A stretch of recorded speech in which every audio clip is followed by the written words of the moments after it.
Hi there. Hello. I have a nice day. I hope you have a nice day so far. And yeah, I welcome you to another stream. Yeah, this time I'm just going to little tasks to improve the game. Let's just go straight ahead and jump to the sheet that we have. And there are two sheets here. This is the big one, and I actually reworked this one, and this has 53 points on it, so there's a lot of stuff in here, and I'm still not very positive that we are going to do all of them. And there's possibly a lot of things that are going to be scrapped in the end, but this is basically one of the big to-do lists where it says until this point it wants to have a patch, and this is where we just test, improve, and then patch. Yeah, that's going to be the final point, and this is not far away anymore. Yeah. So the other sheet, we have these these 6 sub-steps, which are just steps that I came up with, where I said, okay, these are not big tasks, these are smaller tasks, but I need to write them down somewhere, and this is why I did put them inside. First one, change main menu sprite when no continue. What does this even mean? And I actually know the answer. Let me try to show you. Going into the main menu, if I look at the UI, you have to be able to see the UI, which is disabled right now. Yay! And there we see the UI. Kind of not a lot of things to see here.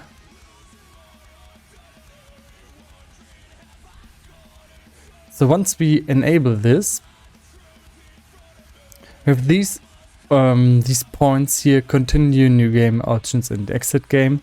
And in the beginning, we start the game and the continue button is gray because we haven't started anything, and that means we can't continue. So in that case, we kind of need a new background sprite here, and this is going to be dirty. Yeah, we are going to do this the dirty way. Basically, we cut out this part here, this last part, and make a new sprite. So if we'd only have 3 options, and it's going to be looking different. Now there's another one here where it has like even a replay option, and then we also need one where the continue button is gray. Look into the code first. I'm a little bit hesitant to just go there. I want to know, how is it going to determine the endings are locked? Okay. Just checks if something has been saved in there.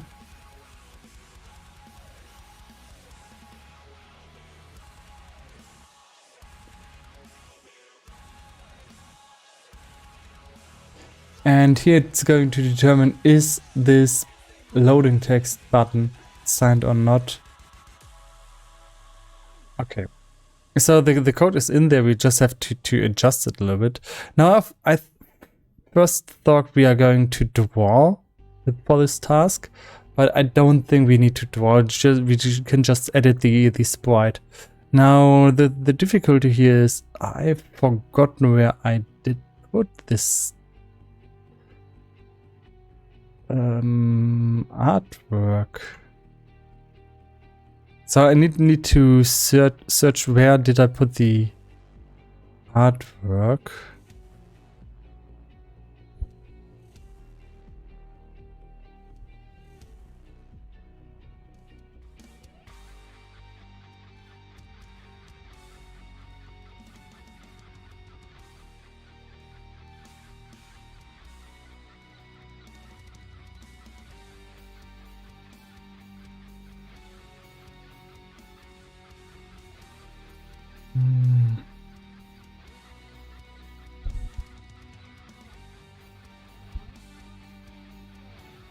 There's the artwork. And now we can maybe find it in the UI folder. If we're lucky. Yeah. Its name. Hauptmenü. Okay, let's see what's on the menu.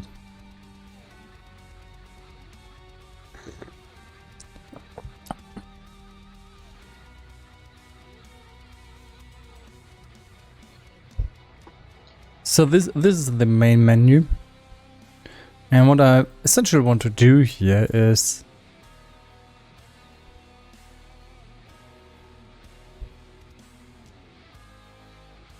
to do a quick and dirty change.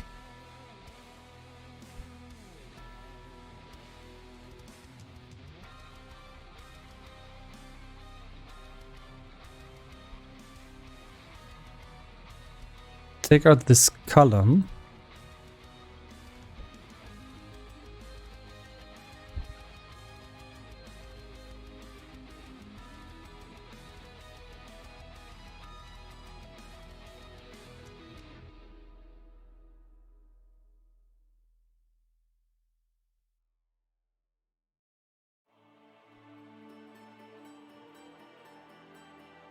Make it safety to copy. Just to see what it looked like.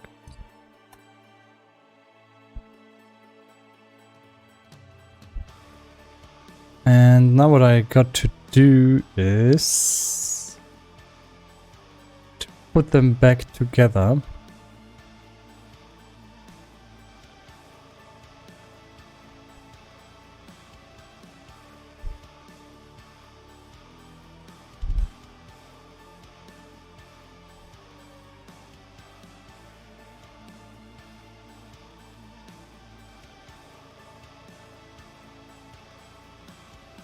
I'm doing this by hand. It's not the perfect way, but it's sufficient. If it works, it works.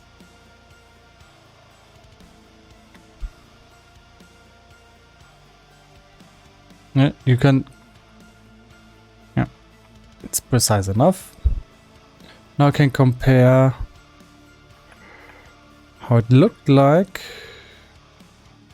So that what I'm looking for is, do these lines here match up?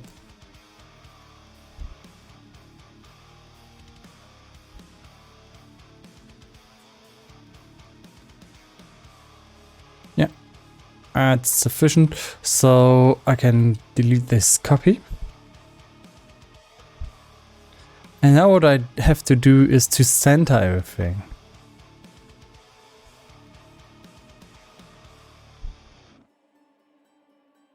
Select everything and kind of center it. Come on, don't do it to the left or right.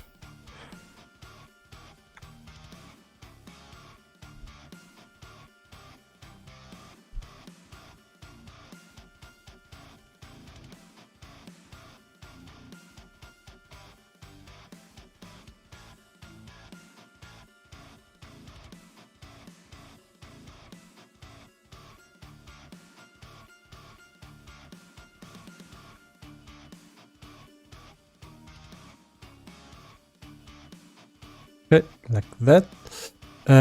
Save it out under main menu. Now continue.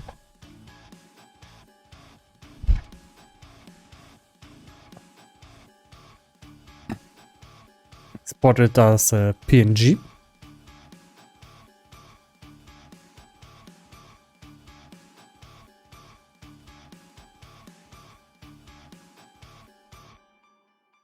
And here we go. Should have it now.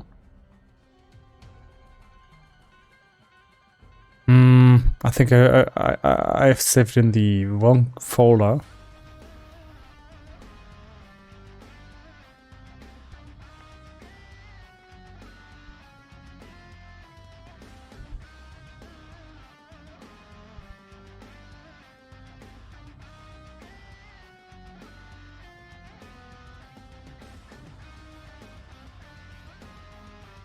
There it is. Okay. Now we can drag this into the game.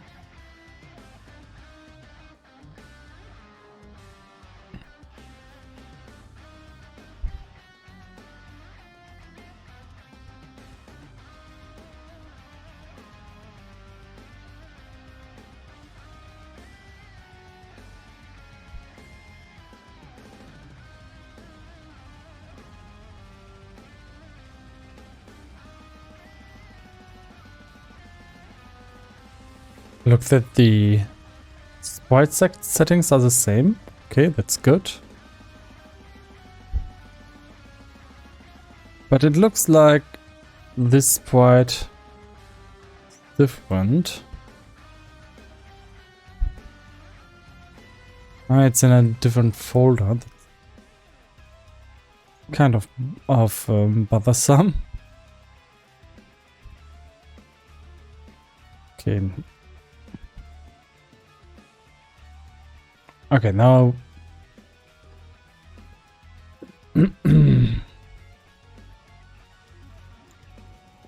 we copy this and say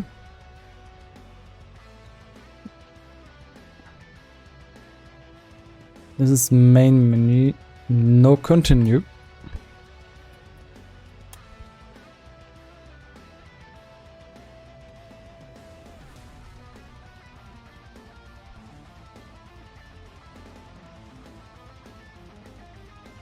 It says one button less. And another white for the main menu. Now they don't fit. So we'll make it so.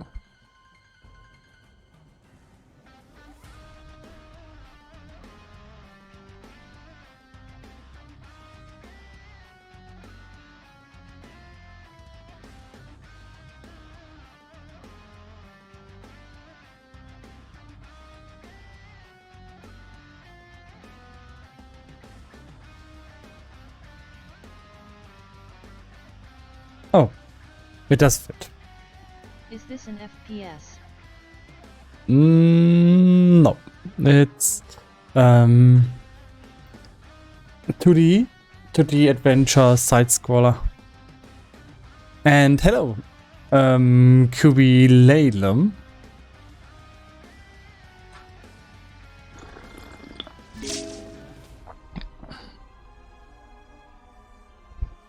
Are you looking how to make an FPS game? I had the old Painkiller game vibes from the menu. Ah, Painkiller. Yeah.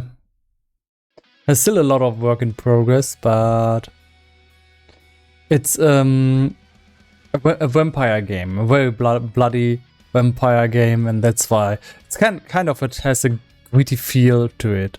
Now I'm still working on a lot of polishing. But yeah, there's a full game out there. The thing is just that the combat right now is very strategic.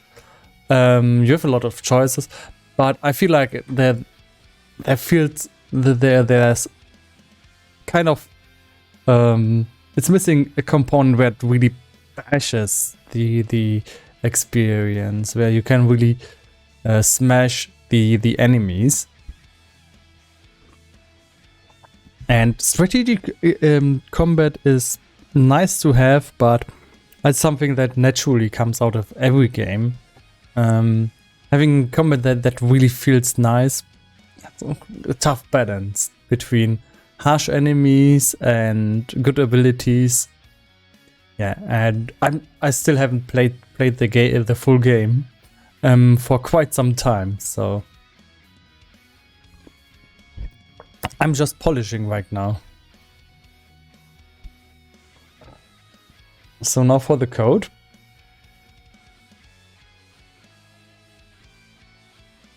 Looks very good. Thank you. Thank you so much.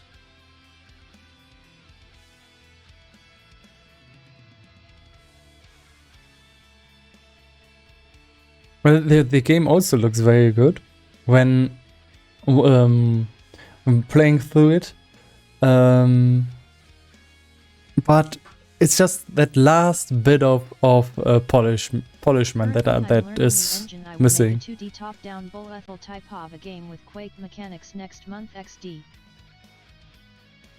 Yeah, Quake mechanics. That's cool.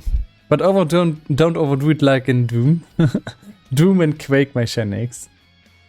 Now, I shouldn't talk too much like that, because I'm way too much of a Doom fan. I used to play Quake with some friends at LAN parties, and we were playing against each other, and there was always that one guy who would give everybody headshots and just no scope us out of nowhere. But still, Quake has this really high skill feeling to it that you quite don't find in any other game nowadays.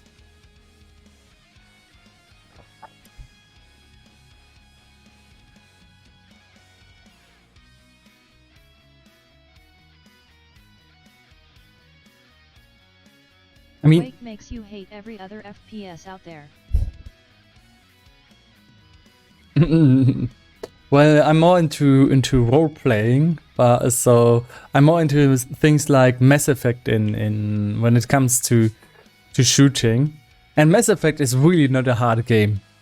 It's absolutely too easy. I'm not much of an FPS player, even though I grew up with games like Doom and Hexen, Heretics, like these really old FPS games. And these are a whole different level of games, which are kind of dead nowadays.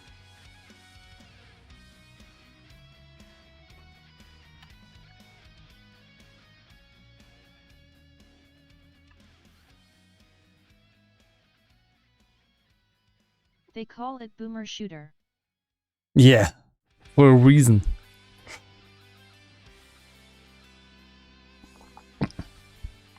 Now, you have to take into account that a lot of these old games are now seen with a lot of nostalgia, that we tend to forgive all the mistakes that they made there with the map design and the combat systems that they use, and they often had way too much randomness inside of the calculations for the damage and for the hits.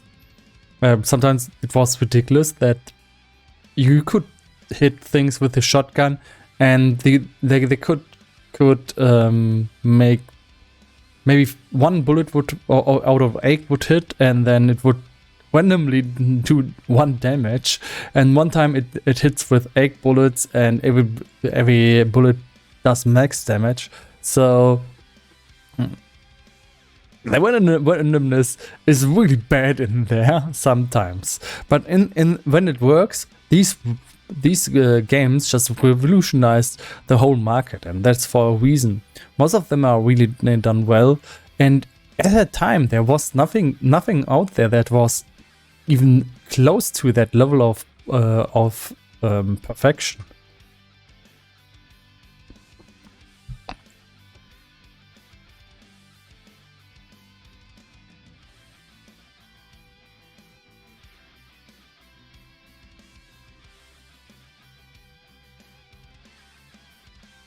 I remember buying a GPU card 32 MB for Max Payne.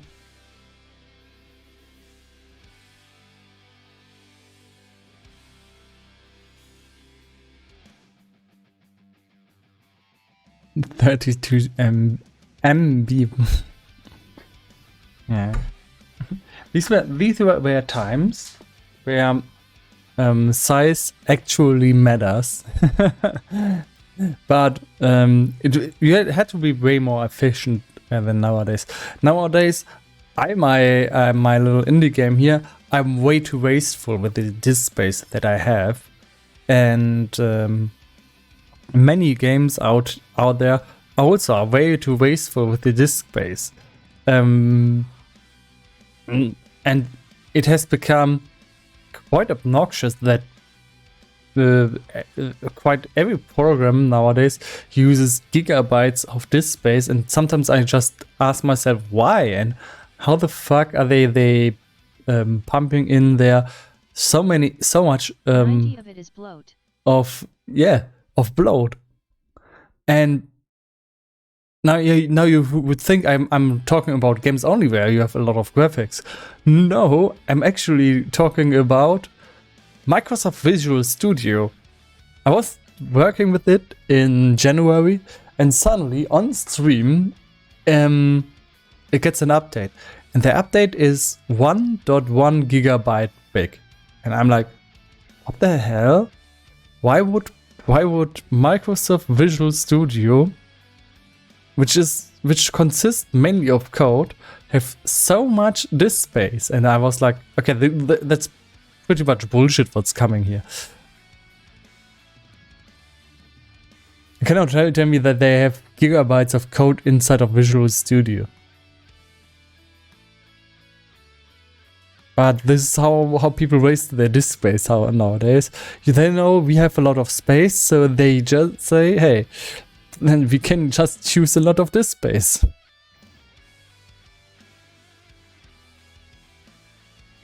Every website uses React or some sort of JavaScript framework for a single page. Yeah.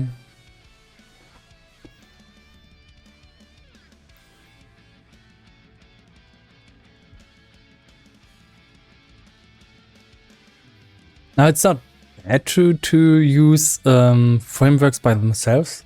If a framework is done well and you just import it, use it, and have a improve your whatever you're working on,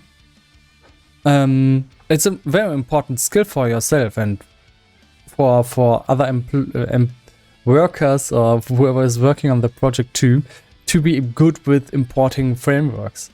But frameworks always come with that overblown functionality and overblown disk space, and it's sometimes a little bit weird that they what kind of stuff they are using in there. Now it's normal that even also when I'm working on frameworks or giving stuff to other people, that they put in functions where I think, okay, I won't use this, I would never use this, but someone might find this useful or has a certain case where he needs that, so I have to put in these functions here, set maybe just some setters, getters, and or weird functions that I would say, hey, never use this, but if you want, here you go. I just want to provide everything with when I give something out, and that makes it more complicated and harder to debug in the end. And also, if you then search for functions, you don't know which function you're supposed to pick when you import something. And nowadays it's kind of a skill, not just to import it, but how to use it after that. I've seen a lot of people importing assets, and then they import it and say, hey, it works. And then they, hey, what do I do now? How do I use it really? It's in my game now, but what do I do with this asset? Yeah, and it's not just all fast food out there. You still have to digest it.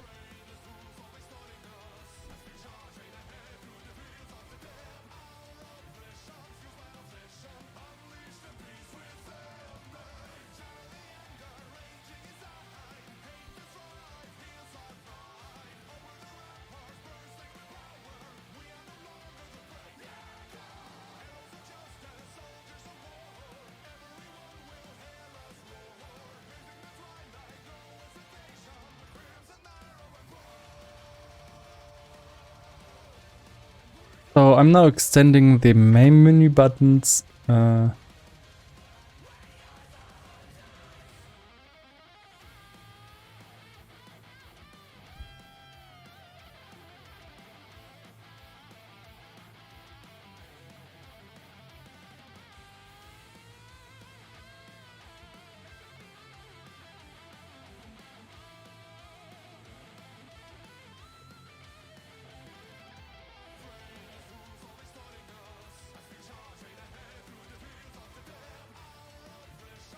How do I do this?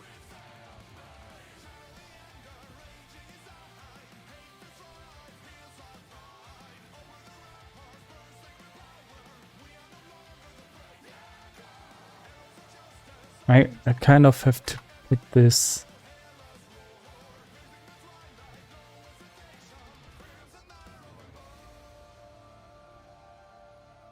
side of here.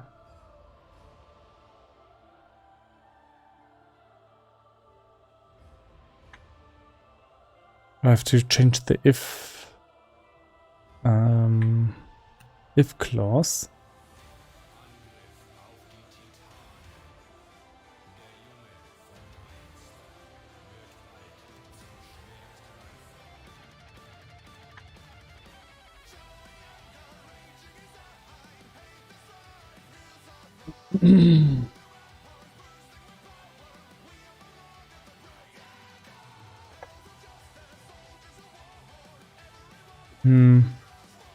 Kind of a weird nested if else.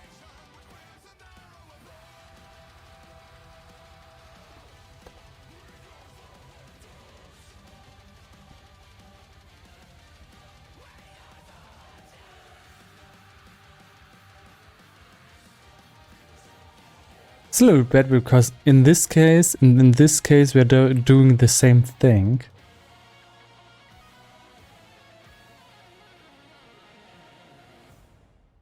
So I'm doing this wrong. Should put this if clause first and then check the other two conditions.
Okay, this should do it.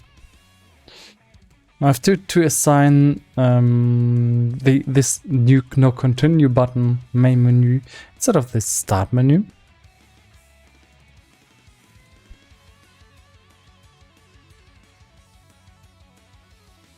And just check it out.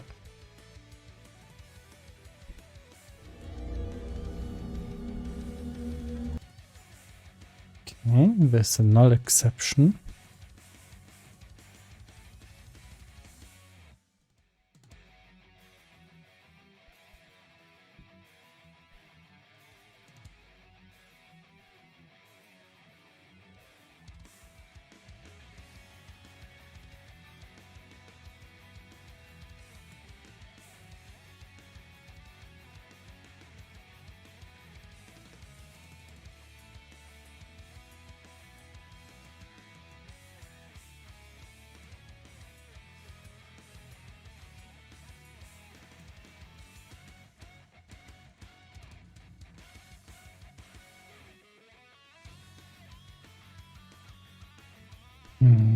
That's weird.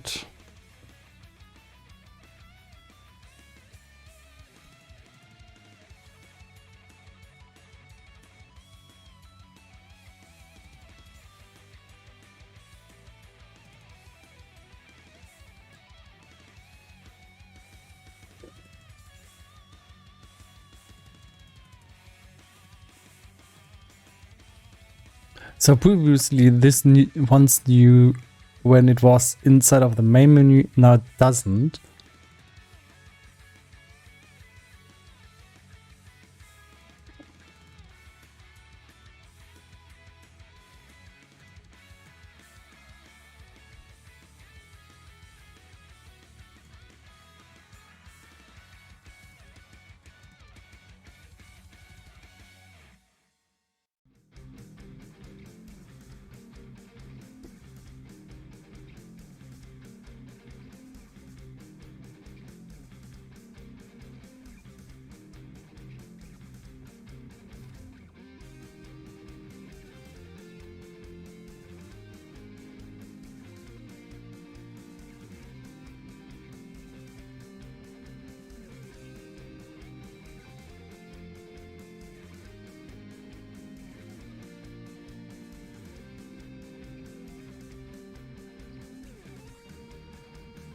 I don't understand why this is inside of here.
Does it miss it when I just put that out? No.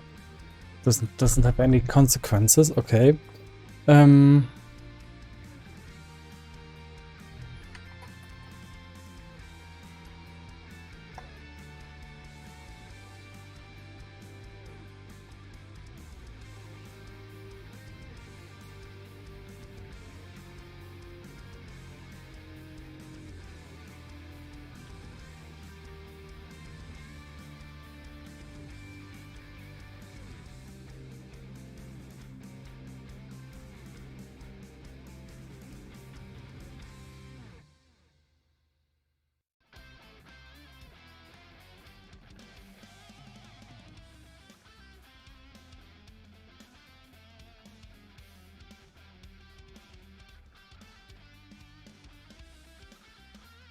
Okay, let's see if it's now realizing that it's inside of the main menu.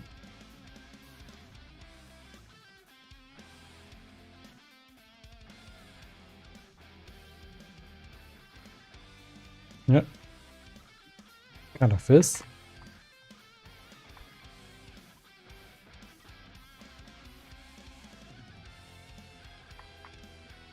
But for some reason I can't select anything. Also I have no music.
Okay, let's just try again. That's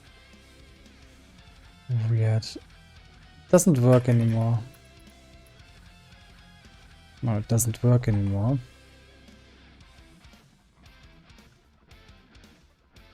Weird.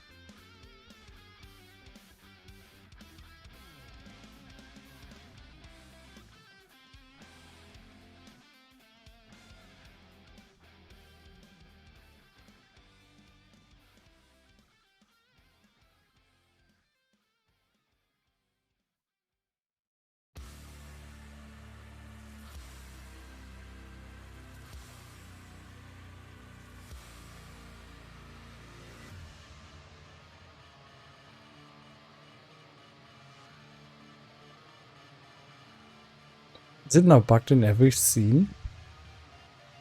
Let's find out.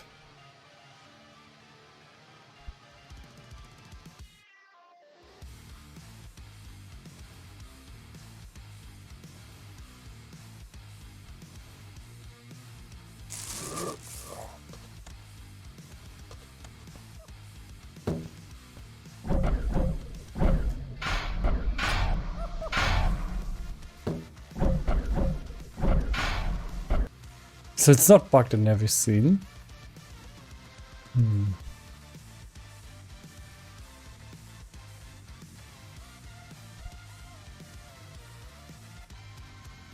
It's bugged in this scene.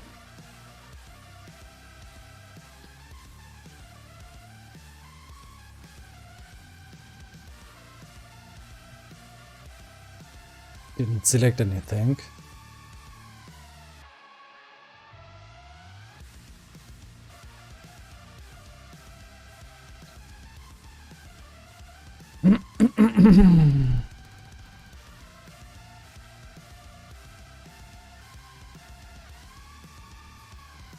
Clear the player prefabs and see what happens.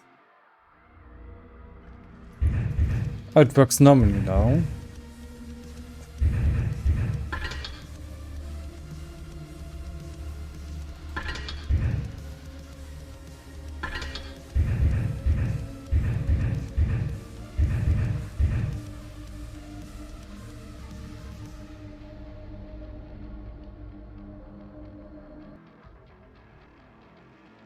So let's go ahead and just unlock a really fast level. What's a really fast level? Level 2. If I just select the right dialogue, I can pretty much skip this level. Looks like I found the vampire. What is that? But you're so many. If you have not killed anyone, good luck, Lane. So if you pick the right options, you can get through this level very fast. So this should now change the main menu. Let's go ahead and try it out.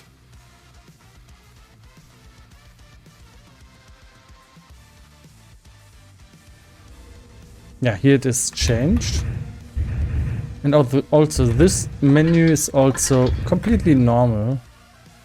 Let's go ahead and unlock an ending real fast. Oh, no, for that I have to go into this level and defeat the Nosferatu.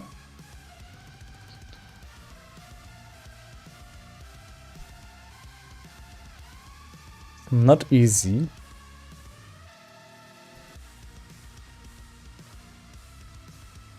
I will need every skill at my disposal.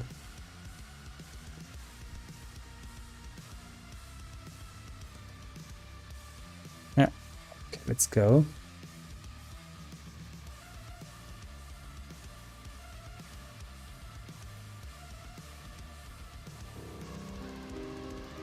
Long never.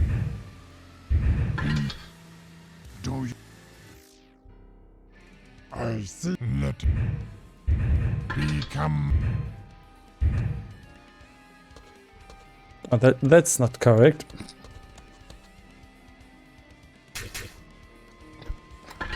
Very.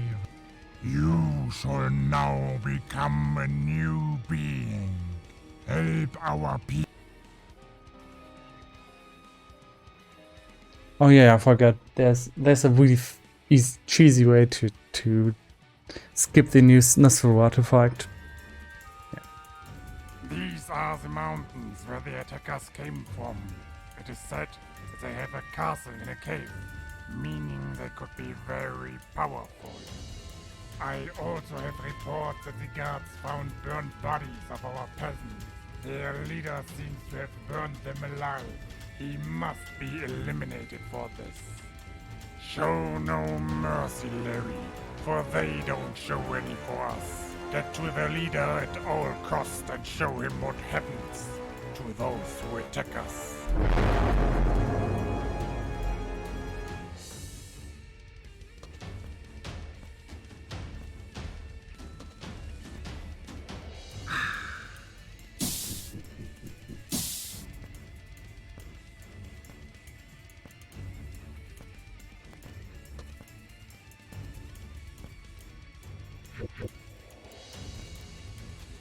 Yay!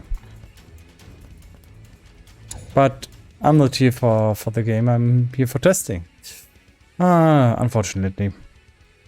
I look forward to just test the game.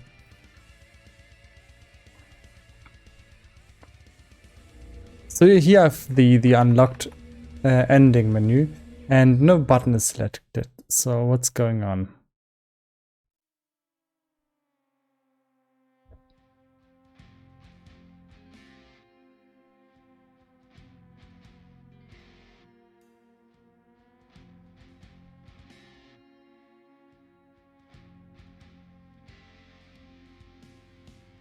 It should actually try to select a button.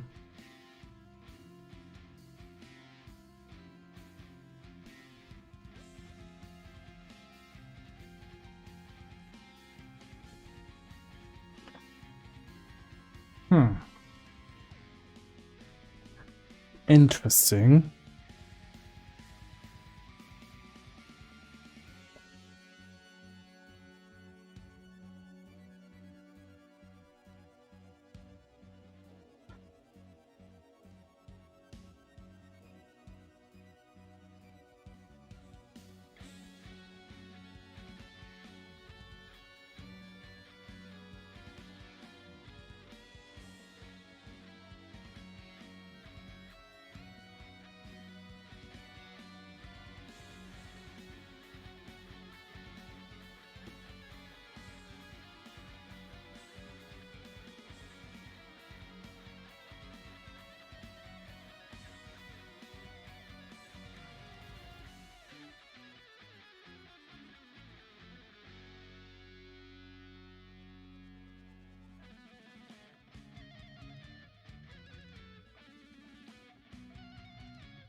It looks like if you go into this if clause,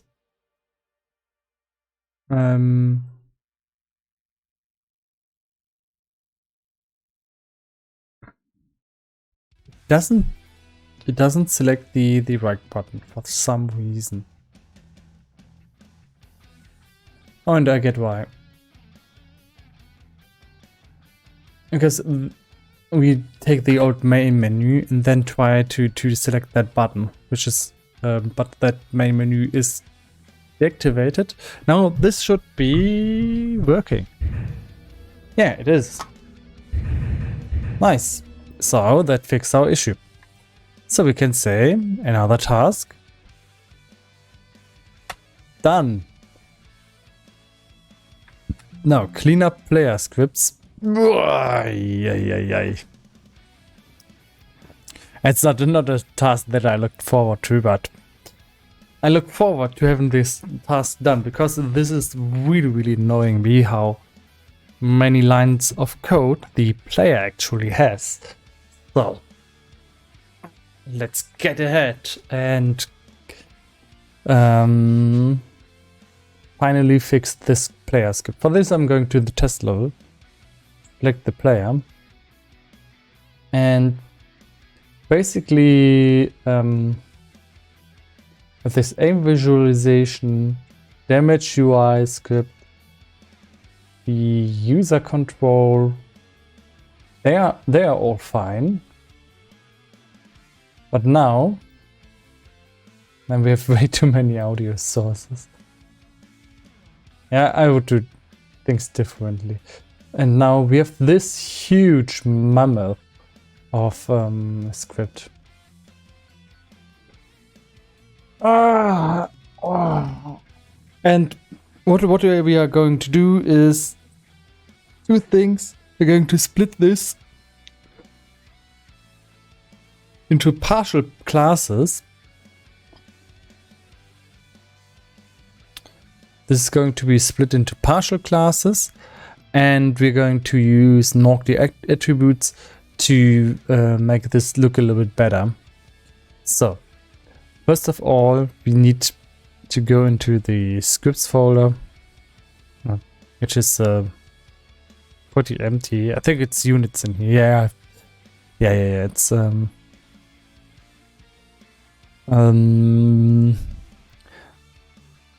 object orientated, the sorting, not type oriented. First I want to have the player stats in one class. Right now the player stats, which are health and other stats, are inside this main class, and that's kind of obnoxious.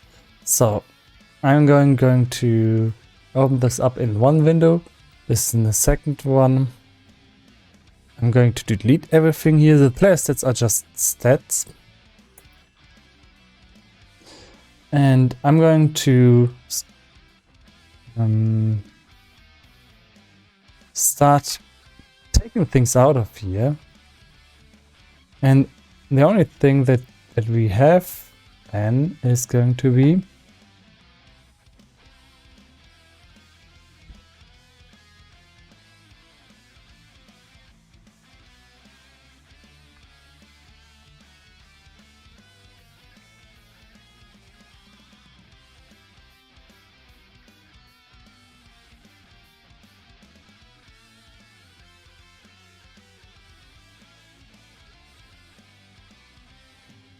going to have these player stats.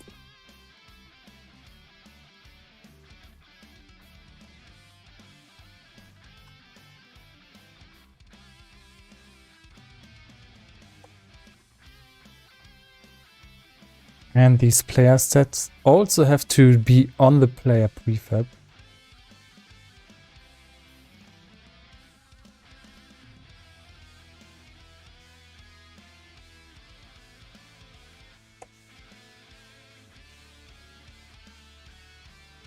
The first thing on the character. Now we have a lot of errors here, and they are going to increase. But we are going.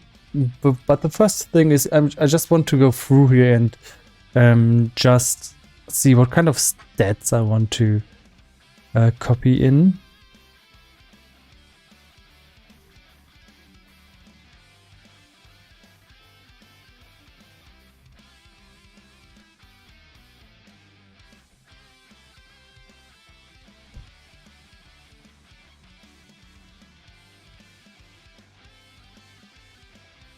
We're going to create a ton of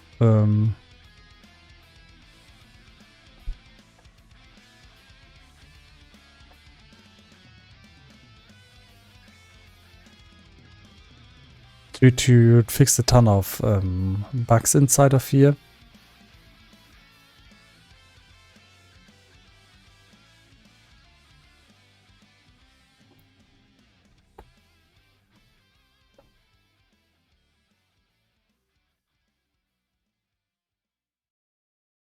Do we even use this? Oh yeah, it's used.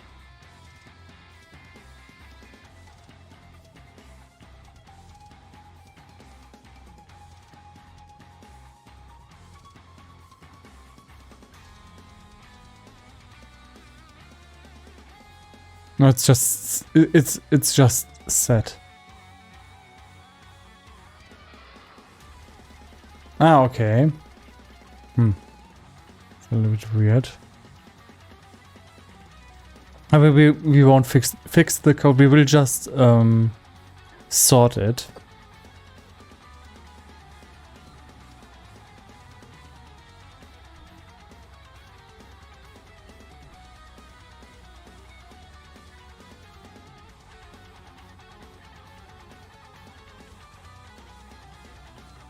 Are you a human after all?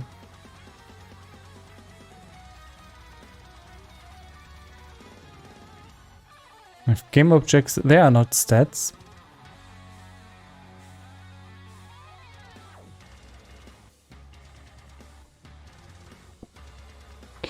Climb speed, fly speed, they are stats.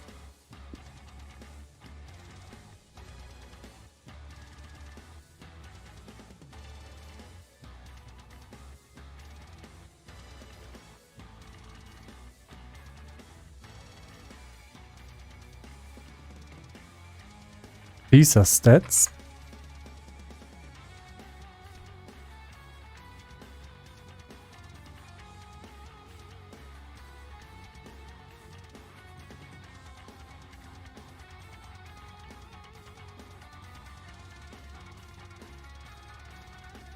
And these are private. They are most likely no stats.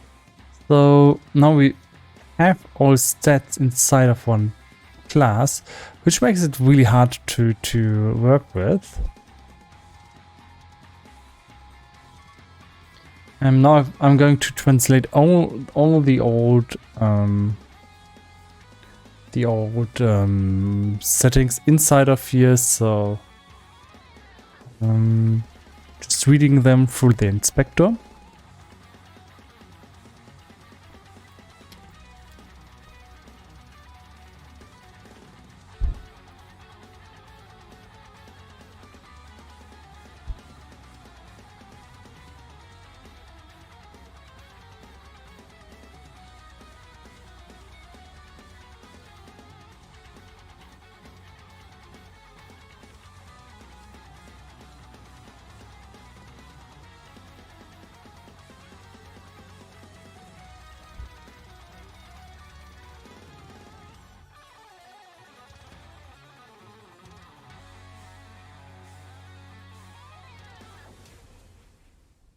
Max speed is 14.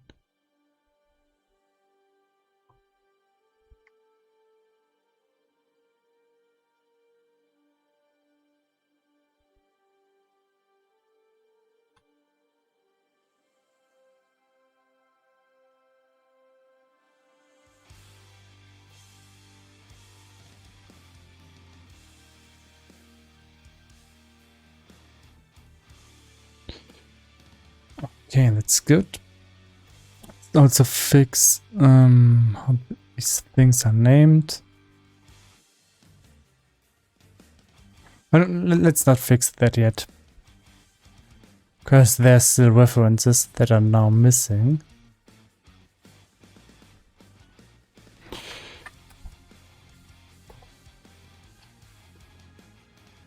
And now I'm going to just go through here and everything that is back.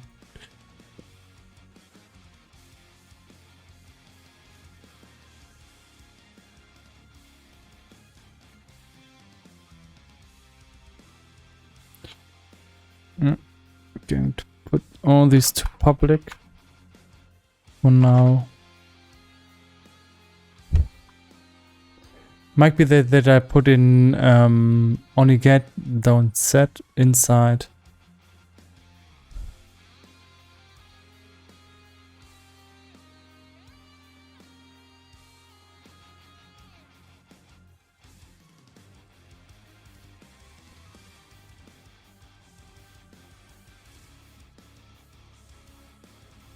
But let's rename this to stats, just easier.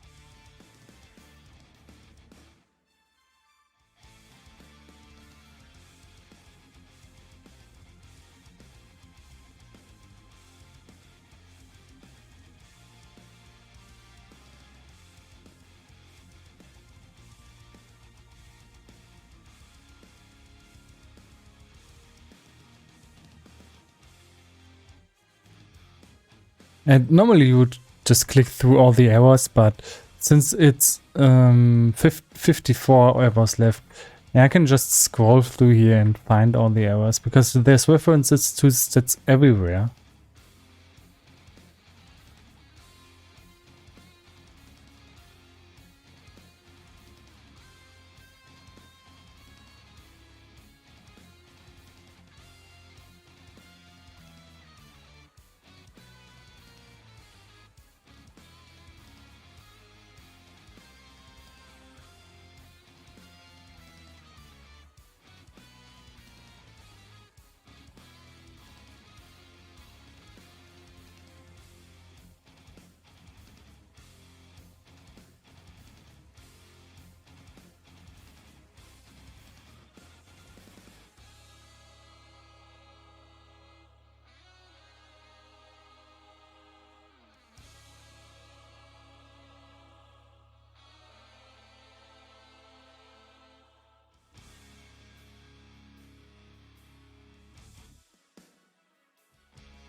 It's still not good code, but it's small improvements. It makes it a little bit easier to bear. I mean, we're in a script with thousands of lines, and normally above 1,000 lines, you should try to just somehow divide the script.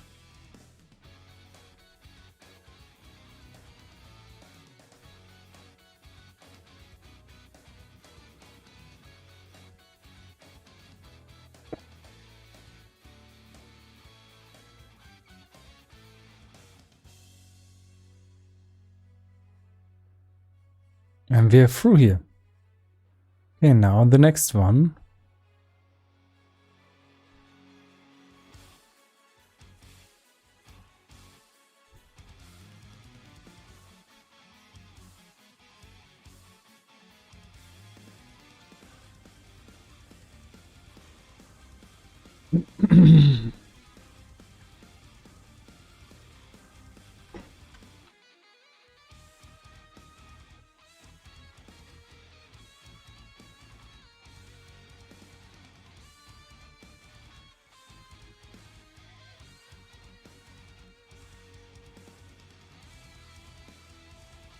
And now we have to fix all the references, which are also a ton.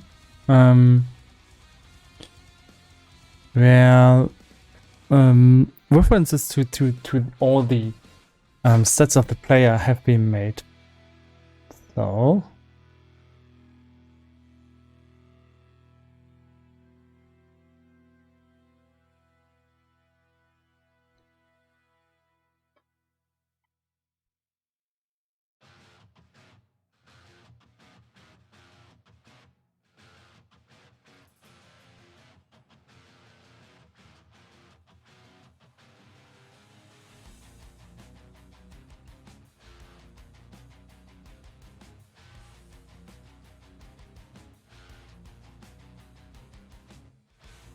going to copy that because that is going to be the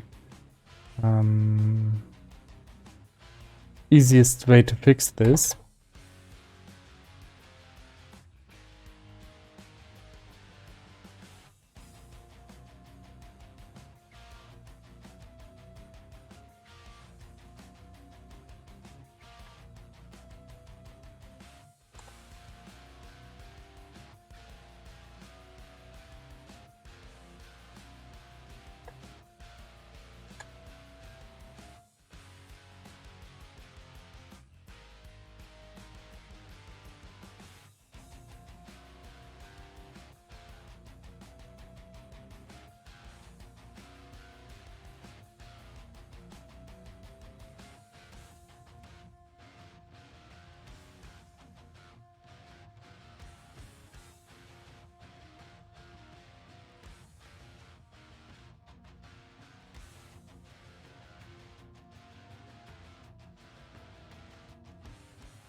But now we have stats, yay!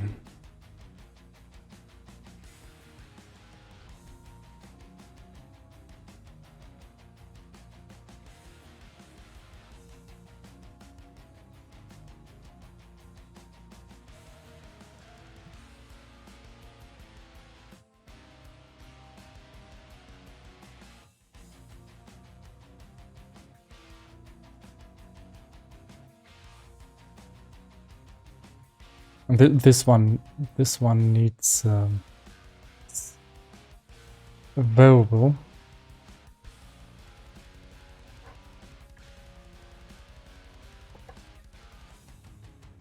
Named stats, because there's no way that that it's efficient to have that many calls, and every time. Well, it's hard to read if you have that many calls and always say get component player stats.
And so I want to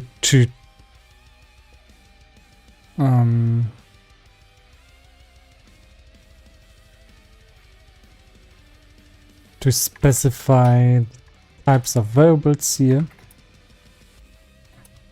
Kind of a bad coding style. But hey, it's all very, very old code. Very, very old.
Yeah, now we only have the enemies folder. And there's a lot of enemies that do have reference to the player stats. So we have to go through them now.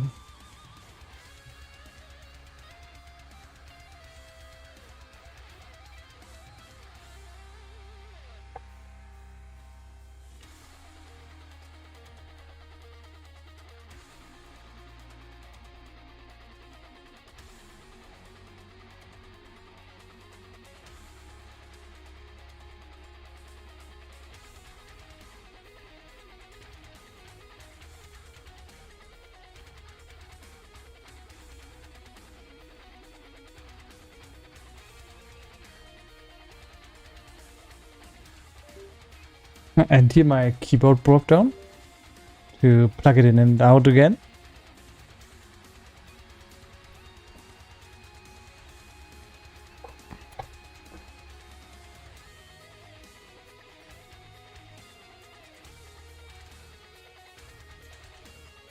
Nearly through.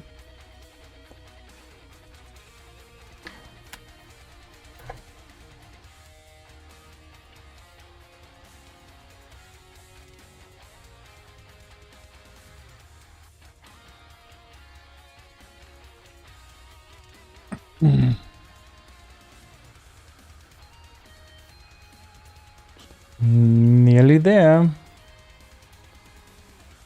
Just one more change.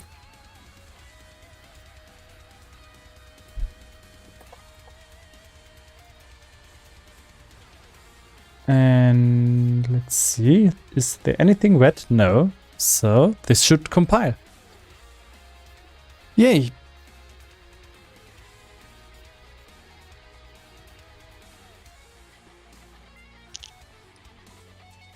Ah, yes. Ah. Sorry. Yay. I will be happy when I once every weekend I'm not sick in any kind of sort. Yeah. But it looks like it's not this weekend. But I'm feeling better. Still dizzy, but better. So let's just go in here and this should play just normally. Now we see there's a whole script, a whole area just with these options here for the speed. Let's go ahead and see what happens.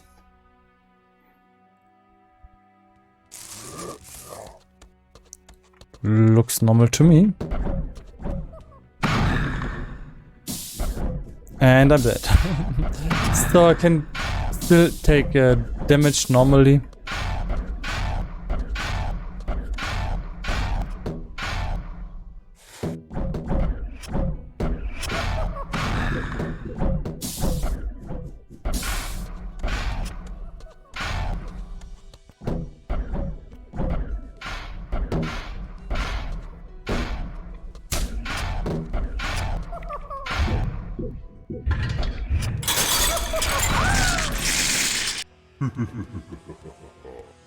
Okay, that was an interesting test. Normally I do assign myself more health, but whatever. Whatever. It's just to test that this is playing at all. Okay, so let's close all tabs. All tabs. And look at the next thing that we can do here, just with the stats. And there's something that we have all these skills inside of here. And I think we can maybe make them into a list or something. And for this, we're going to look into Naughty attributes. Oh, there's also something else before we do that. I think climb speed and fly speed, they are never going to be higher than 1. You're going to fly slower.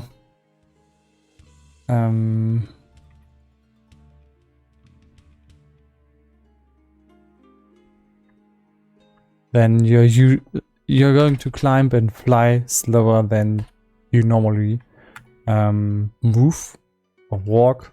It wouldn't make sense to have a faster climb speed than your normal speed, so it's kept at 1. Same for crouching.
So if I wanted to make sections, I would need to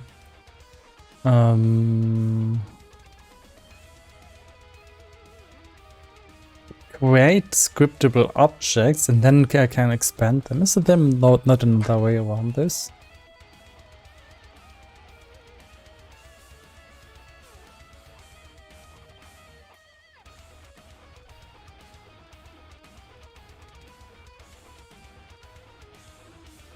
Oh.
There's a lot of useful things here.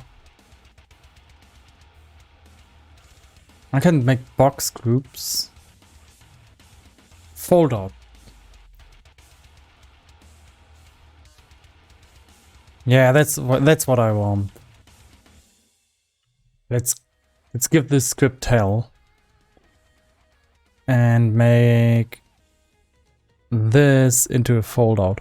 All these game objects in here.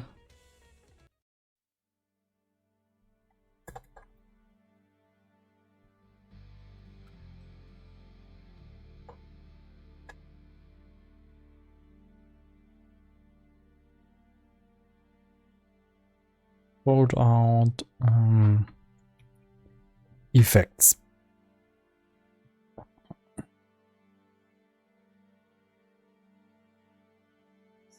And effects.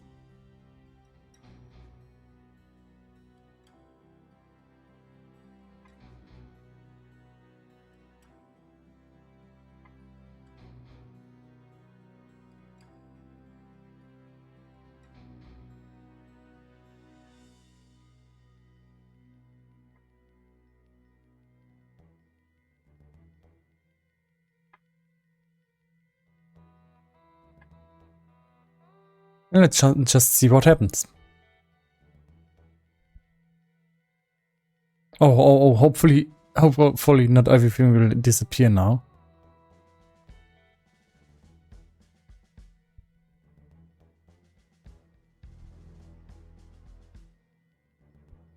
And they disappeared. God damn it. Oh, there they are. They're at the bottom. I don't like that too much, but it's an improvement.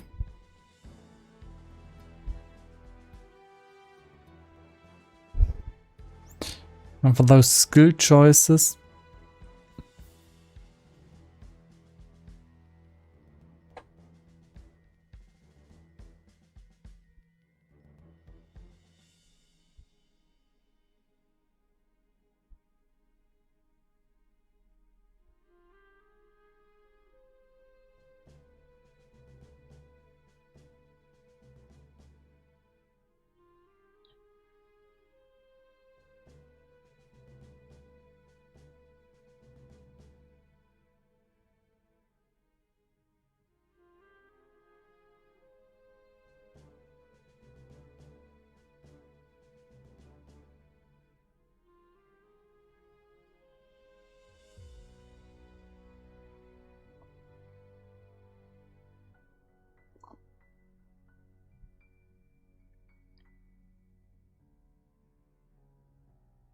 you can just expand these skill choices. It's still a very long script. And now we just test out what kind of variables we need to expose. We don't need it to expose, for example, level X and level Y. So they can go into non-serialized.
There's just a lot of booleans that don't need to get serialized. Just like how many stacks are in here for this special skill.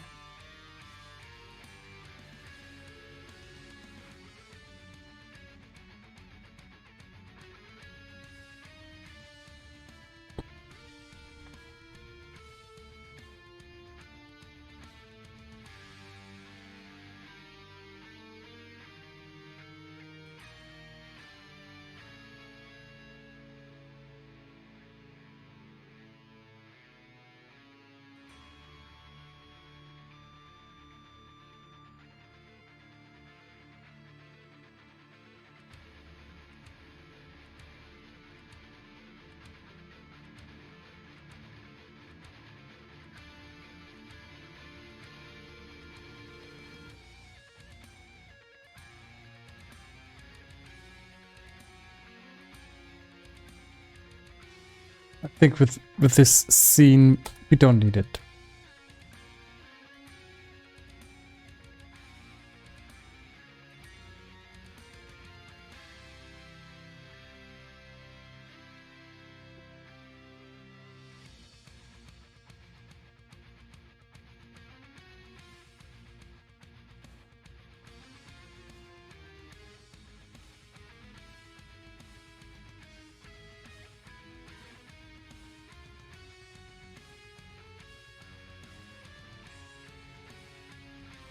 And let's see. The character looked like this. Let's recompile. Let's see how it's looking now.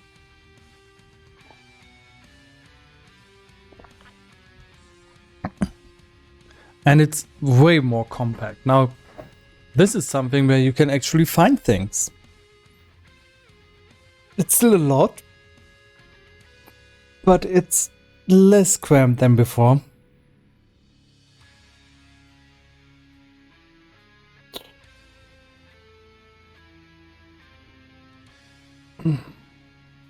The on letter and that now don't need to be serialized. I'm not going to restructure the whole of it. I'm just going to do a main restructuring.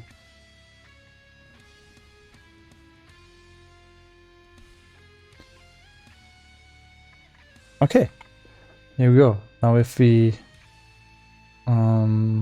also crouch in. I never used this crouch in. I don't even know what it does.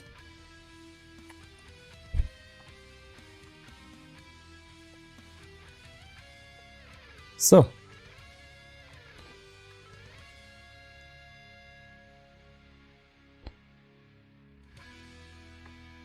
Okay, let's go again, and now it should look just right.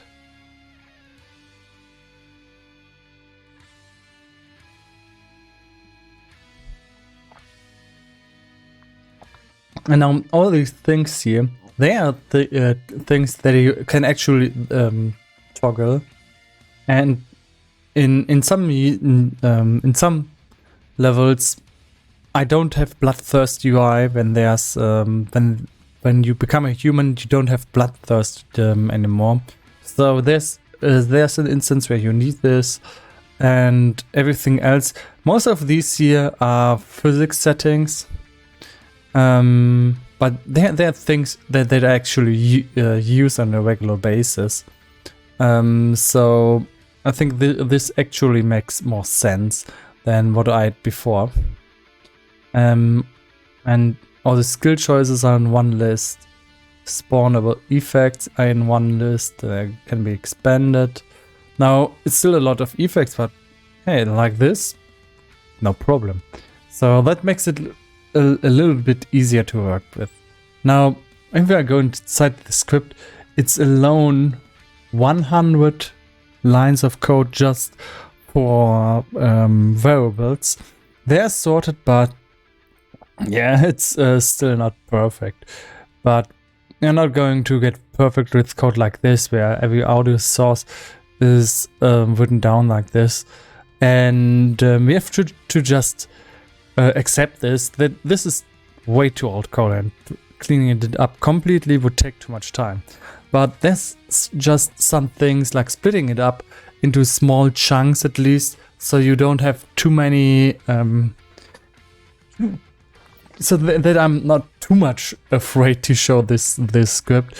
It just feels nice to do that, to be honest. Yeah. So the last thing that I want to do here is I want to fly over the script a little bit and see if I can divide it into chunks. One chunk that I really want to have is to just have all the skills in one partial class. Yeah, so I'm going to do that, and the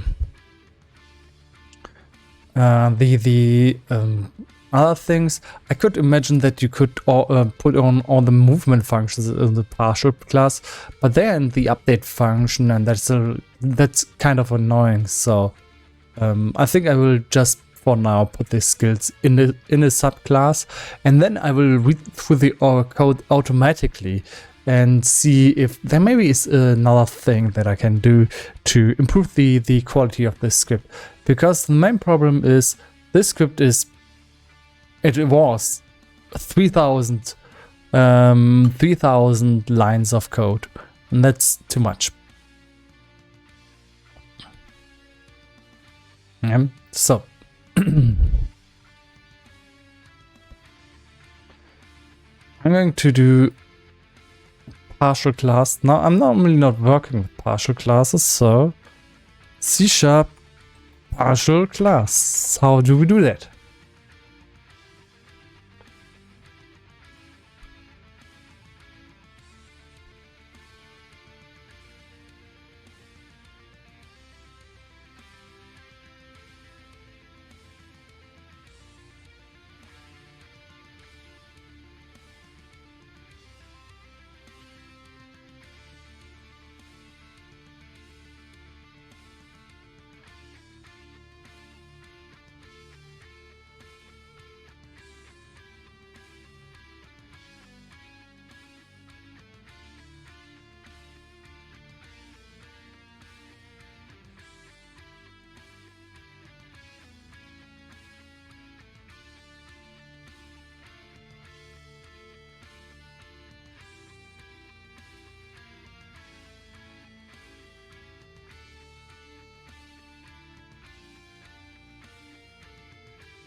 I don't know. I don't want to have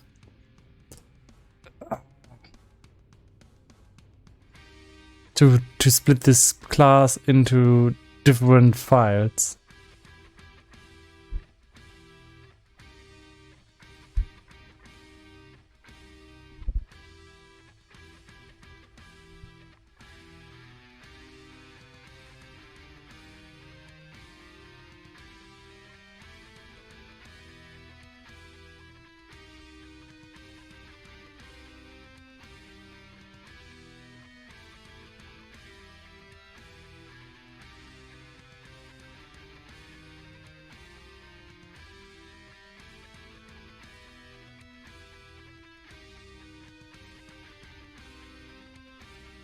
Okay, so it would be like this. I would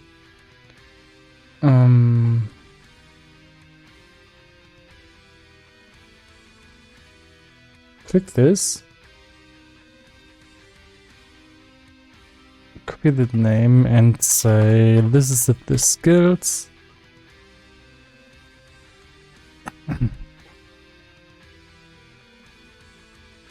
There I would say, and this is not the skills, partial.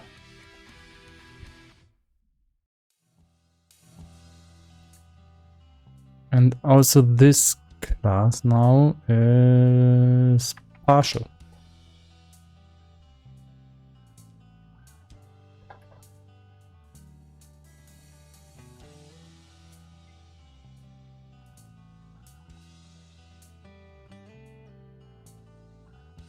Time for some team.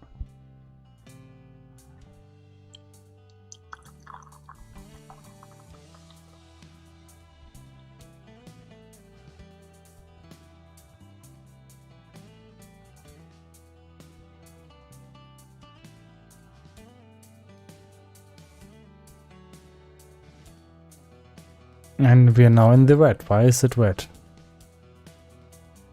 Where is there an arrow?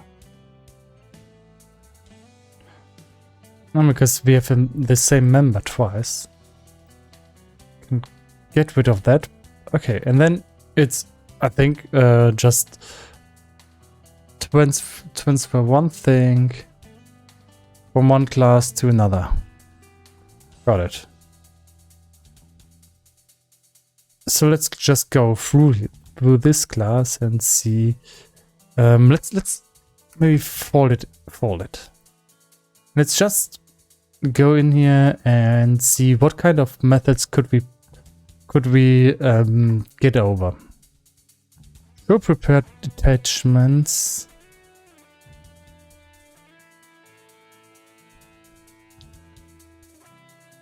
Start new health cooldown.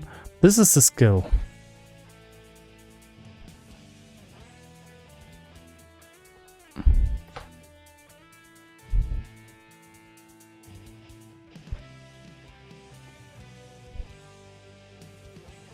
And there's something red now.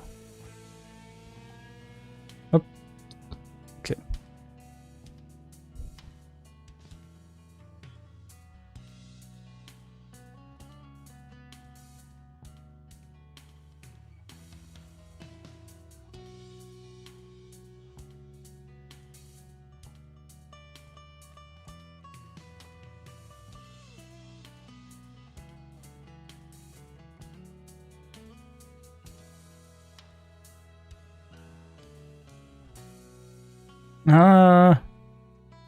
Yeah, the fire function is actually the main attack.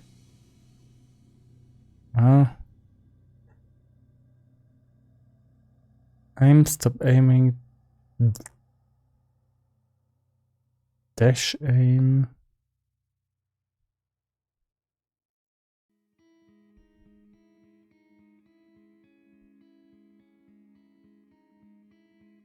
This should be here. Because it won't stop unfolding. It's annoying.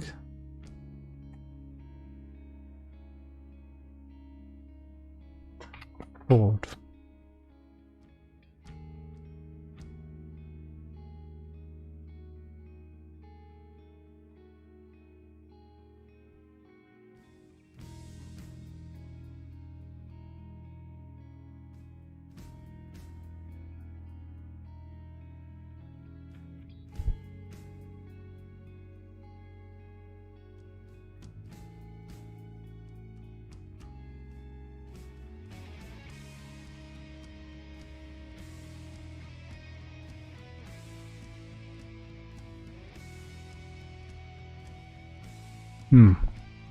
Unfold.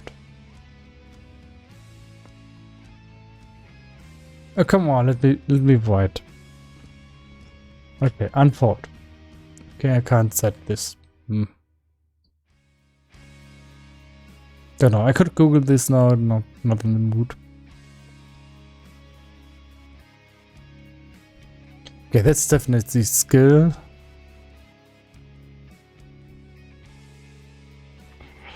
That's definitely a skill. Alright, let's Google this.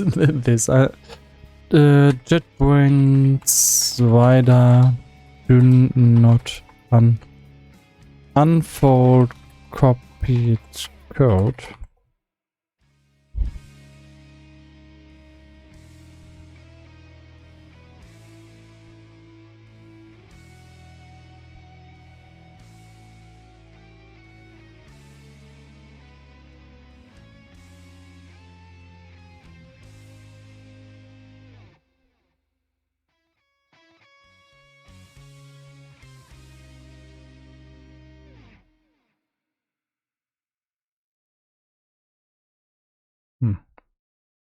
Fold by default.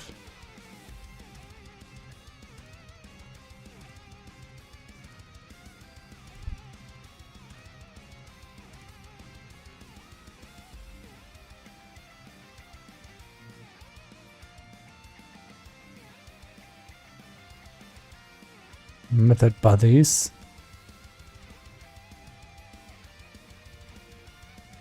Custom folding.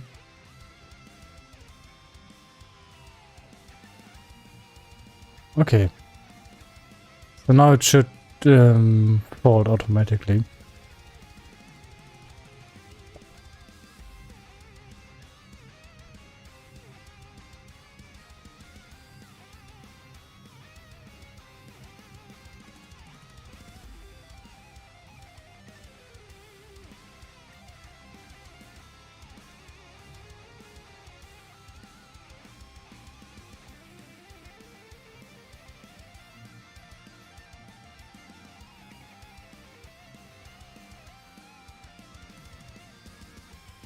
Unfortunately, it still unfolds everything that I copy paste into it.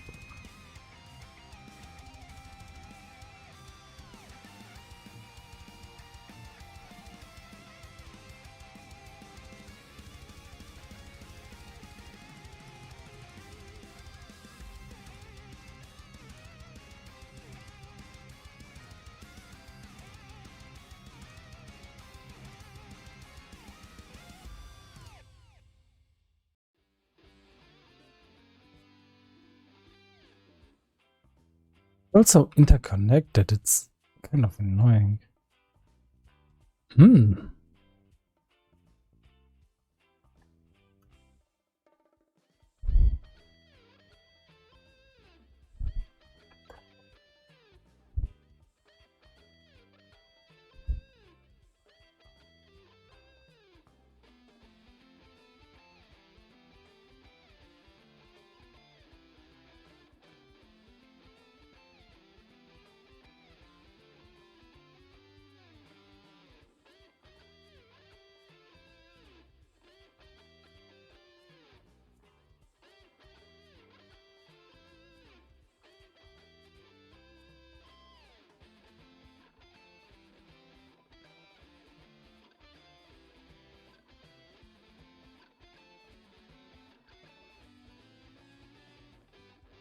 It's so bizarre how many functions are in there.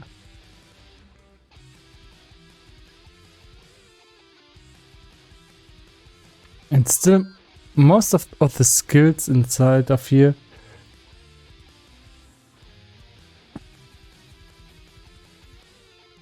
they're spread all over the place.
So, yeah, we put out 500 lines of code into another partial class, and we're still at over 2000 lines of code.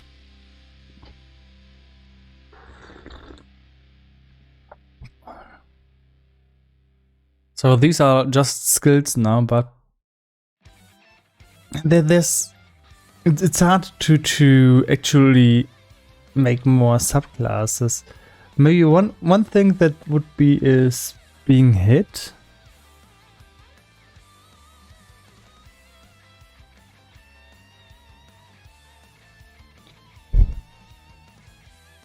Yeah, stat changes.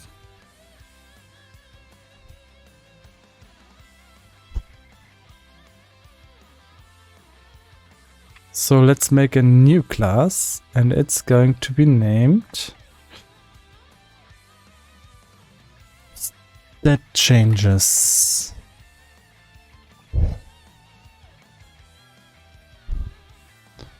And just like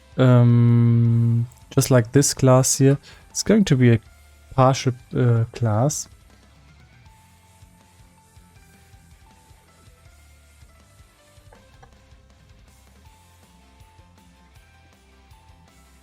So this time we're going for stat changes.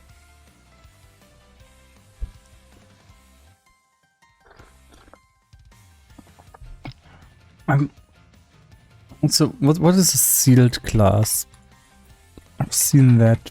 Just curious about that. In C#.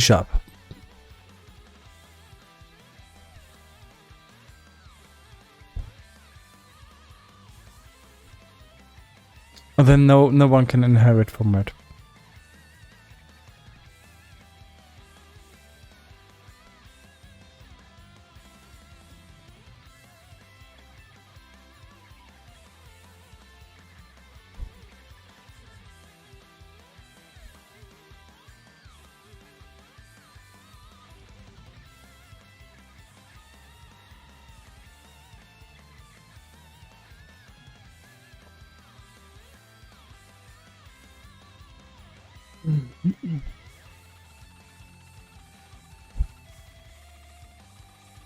Okay, it's not what I'm looking for.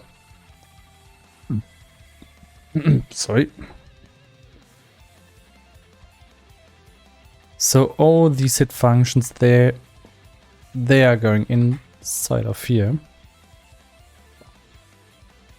Also the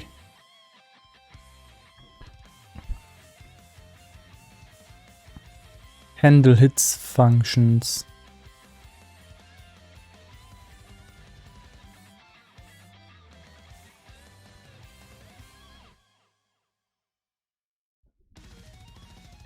Invulnerable goes in here.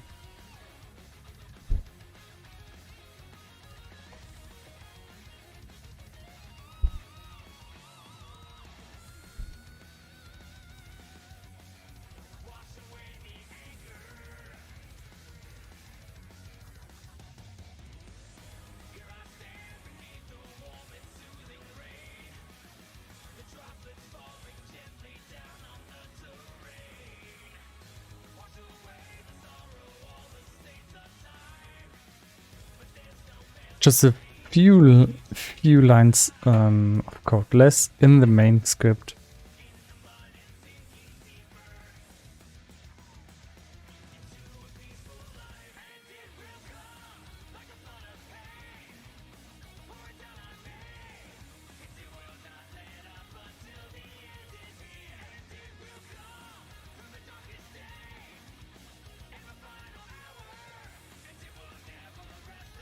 This is when you die.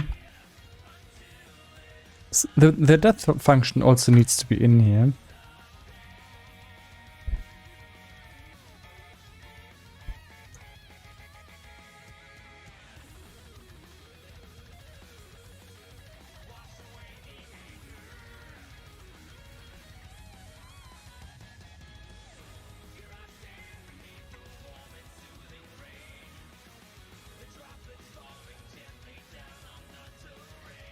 Respawn then.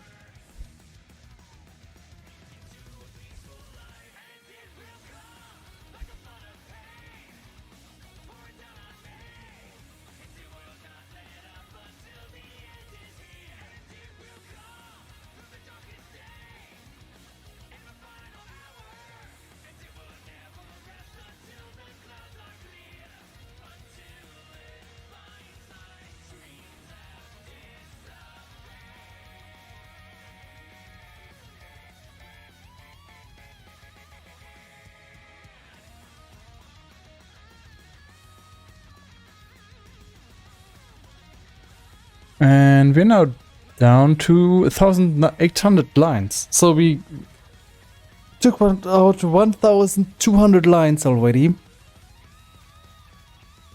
Should we go on?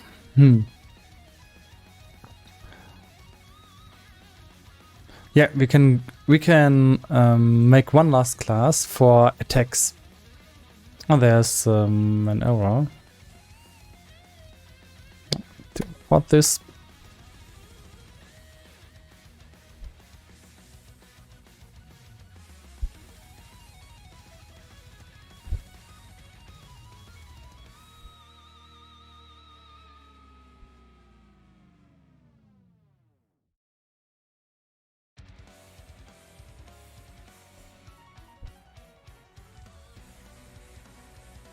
And the next one is going to be attacks, like bite and fire blood magic.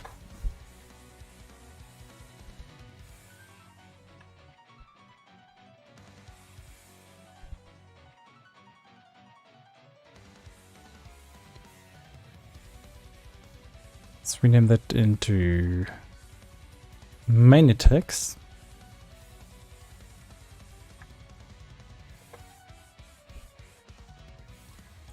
Go inside of here.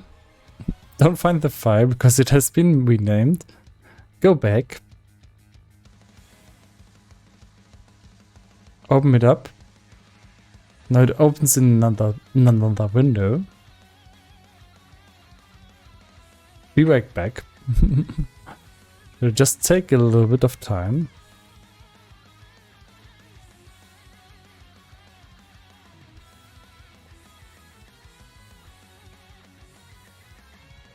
And now I can go for the attacks. So, these are fire.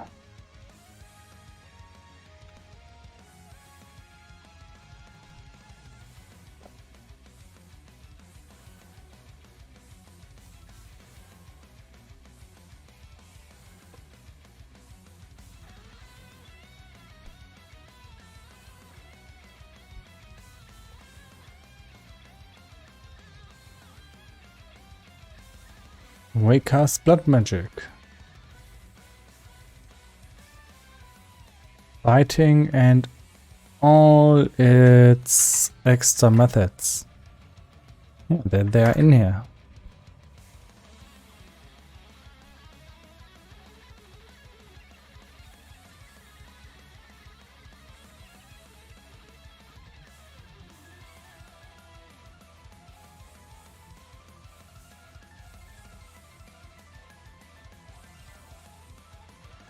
And we're now down to 1,500 lines of code. Okay, that's quite an improvement.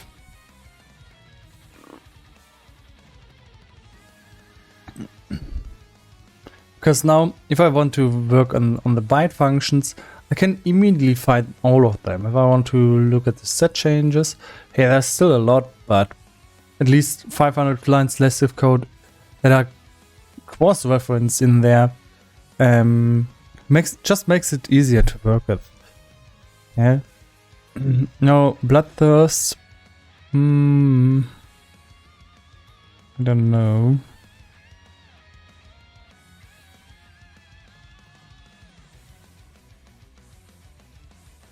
Let's see if I can still find sections. Yeah, this one should be inside of here. Jump belongs in here.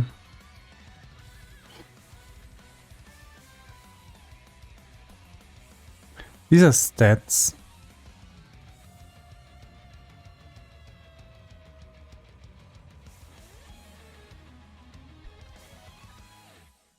These are stat chain. They are related to stats. So how much damage is done.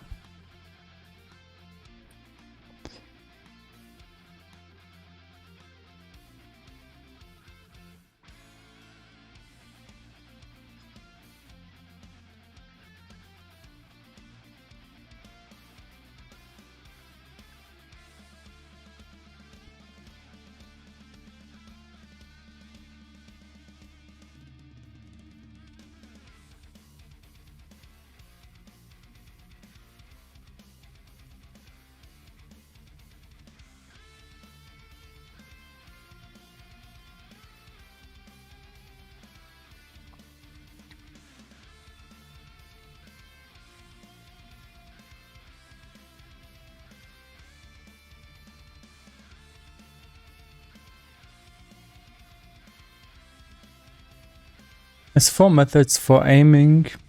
I could put them into one class maybe. And this blood first. Let's do it. Let's make 2 more classes. Aiming and blood first, and then we're done. Now, I have to say, now that we have a little bit of... maybe we have way too many classes just for that. Let's split this partial class up. We see how annoying this is going to be.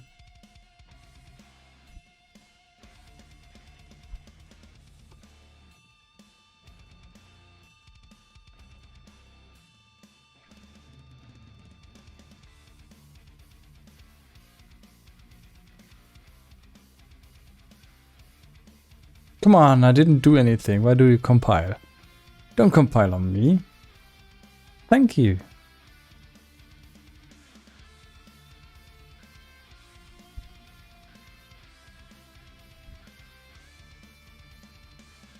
And as usual, first thing, place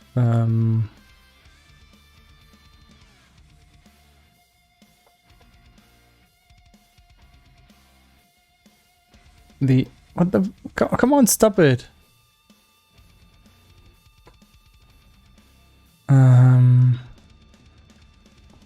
Place the bodies of the classes and then put them over here. So aiming,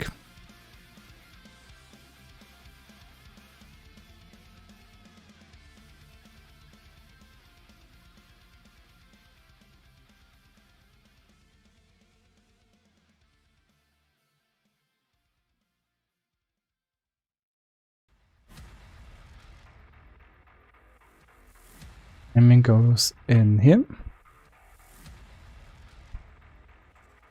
Good, and then we have bloodthirst.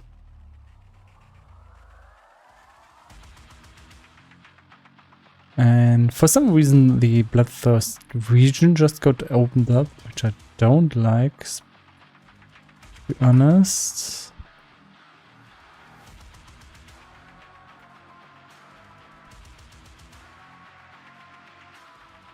Okay, but now we don't need that bloodthirst region anymore.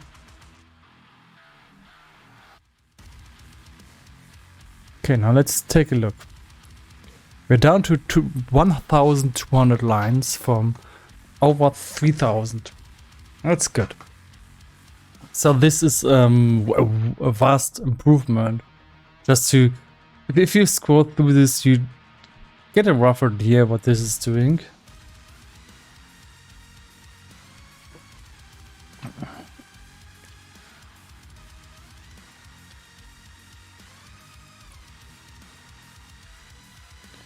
And now I can split this even more, because now it's impairment, low HP, blood magic cooldown is something about the main attacks.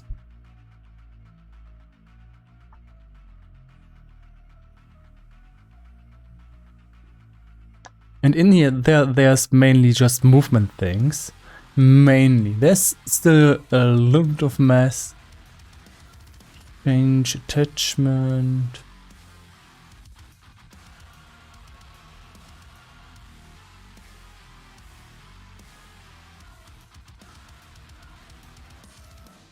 Yeah, let's make another class now. If we once we do this, we are going to go all the way.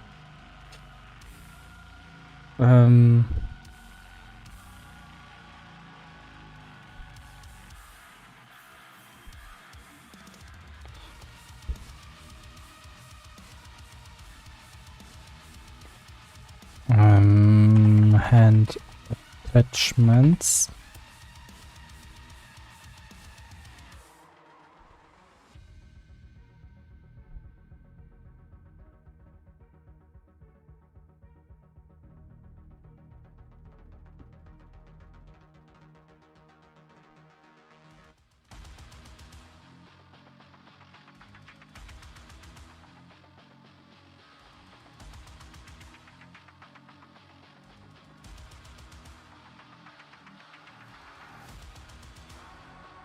And in there goes everything that has to do with the hand attachments.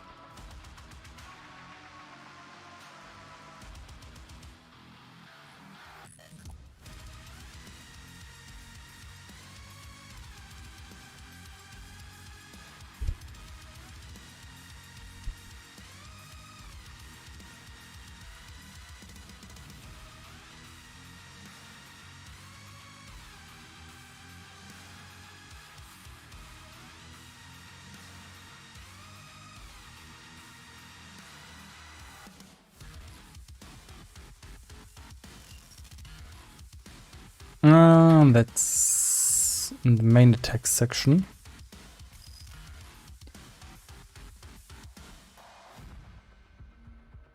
And here we go. And this is evaluating the input, then does all the things with the bridge with jumping, being pushed, crouching, standing up, on the ladder, resuming the game, and detection. This now has a very, very clear clear distinction between what each script does and what not. Okay, blood magic times to the main attacks. Okay, that's great. Let's close this up. Now we didn't do anything except we ordered everything, and I hope that I can now put all these things into one big script folder.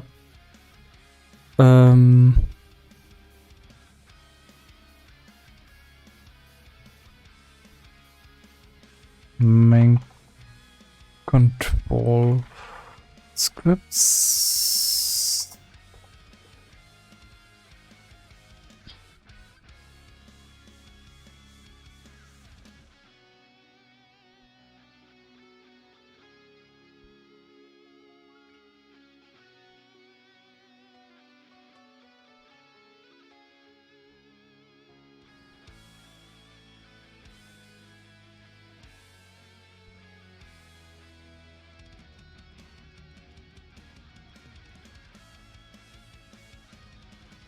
Oh, come on. A little bit annoying. Are there scripts inside of here? Come on, stop compiling. I just want to look through the folders. Sometimes it's really bad for the productivity. How often you just sit there and look at things loading.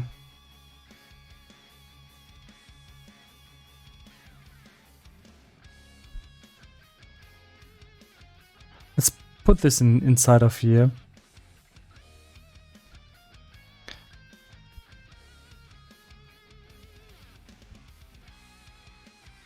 Let's make a folder. Platform character 2D. All of its partial classes. It's now 7 classes.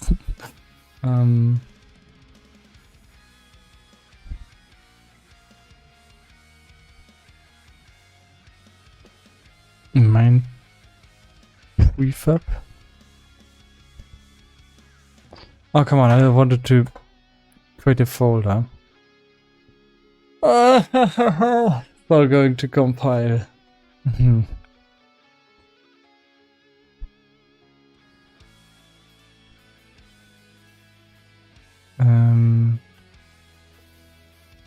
Player prefab.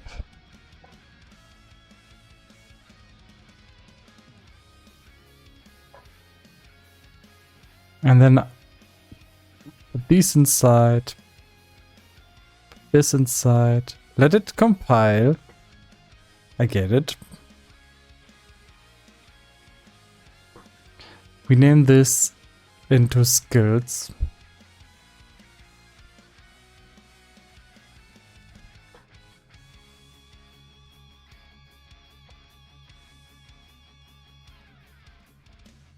Put every script into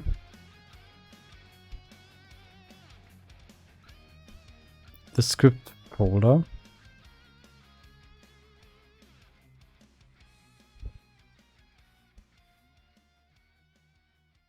We name it to scripts.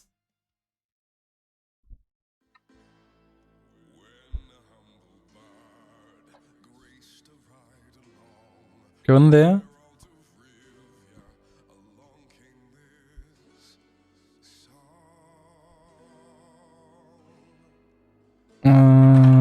Blood magic.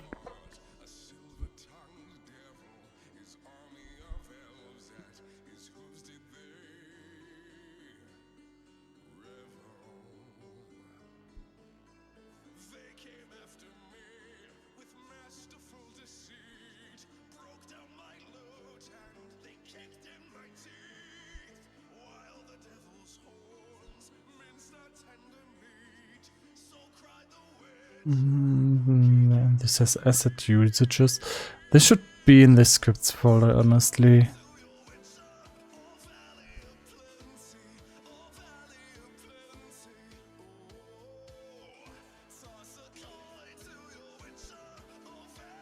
Also ladder shouldn't be in here. Normally I don't mind searching for those things. The rest of these scripts are skills. Okay, now let's see if we can even play the game, or if I just messed up and now I'm missing half of the skills or something, which hopefully is not the case. No, I can just play normally.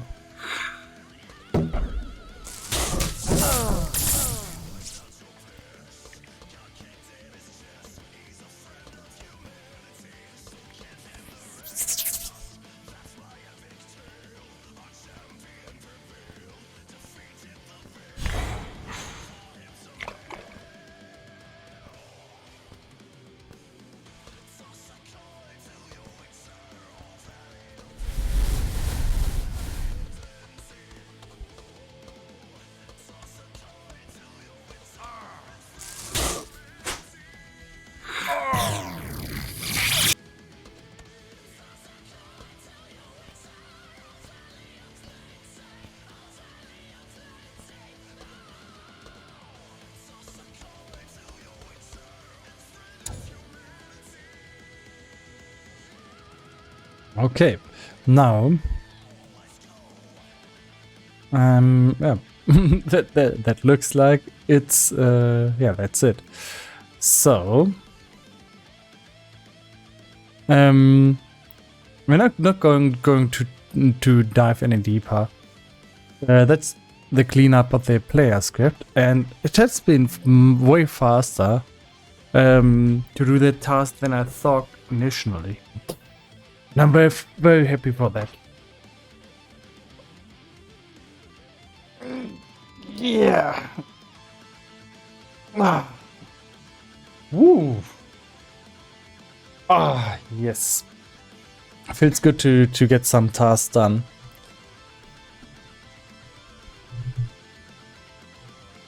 So next one is going to be look ahead for mouse.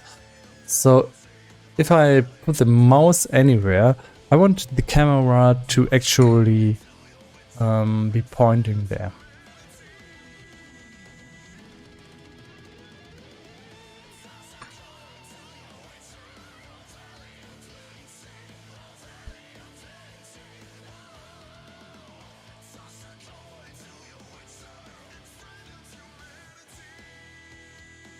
So I can go into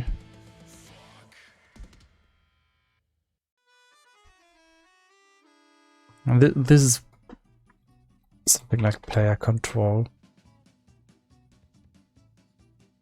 I can go into the player visually aiming section now.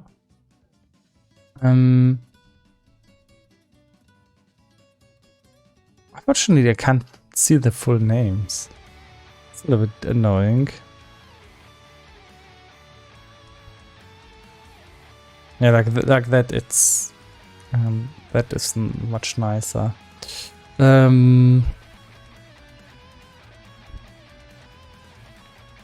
This script actually is. Now this is the main, and then there's little subsections of this class. So once I aim,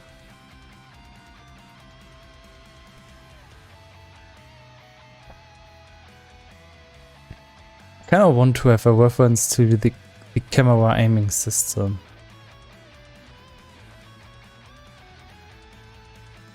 Now, first of all, I should just know what I want. I don't know what I want. That's a problem. So I want, if I have the mouse here, I want to look over there.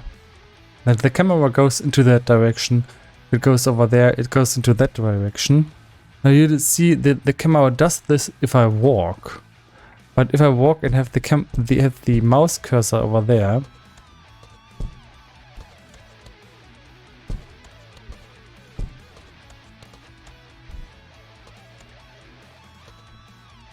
you can see where this becomes a problem. So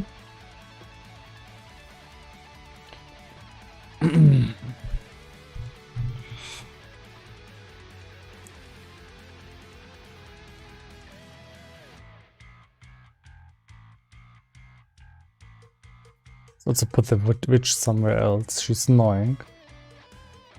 And I hate her.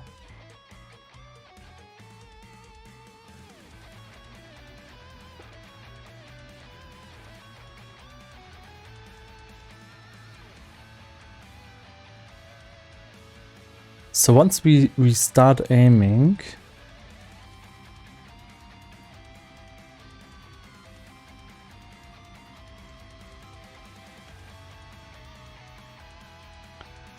we want in the end to get the camera.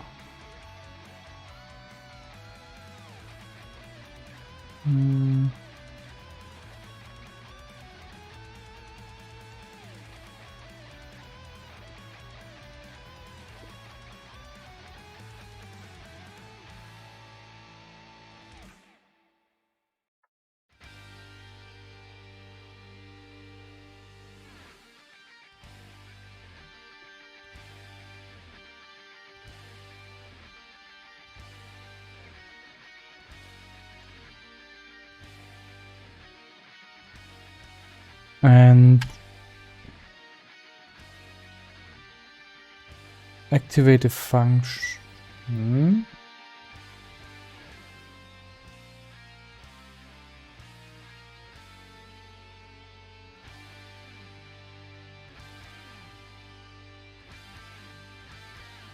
want to implement a function inside of here.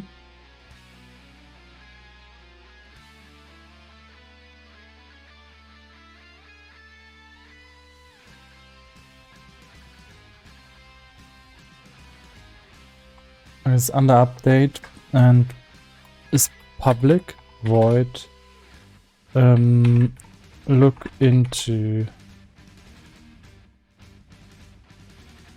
aim direction, and this is going to put look ahead false or something.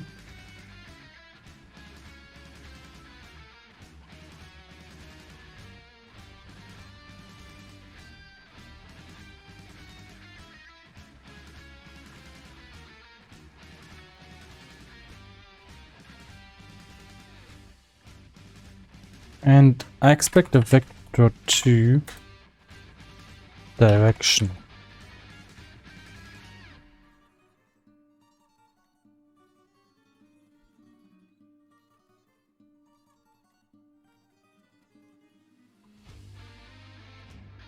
And when we stop aiming,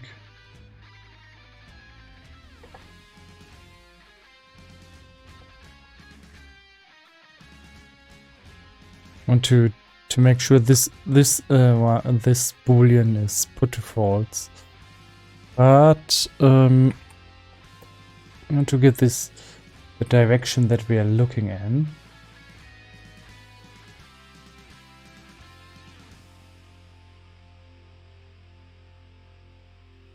It's a rotation.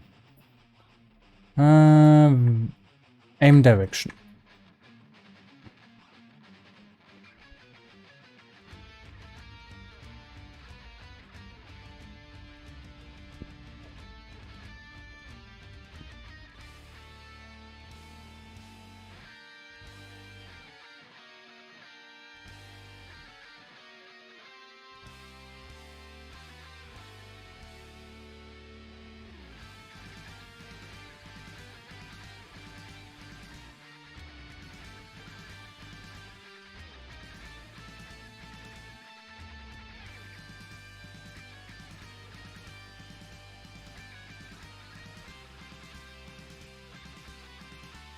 And we don't want to use block look ahead. I want to override that.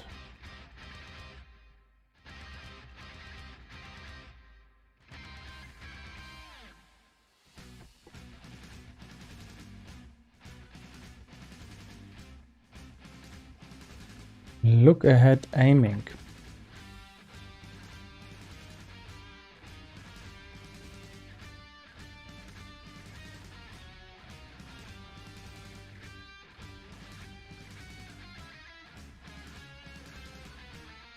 Okay, let's look at that.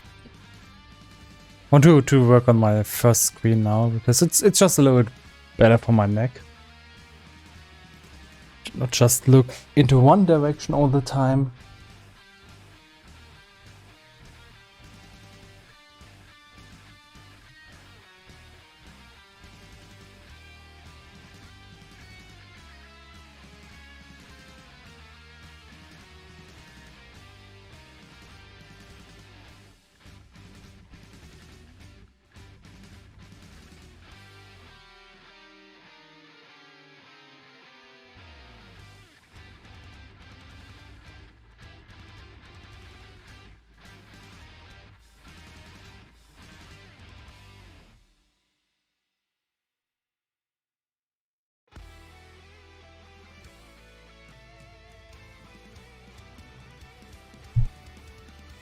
Keep going.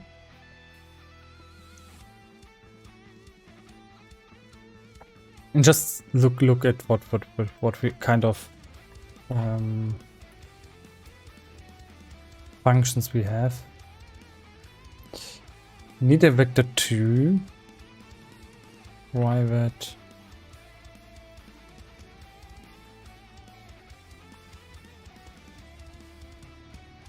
Okay, now let's look at what this does. So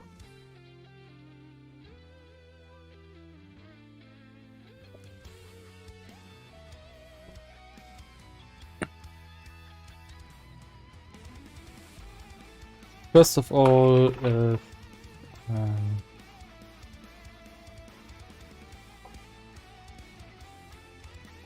we want to do another thing else, or maybe we just want to return. No.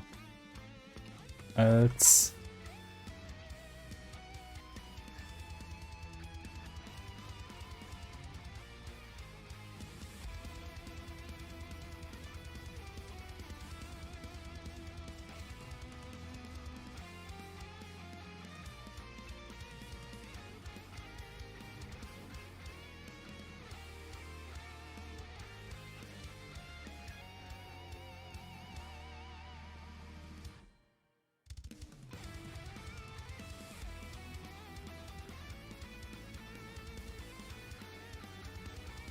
Yeah.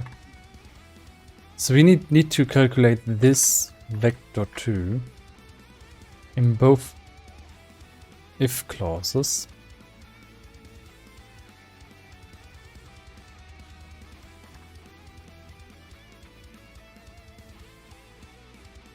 So I'm just putting something as an example inside of here. But if we have a look ahead aiming, need to fill this. Else, just look at where the character is looking to.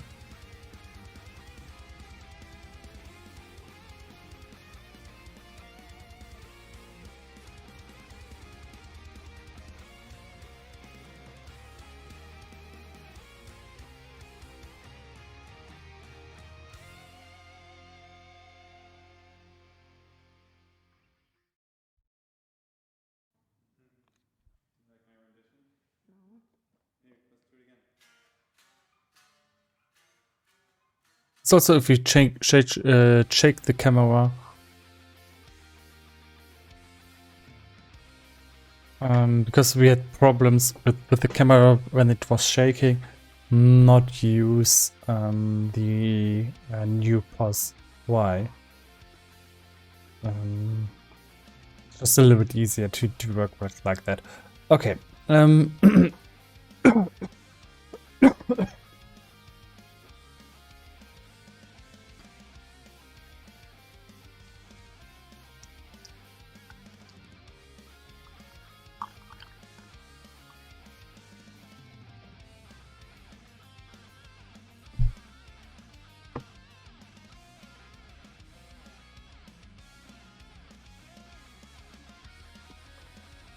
Or not? No.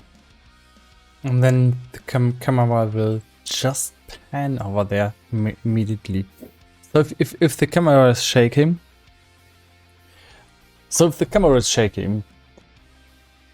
we want the camera to fixate on the character and just shake there, not do anything else from these functions here.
And then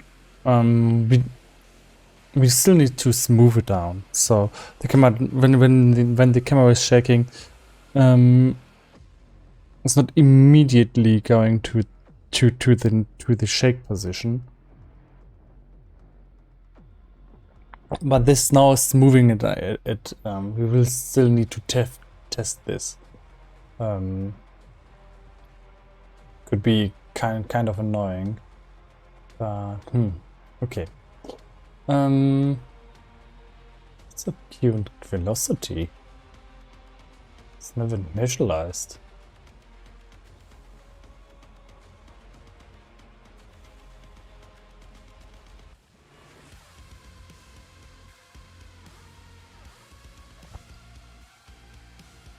Okay. But this is always going to be a vector free 0. Interesting. What does this do?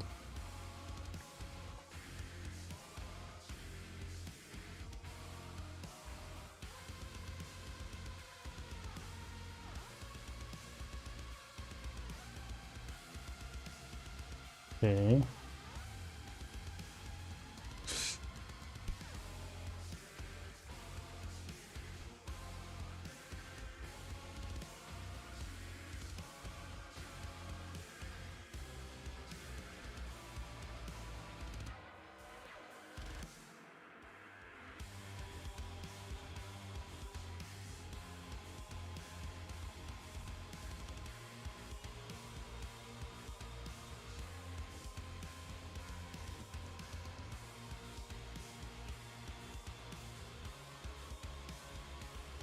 So we need to have something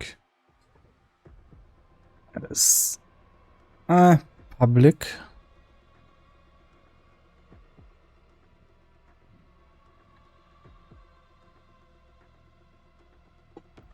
Shake damping.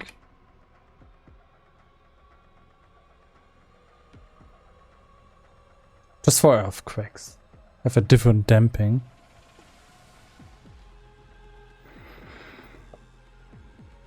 Oh, I'm out of tea. How nasty.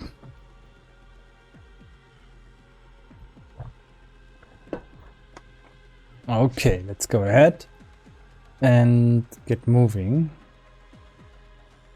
So we're just doing all the same stuff as in the normal if clause. So first, we don't have this spool.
So all we need to do now is how do we plug in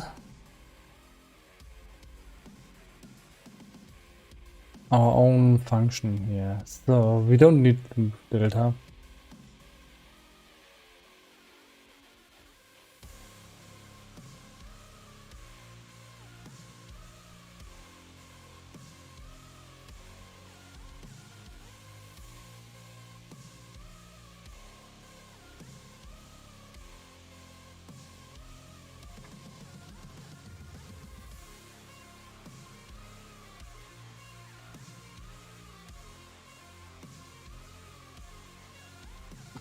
Direction, by the way.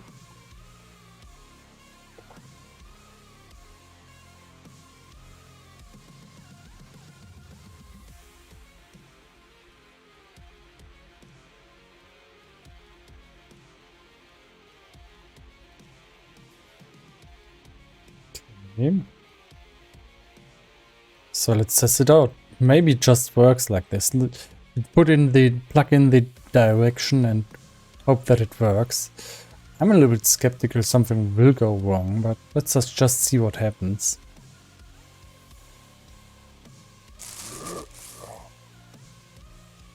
Oh, it works. Just looking into the wrong direction. So minus.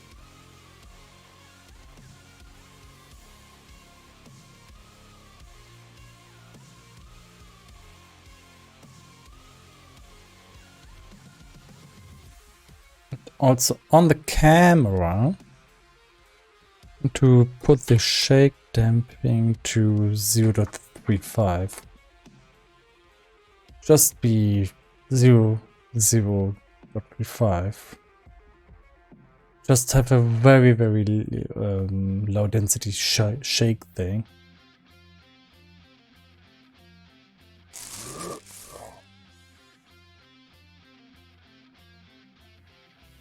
think this is not correct.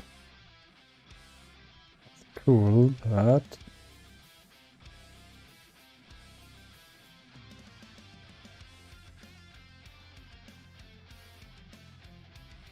Holy shit, it takes forever to come back.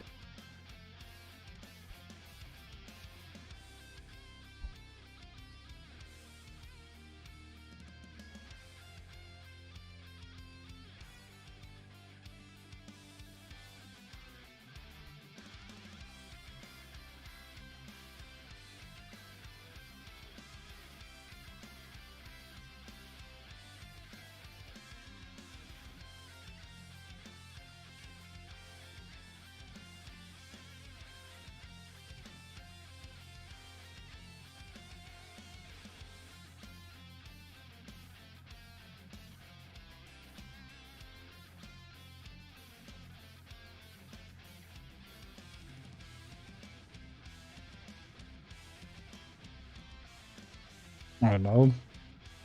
Let's keep going.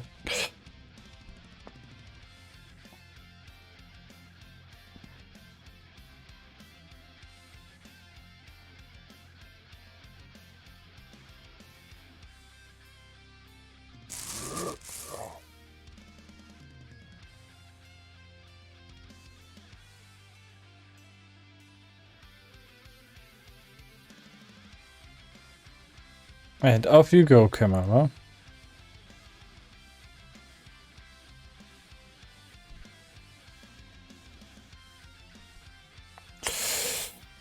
I have the feeling like something went wrong.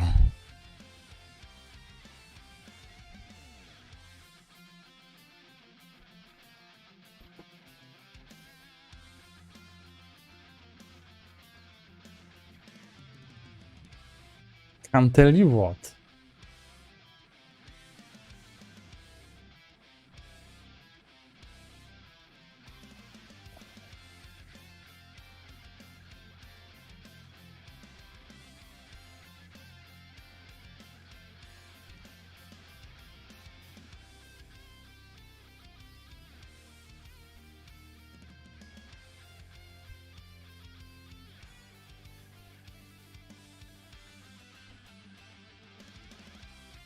I think the look ahead factor should be in here.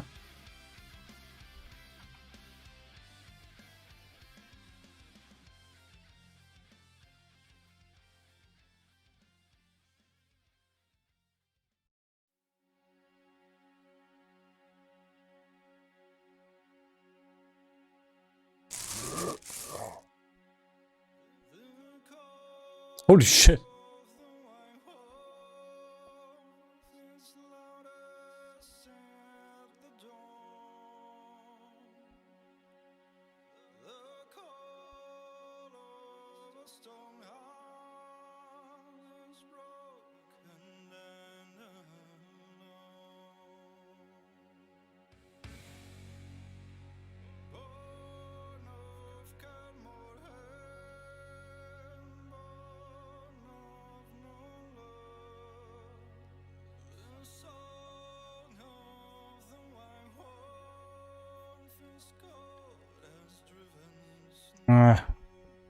Just plug in a very low number. No, let's define that number.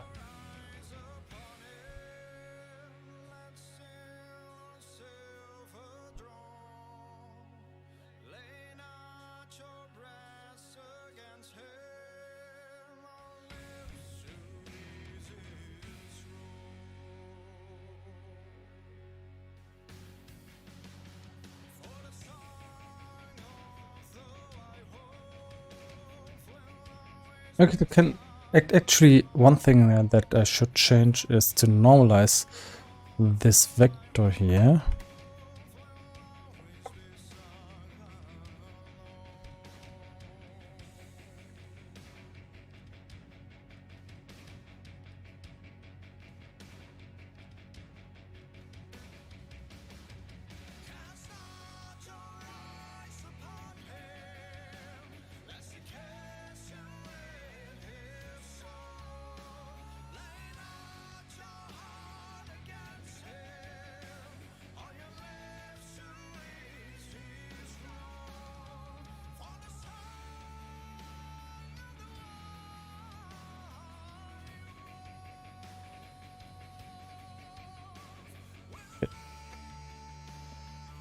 So now I can compile this, hopefully. And it should immediately improve what we see there. And I expect this, that we now can just say how far we should want to look if we're aiming. Let's see how it works.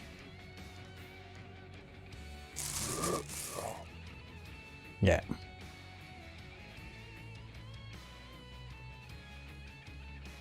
It's a little bit far. If I put this down to 1.5, we should actually have the same result as with normal look ahead factor.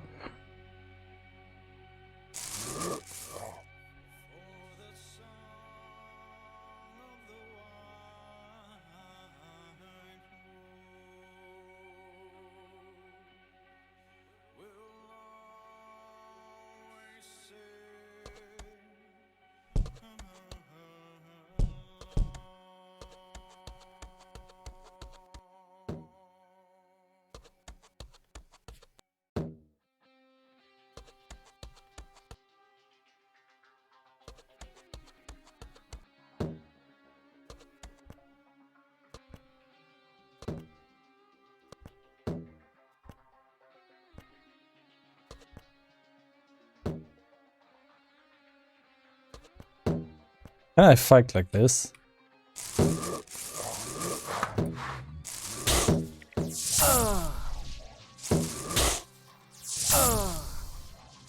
Yeah, my aim sucks, but can fight like this.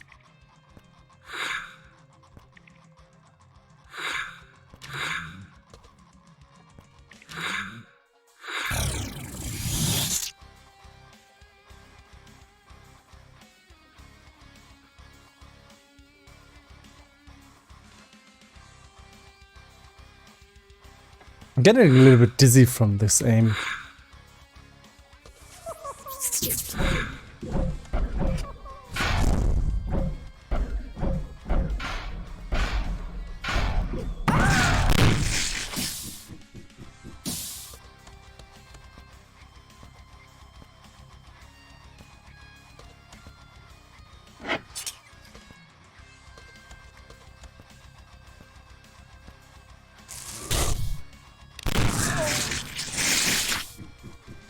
God damn it. Okay.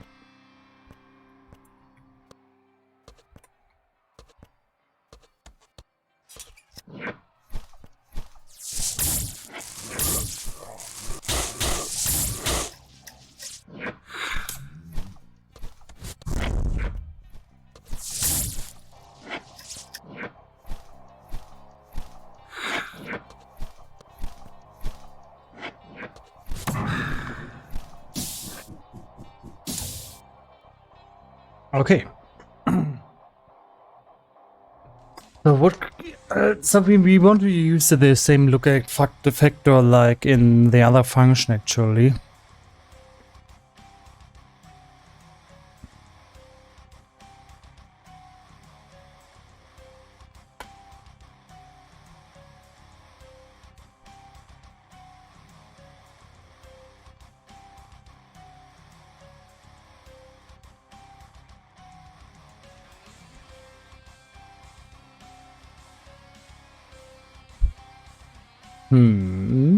So we have that function, but I'm not 100% satisfied.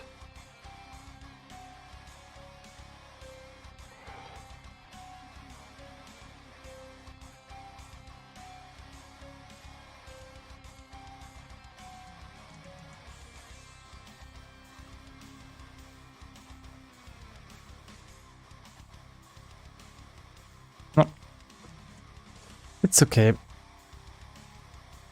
I just have to check the earthquake now. So there's an earthquake function, and I know in which kind of levels we find that. And that's the 7 and 2.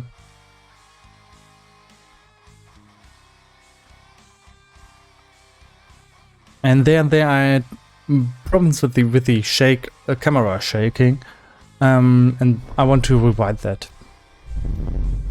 Yeah, there it was. So that was way too much.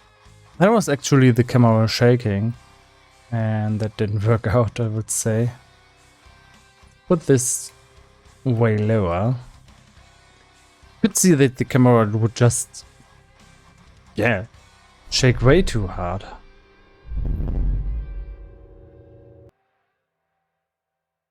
What if I put this to a really high value? Is it better then?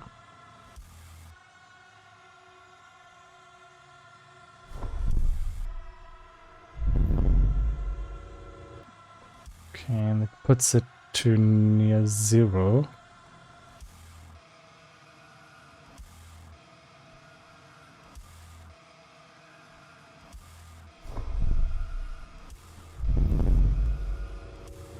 Looks like we have what no how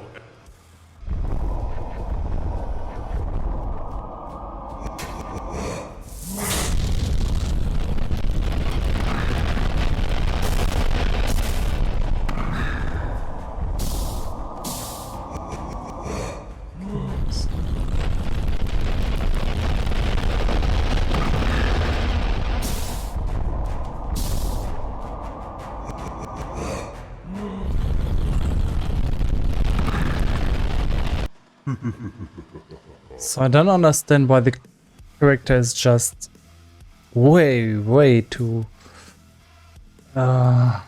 weak there. No, never mind. The camera shake. What the hell is going on there?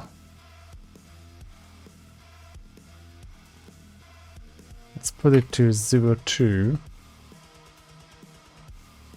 Just so for now, I'm just going to try out different values. look what no however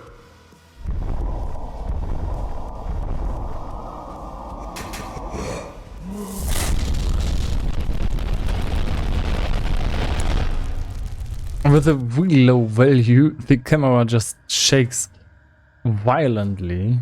Way too violently.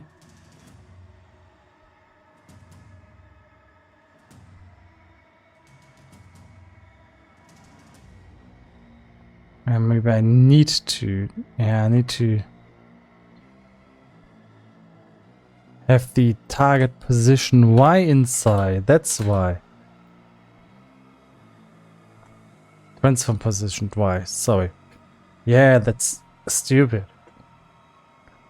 Because if I just use the plain Y value, and this is in the Y100,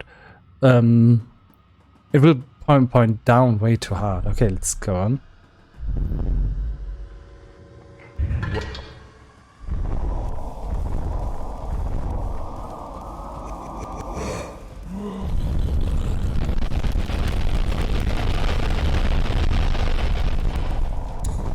Now that was way more subtle. Too subtle for my personal feeling. Let's use the setting that I actually intended to.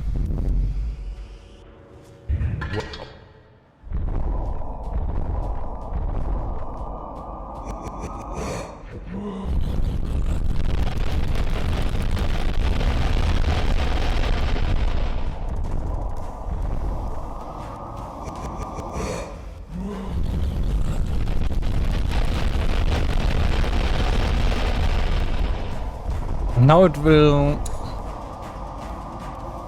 point up. That's weird.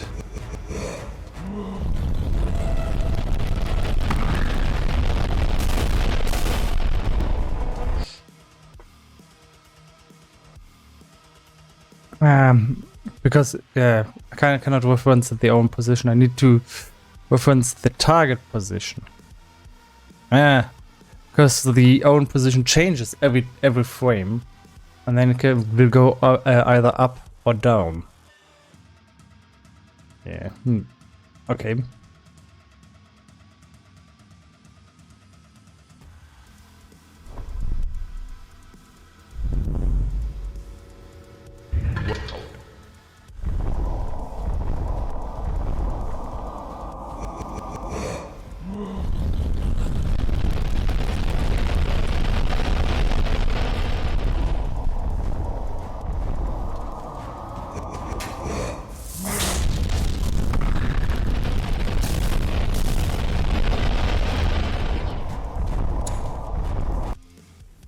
Okay, now I just need to find the right value. I think the camera shake was good, but it was a little bit too weak. It has to go up and down a little bit more. And I can just change the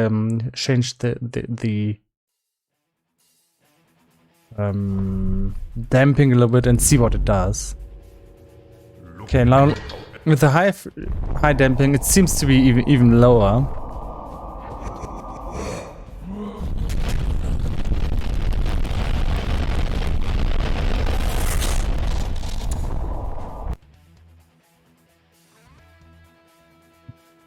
So let's put this down a little bit.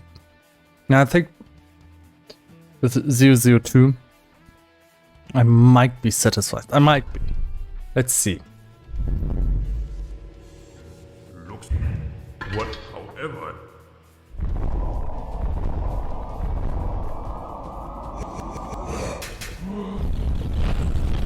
Yeah, that's it. It's violent, but you can still see what's going on actually.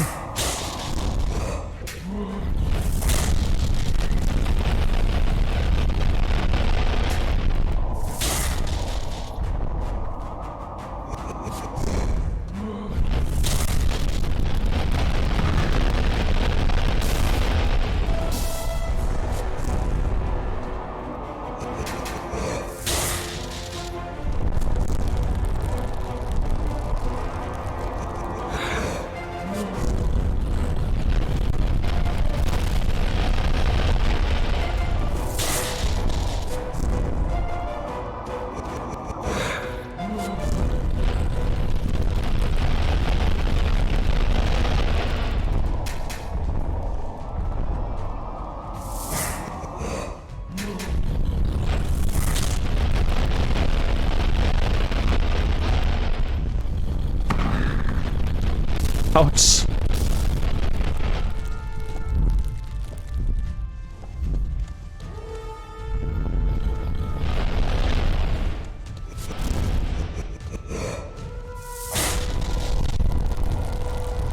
I don't think I can make it.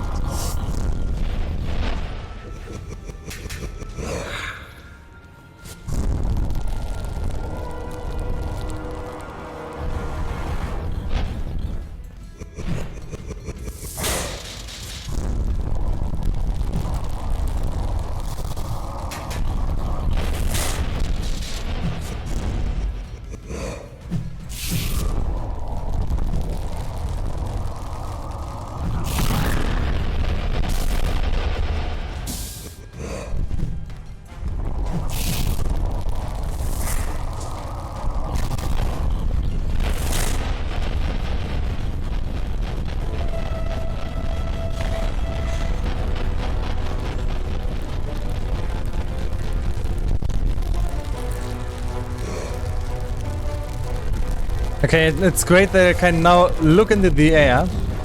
It's a little bit sad that I will die soon, because I'm running out of lives. And I don't have the health left. But I think... Oh, come on. Give me that.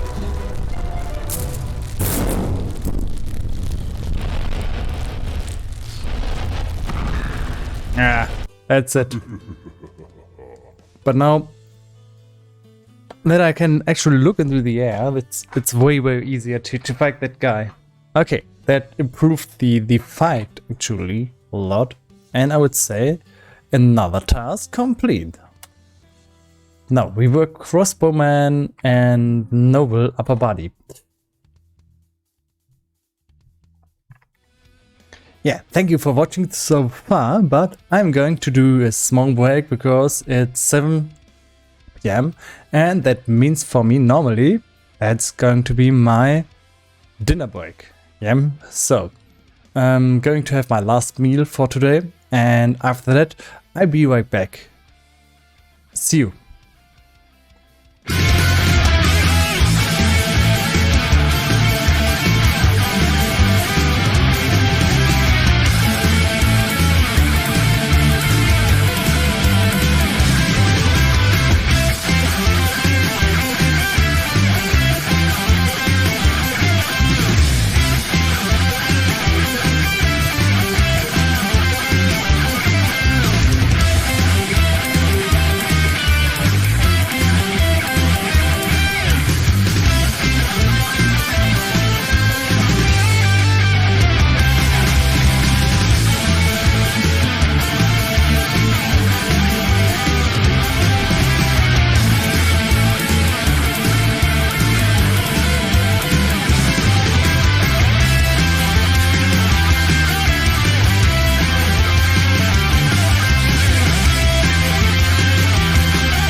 Okay, yeah, I'm back.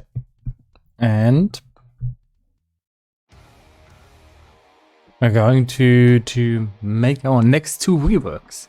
Crossbowman and Nobleman. You're next. So we have this Crossbowman and Nobleman. And let me put them into the test level right now. Activate the UI layer because I don't want to see it.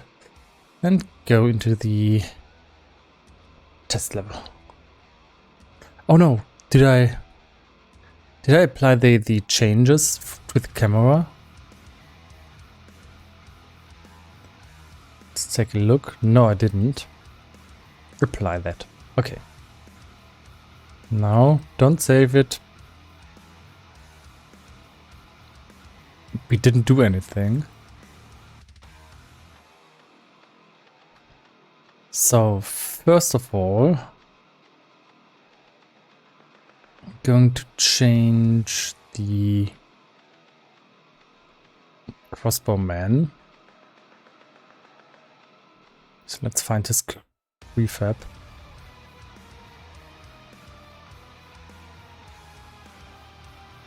Or maybe I should go into the level where I had this problem. Yeah, let's go to level number 9, where I when did run into this problem. Oh, it's level number 8, and there it was apparent at this position that the next crossbowman quite had some issues. Let's take a look.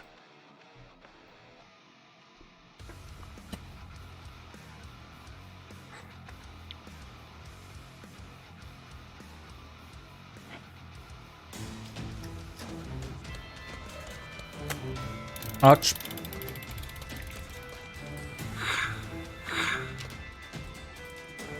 Yeah, and you can immediately see he's walking without his shoes.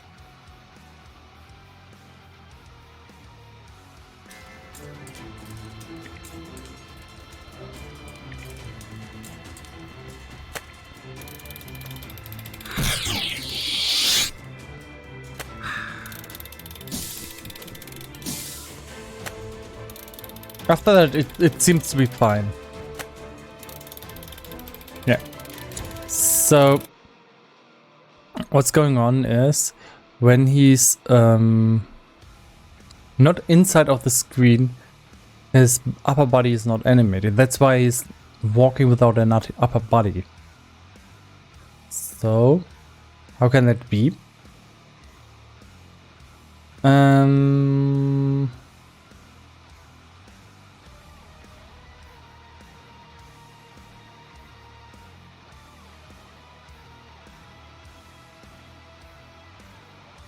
We have to change the culling mode. When he's not animating outside of the frame, when we don't see him, then he's not animated. That's the problem.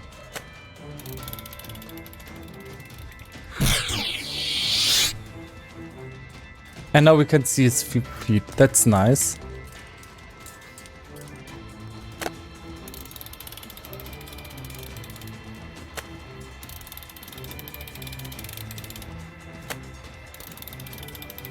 And everything else seems to be fine.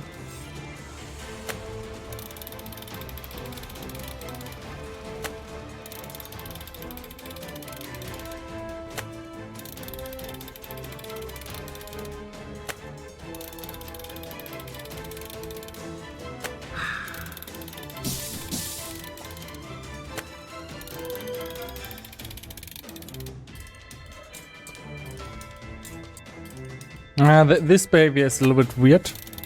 And he can shoot through the stone. It's not good.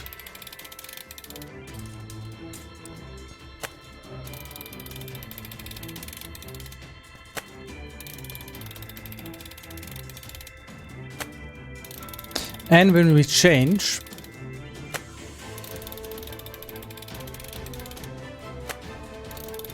He comes from here.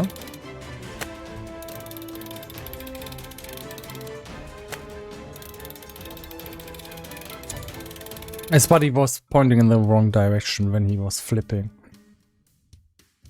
That's annoying.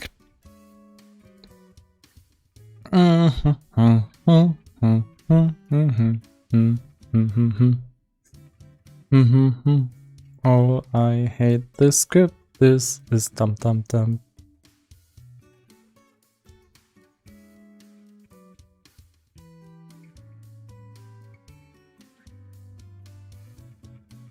So if he's flipping, his upper body does not. His upper body is not flipped. So if caps if upper body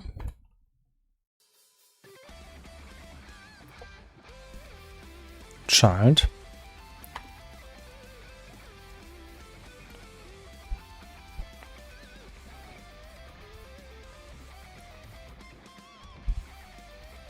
so if you have an upper body, also flip that.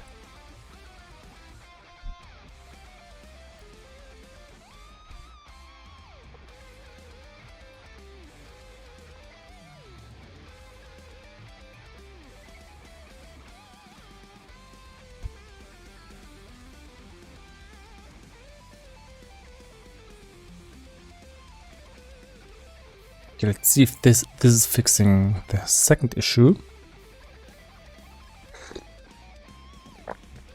And that would pretty much be the fix. Be the fix.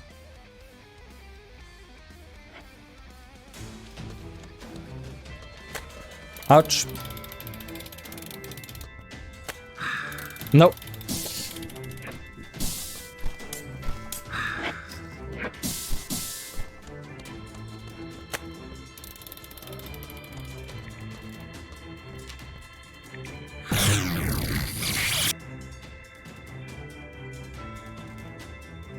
Oh, he's not coming.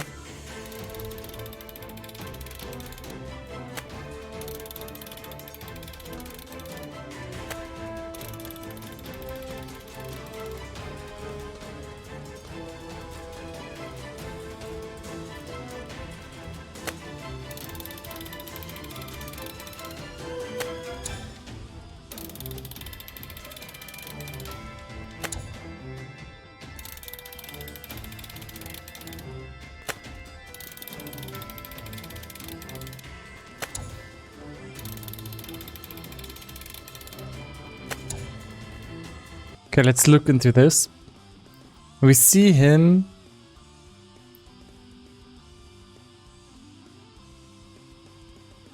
The hell? Oh, he's not flipping at all. Ah, I see. So what? Let's make sure he can flip when we jump over him. When he's aiming.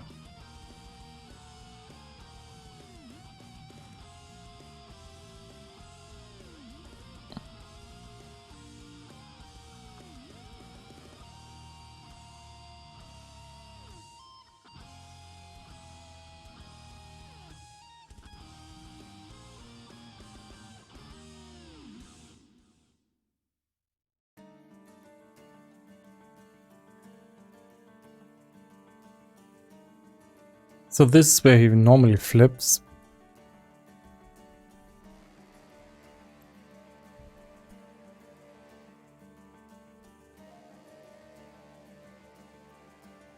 And when he's aiming, he can't flip his upper body. He can't flip. So let's just. Is this the same line of code? Yes. So. Let's just create this method private void flip check and put this code inside always the same code. And then instead of doing this if else thing,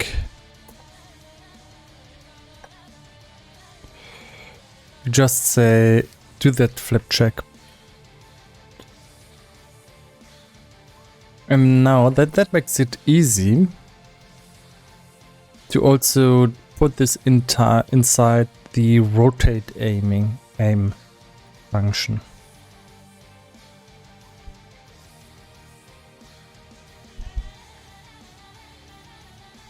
Okay, let's see what that does. And then we have to just look. Do we have to flip the upper body as well? I don't think so, but let's just take a look.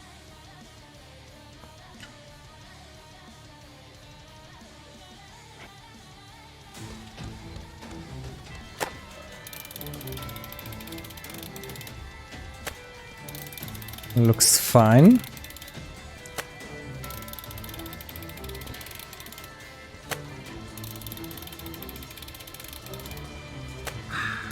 Yeah, that's fine. So that fixed it. So we don't need to do this. Good. That says we don't need to rework the whole crossbow man. There's one thing though. When he's firing, he's sometimes firing through the wall.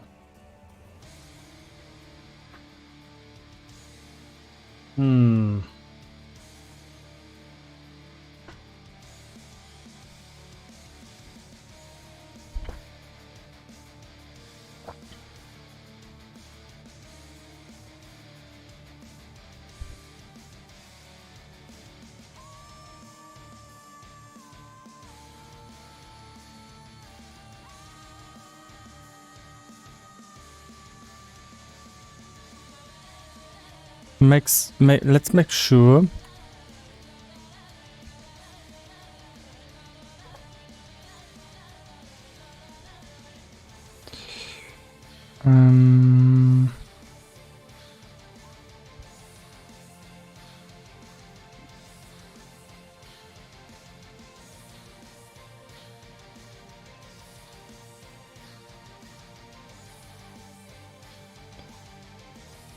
Let's make sure that at the spawn position of the arrow, actually don't detect environment. I think environment is on layer 40. Let's look that up. It could be that it's layer 11. That's layer 11. See?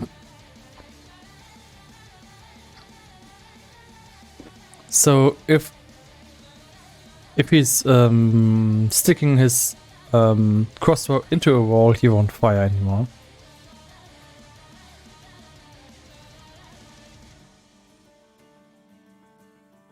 So in that case, he won't fire through walls anymore, which was the main problem here.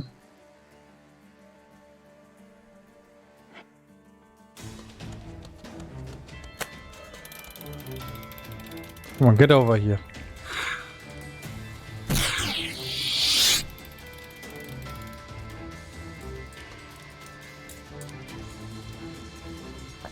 And he won't fire. No, he will never fire.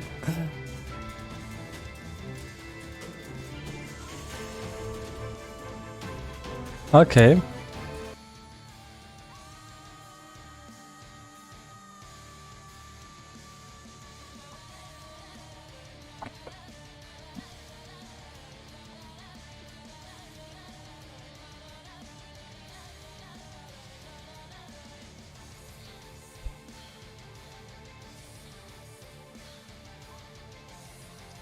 So let's make sure that he's stopping his aiming.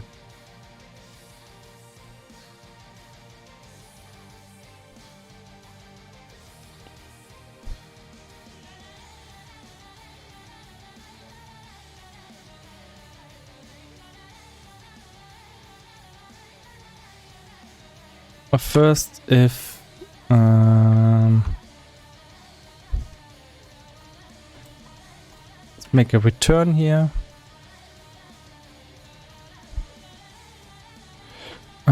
Yield break.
Yeah, if you stick your crossbow through a wall, just don't fire and stop the procedure.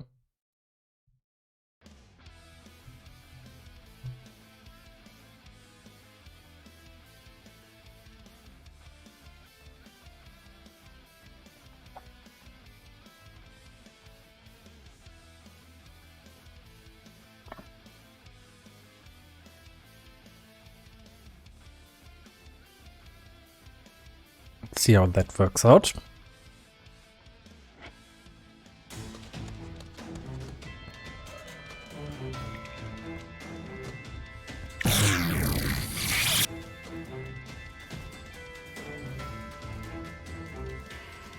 Not so well.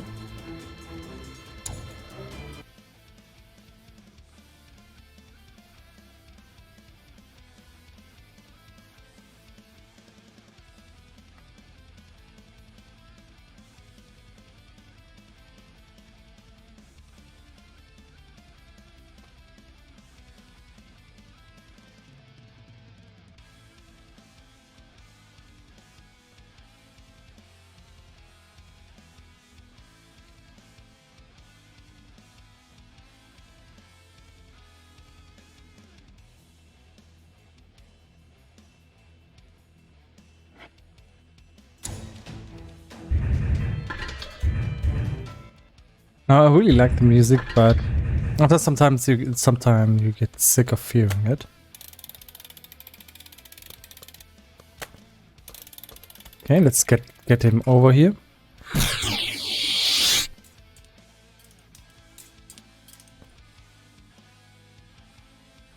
And this will break him. Now he's going to be mentally tired after sticking his crossbow to a wall. So he goes into this, but seems like something's not right.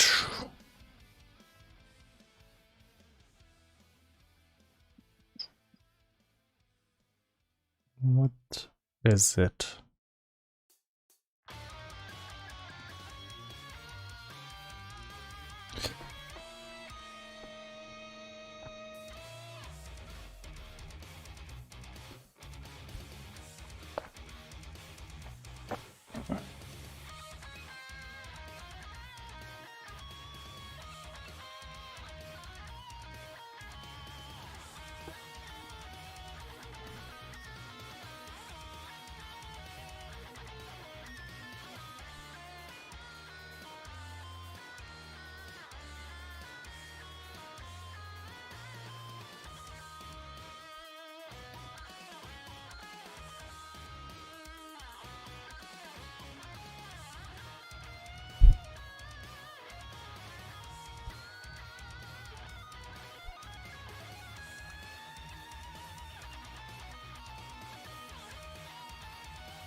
I know what.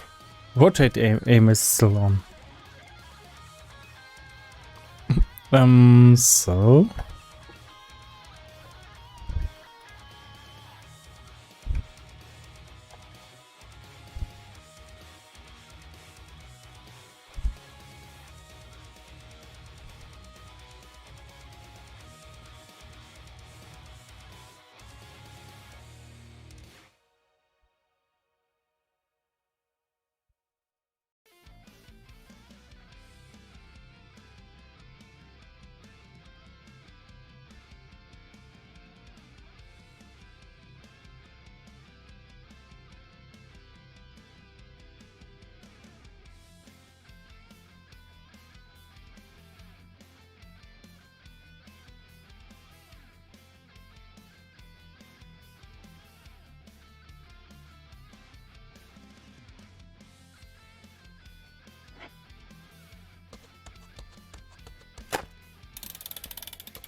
Ouch!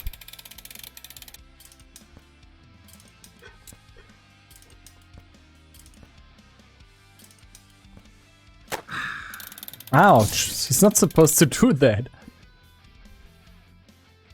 Maybe we have to increase that radius a little bit.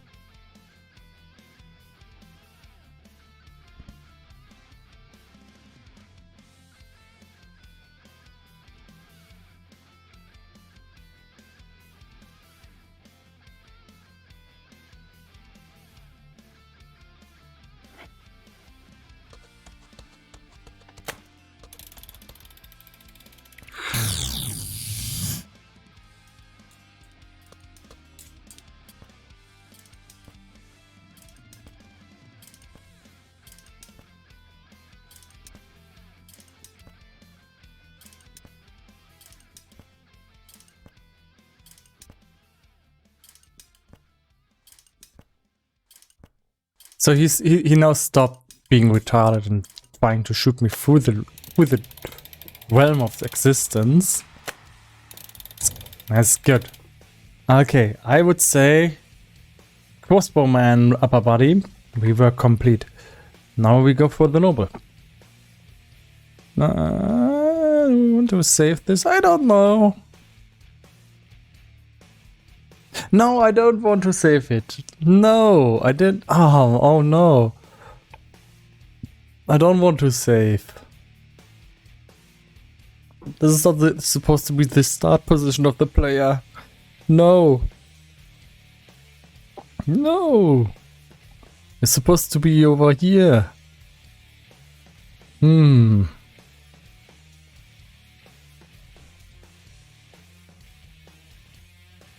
Okay, now we can just take a look into the nobleman's.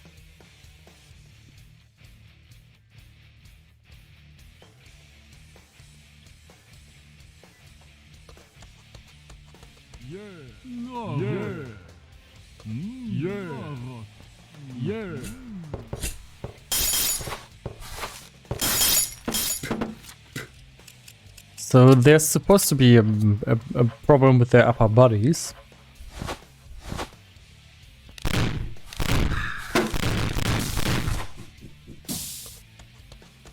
Didn't see any.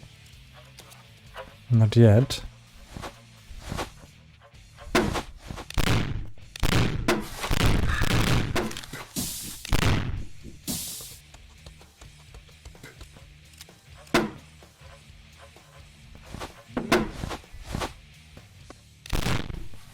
Oh, there's a problem.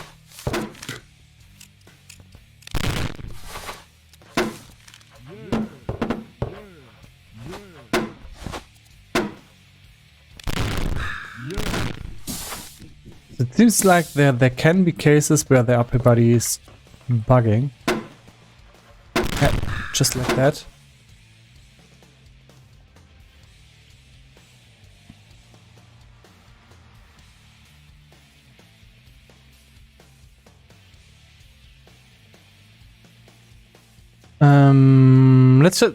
Let's just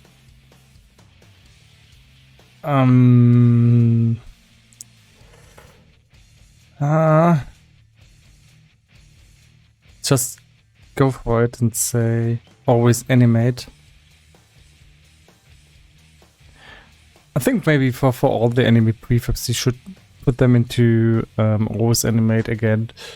Doesn't seem to be worth the cost that you maybe save a little bit of performance, but therefore the animation is sometimes off. And it just doesn't seem to be worth it. Because the bugs that I have with this, they are just really hard to fix. I don't know how. I don't know how.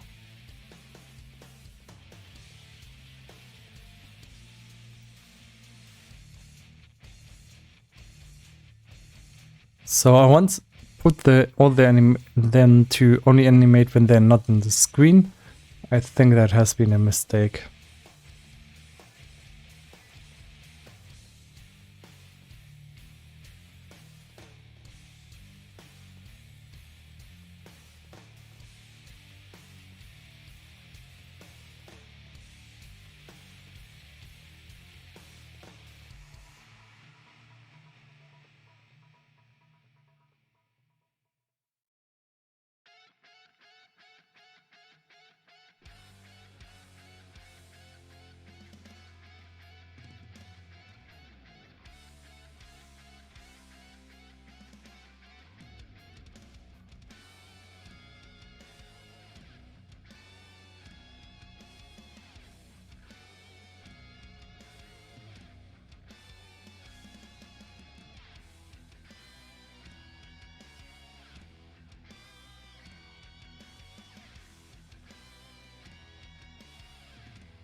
Okay, let's see if the problem is still there.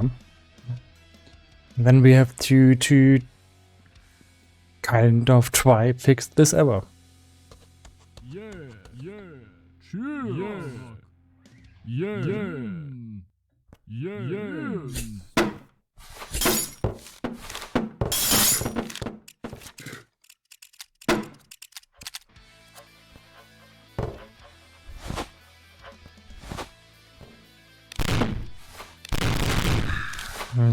I haven't seen it yet. Let's keep going.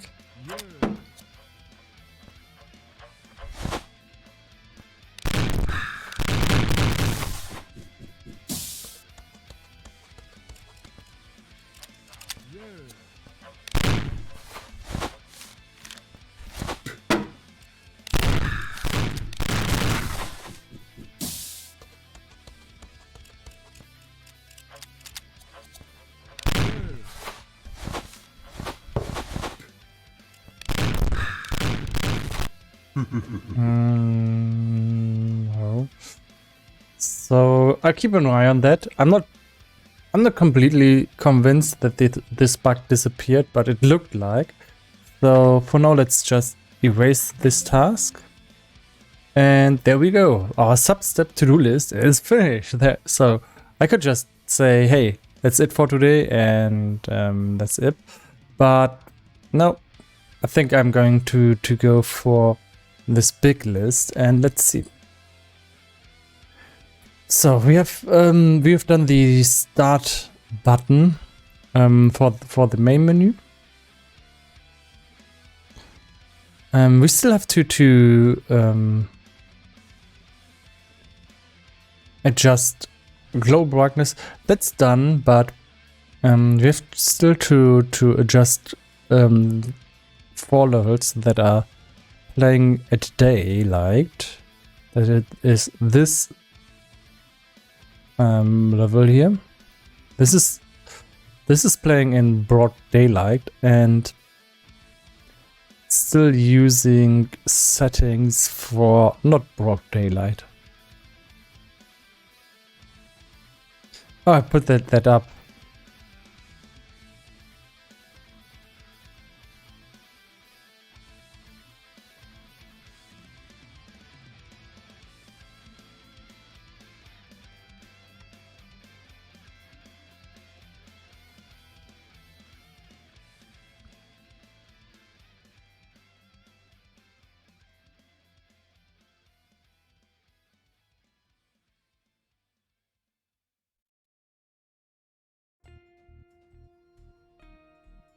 Here it is not broad daylight, so it's okay. It's not. It's a little bit darker.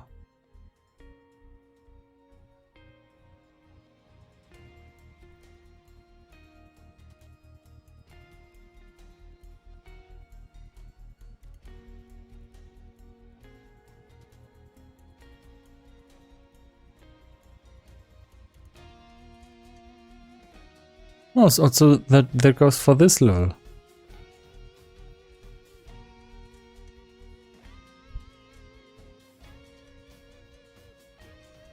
Yeah, also for the god level.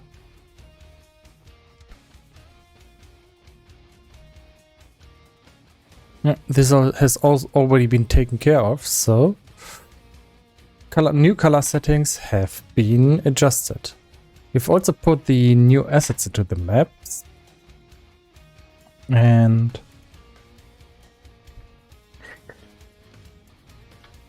wow! There's only some small tasks left, then make new skill videos. So that's kind of a redundant, not redundant, but that's kind of an annoying task, but it's quite nice.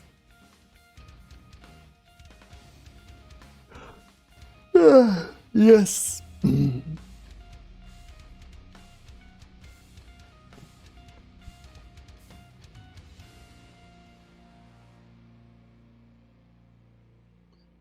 So, make peasant fire attack sounds.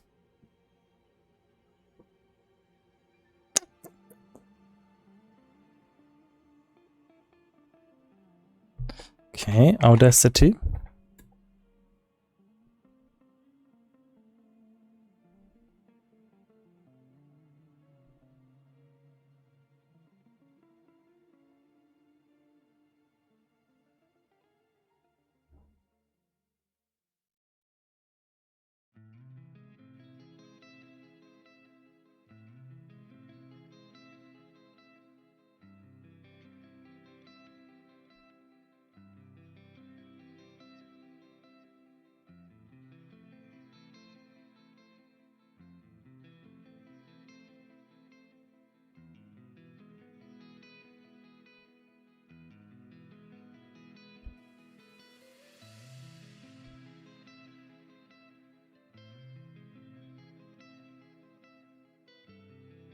Oh, that's a nice song. So how do you make fire sounds? First you take paper. Here's some paper.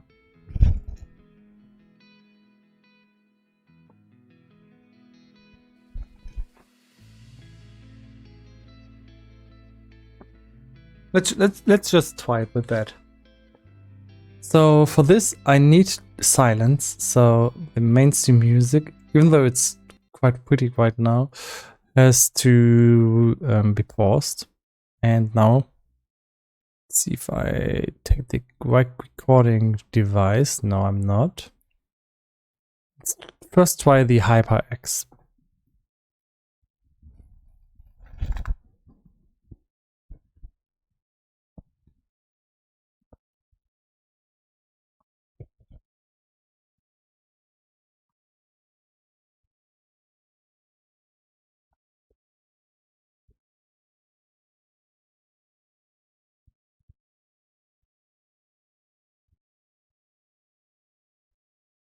Let's see how that sounds. And yeah, that sounds like fire sound. Wow, holy shit, that was fast.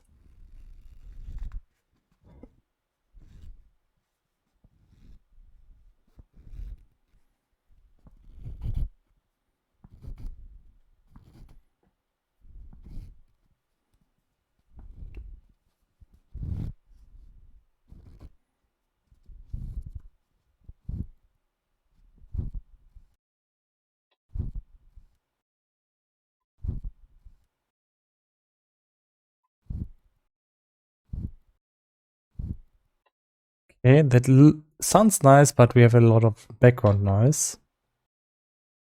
So let's filter that out.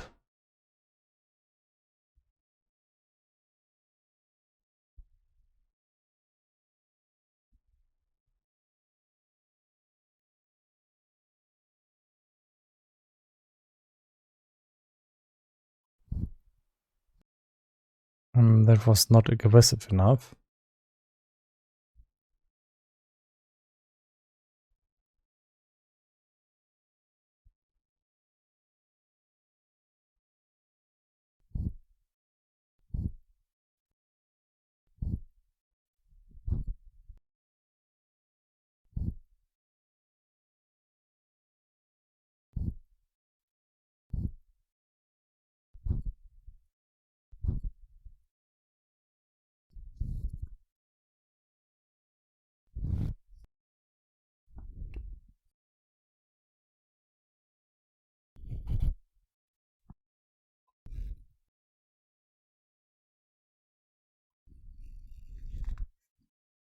Okay, I think they are not good sounds, but I can try to modify the HyperX.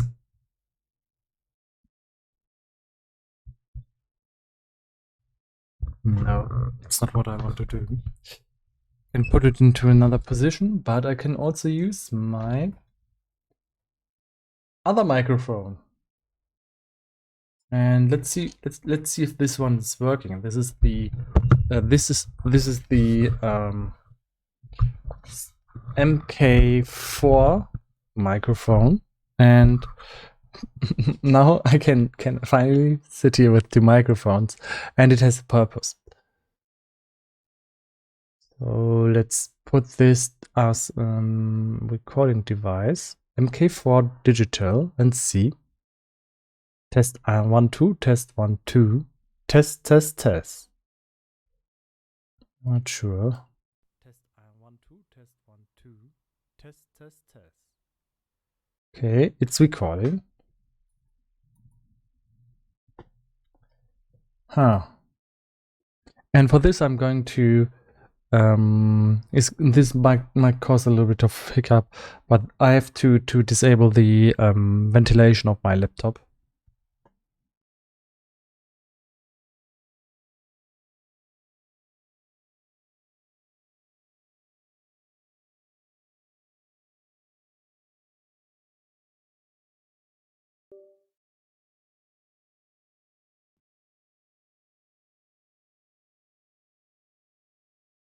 At least it's still working. And let's go.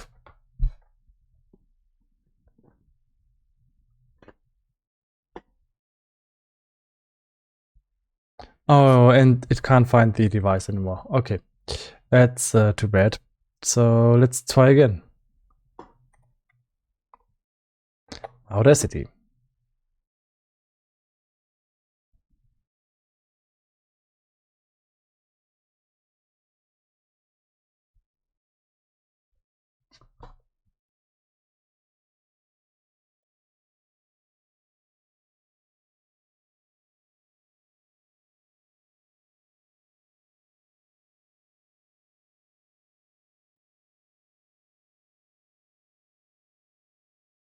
Looks like it's not getting the sound that I want.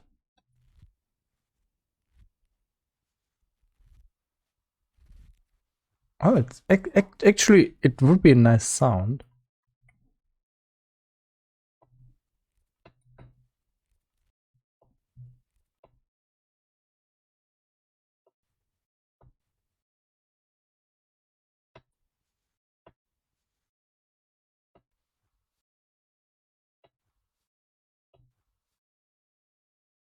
Let's try again.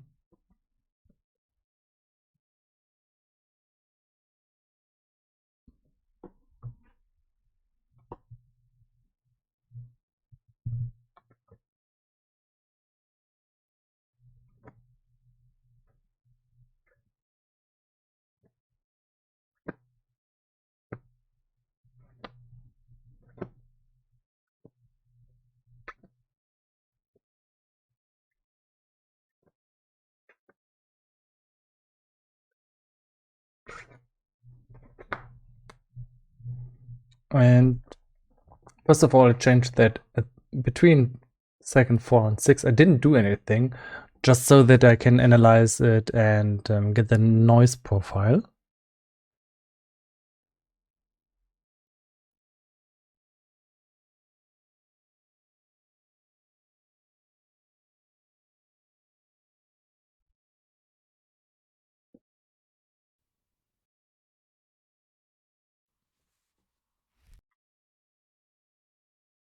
You could actually hear that. Okay. Now let's equalize. Now let's try to get the volume to a good one. Normalize.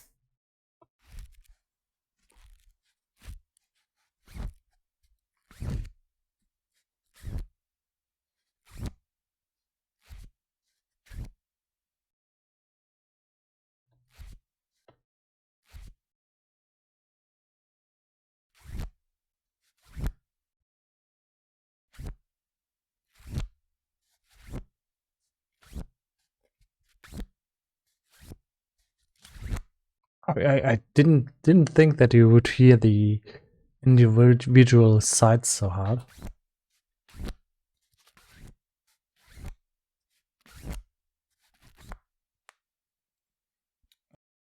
Okay, let's go again.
Okay.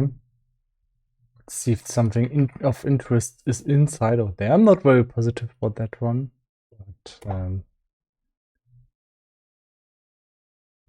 don't know how it sounds yet.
Now you can still hear the thing on the paper.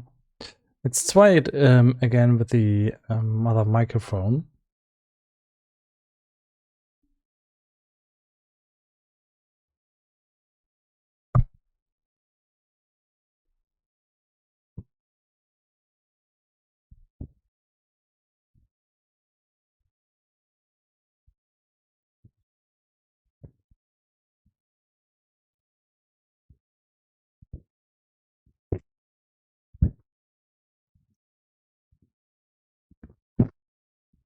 Hello, hello.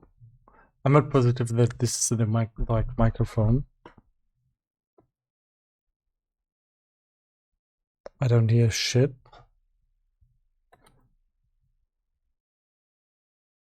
Yeah, because I just changed the playback device, not the microphone. Whoops.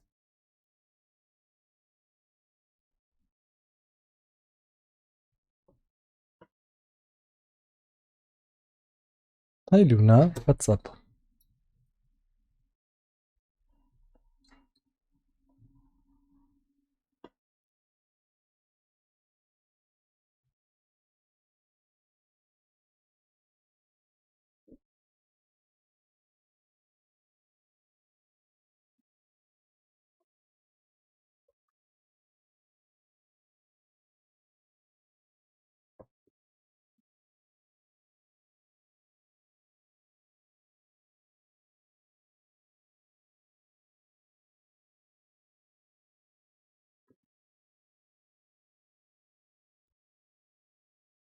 Okay, let's try again.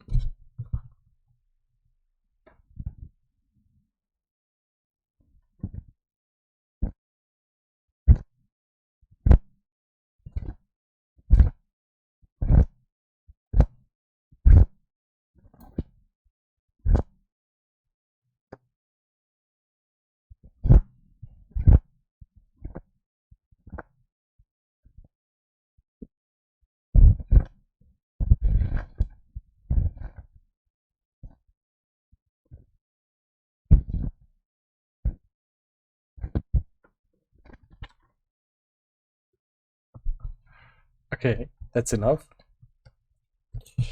That's enough, I guess.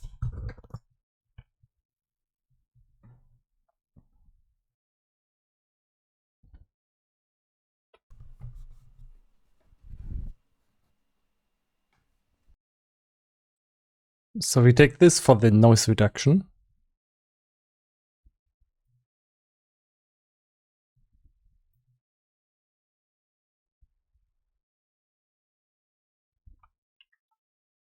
Tied to the whole clip.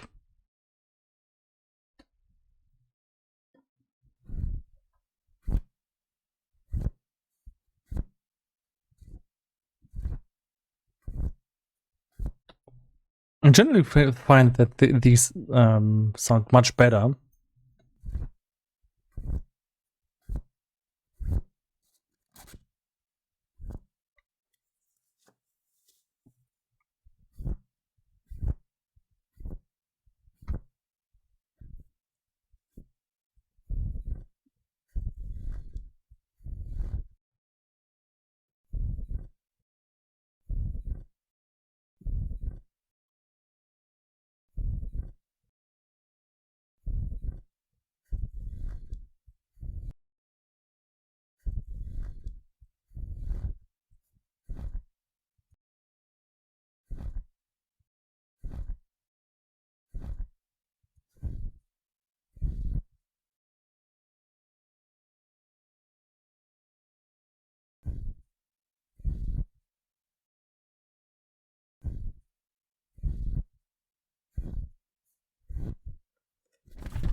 Okay, not the last one.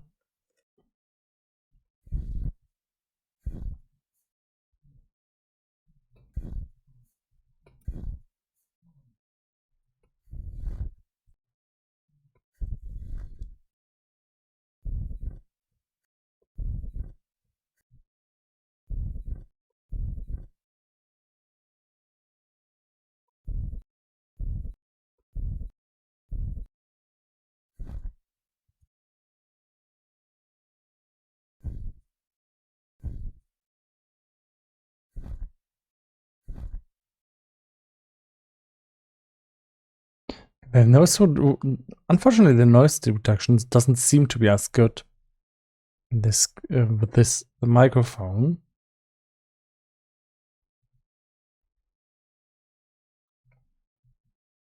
Let's try that again.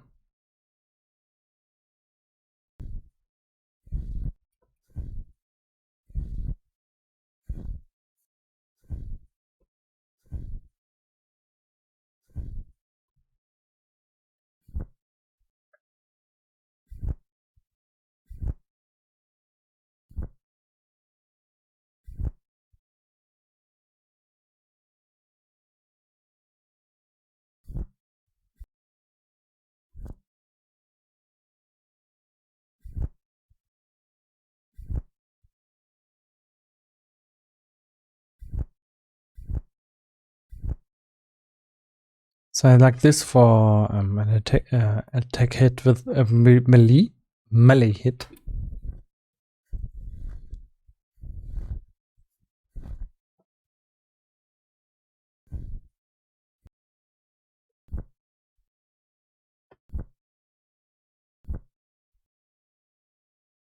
And I like this one for ranged.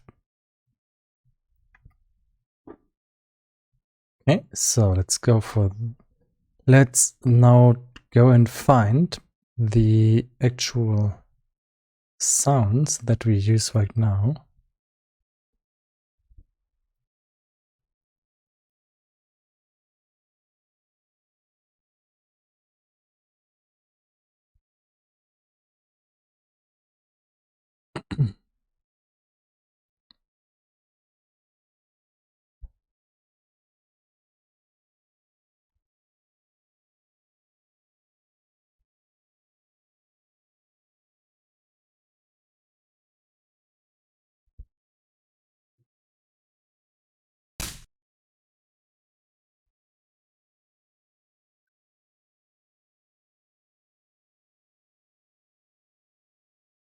And combine these two.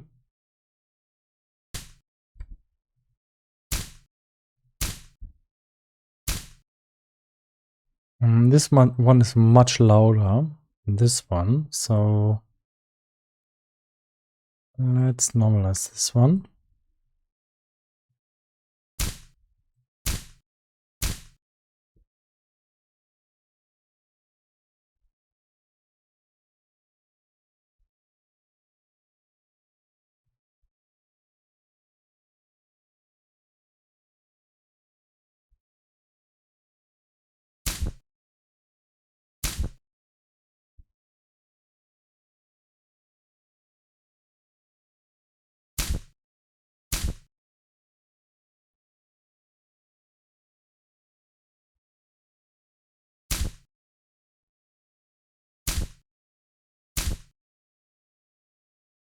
Yeah, that doesn't work out.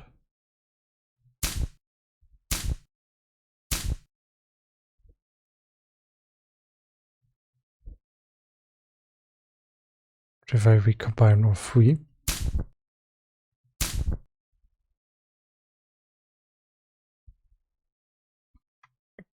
It starts to be working.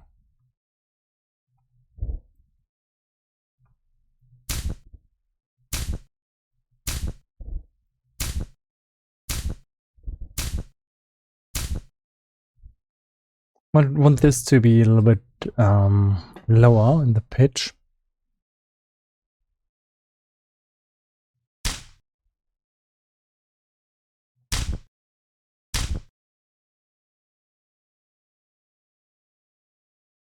And a little bit less noise.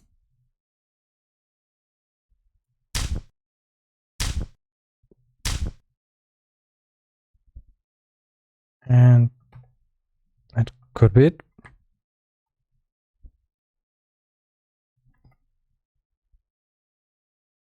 Let's try this.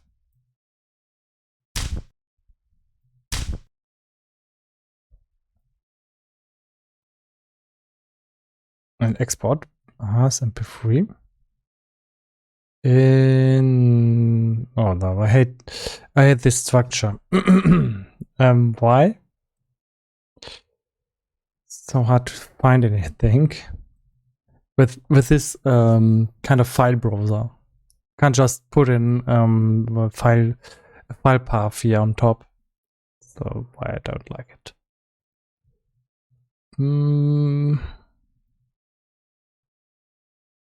Save.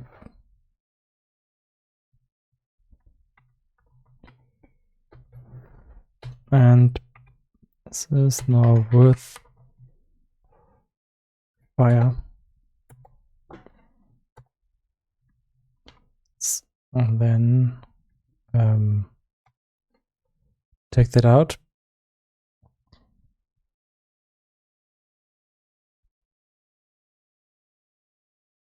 So look at the launch.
I think this sound is just stupid.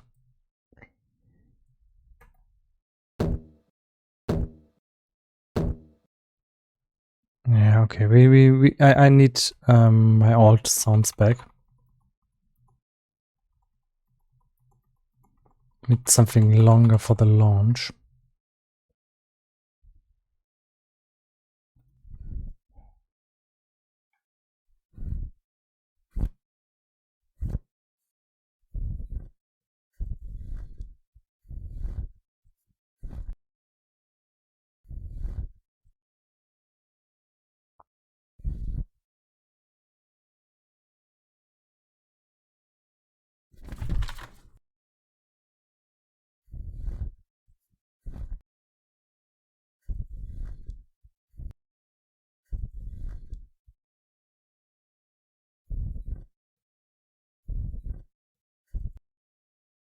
I think that might have a good sync with the launch sound, the Q one.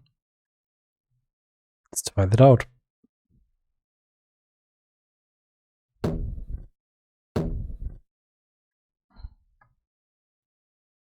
Oh, there's still too much delay between those two. No.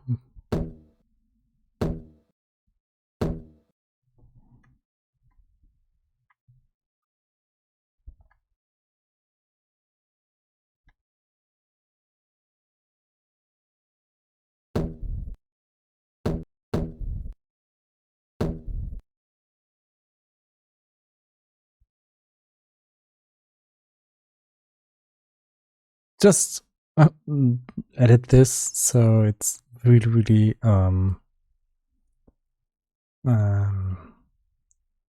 silent.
You pitch down a little bit.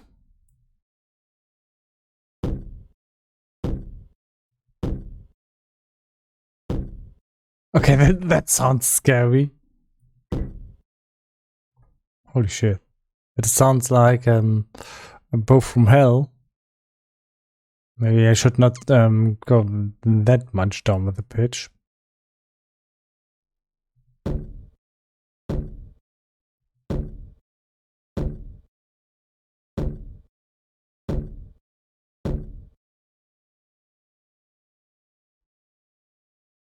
So there's still some kind of noise in there that I don't like.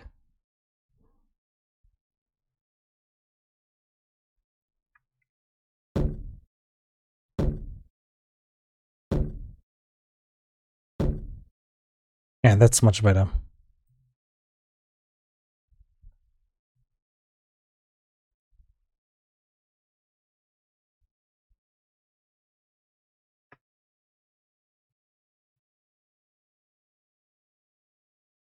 Okay, now that's the sound that I like. Now let's go through for the melee fighter.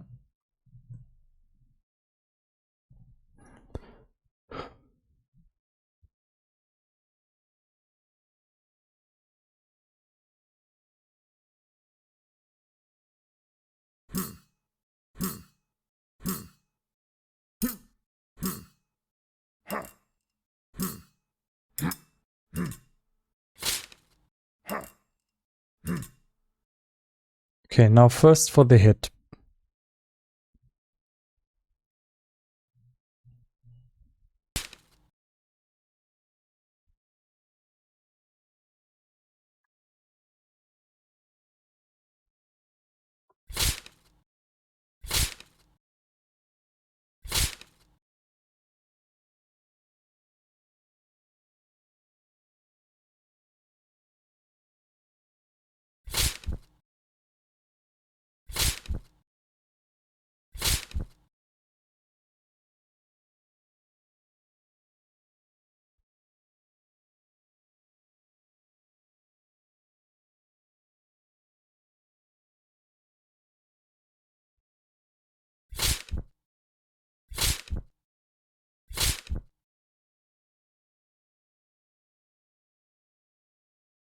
Okay, I think that's right.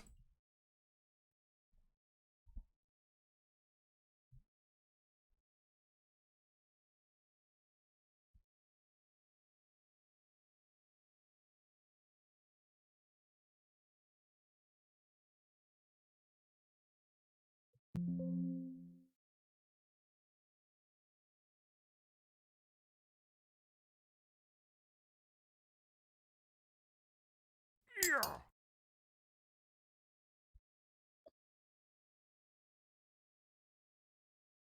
Now I have to kind of find swing sounds. Not easy. Not easy. One's good.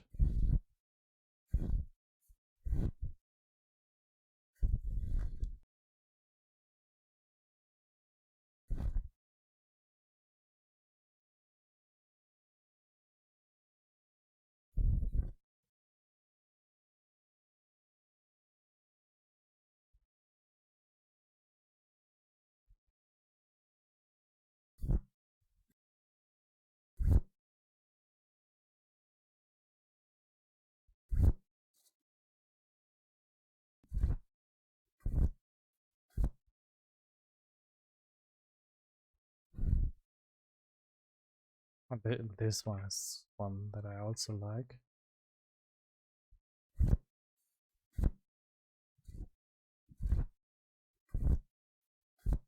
Okay, the rest of them sound like bullshit. So let's just try our luck. Yes.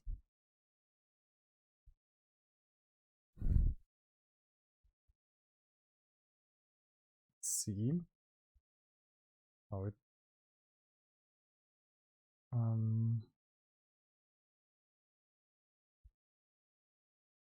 how it sounds.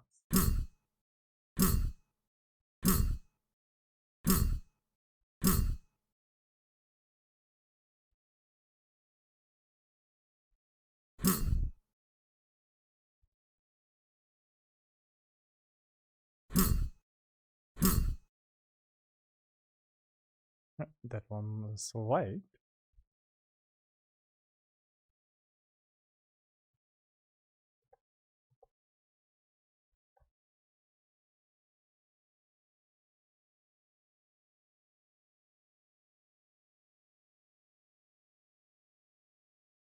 Right, the next one.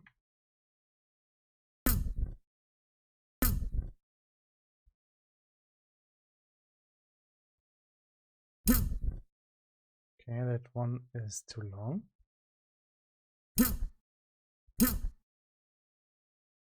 That's more like it.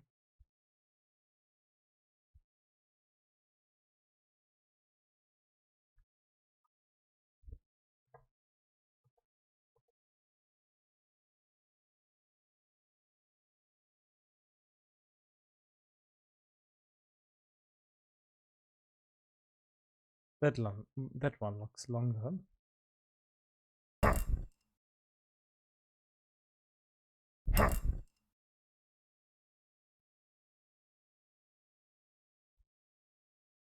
So we can also allow ourselves a longer sound.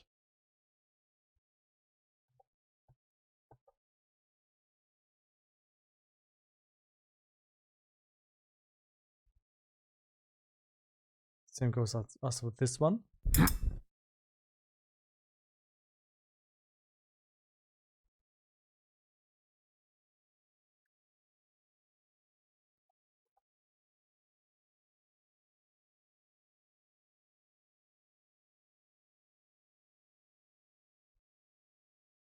This one is shorter.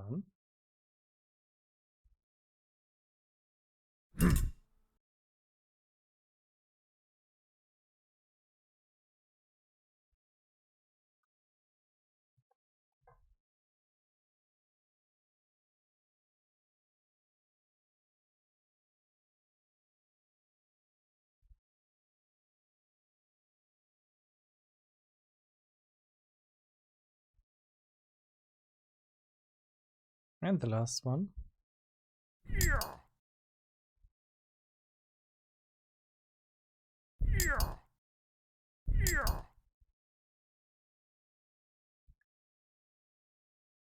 Yeah. Yeah.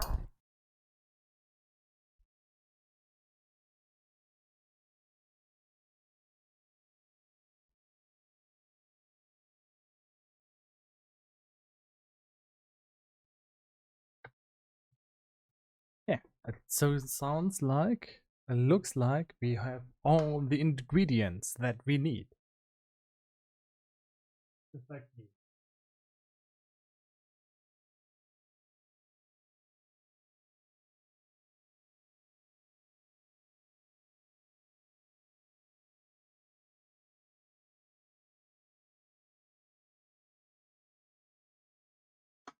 Yeah, all the ingredients that my cat needs are cuteness and cuteness.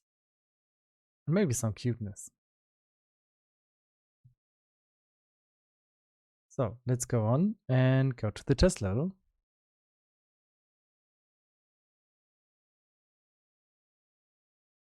And I'm going to replace the sounds of these enemies just right away. Just give me a second. So we have these fire sounds, attack sounds, hit sound on fire, and top attack fire. And they're going in here. And now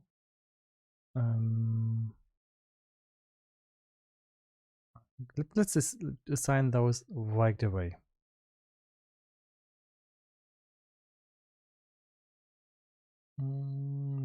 Where is that peasant? Here it is. Here he is. Okay, there he is, and where does he has his sounds? There. Now I just have to click everything. Let's actually just strict edit the prefab. That's a little is a little bit faster. And look at all the things he has here. Ooh.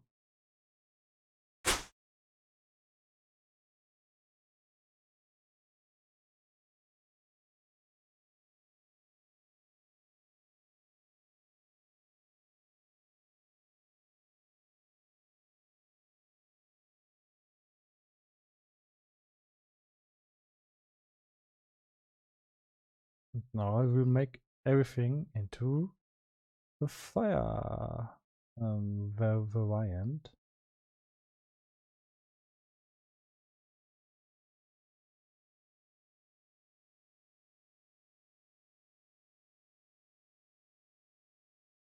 Top attack fire, hit fire. Okay. Now all these attacks and swing sounds should have a fire variant. See.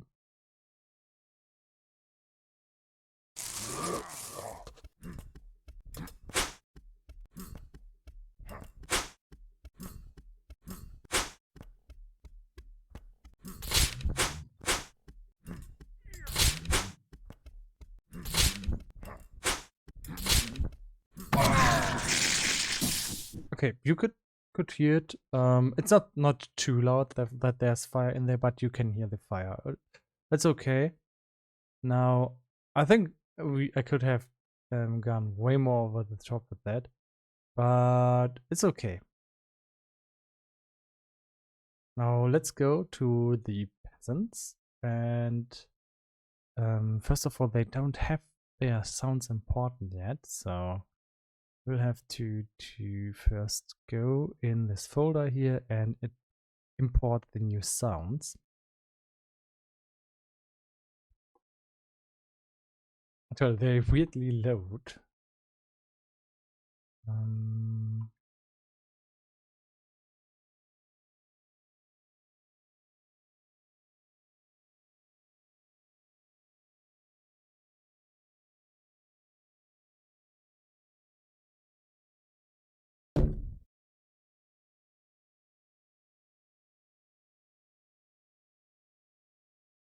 And I have to find this. There's the hit sound. Oh, there it is.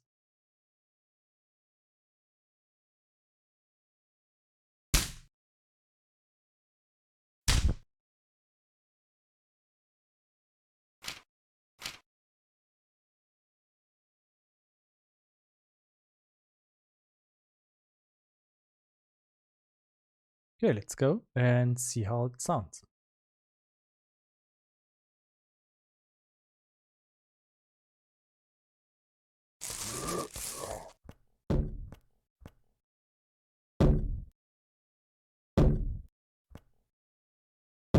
That sounds way too strong.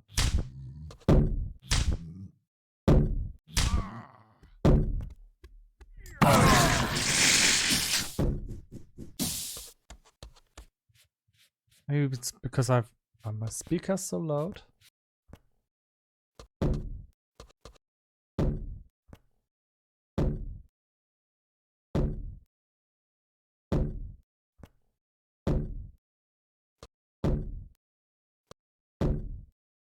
Hit me. Come on.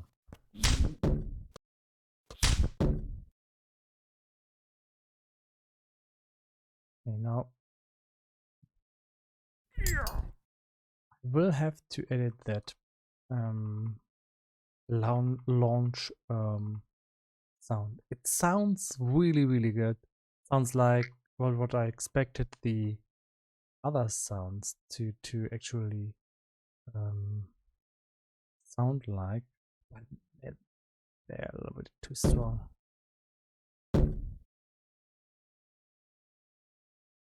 I have to fade this out way strong now.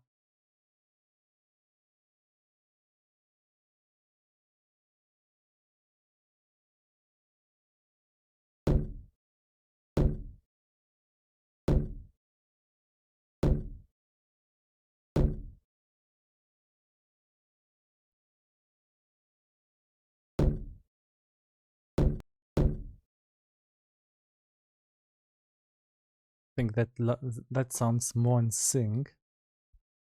Going to listen to it loud.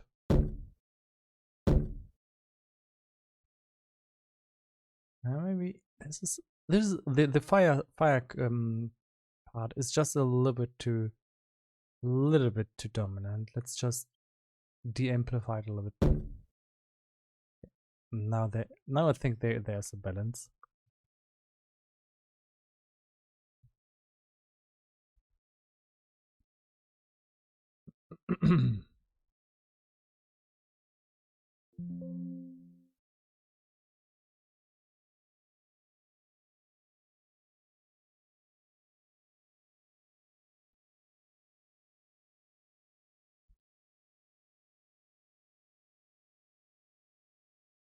Should we overwrite this?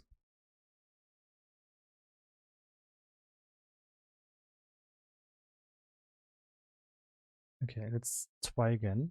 And now I think it might be so that the sound is good, but it's not over the top. Not for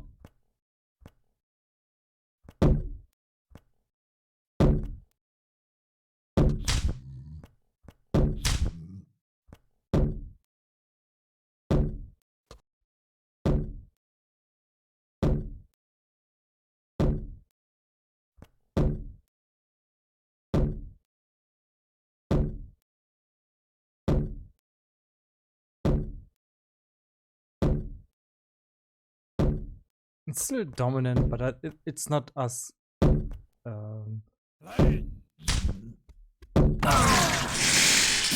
as strong as before. Before it was like, yeah, that it sounded like it's the end of the world if you're going to be hit by that arrow. Now it's just a fire arrow.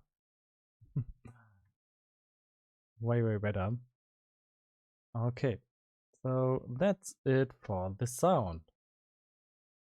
And we can listen to music again. And that music is great, by the way. So, make peasant fire sounds. Yay, here they are. Chromatic aberration when going to bloodlust. Oh, what a task.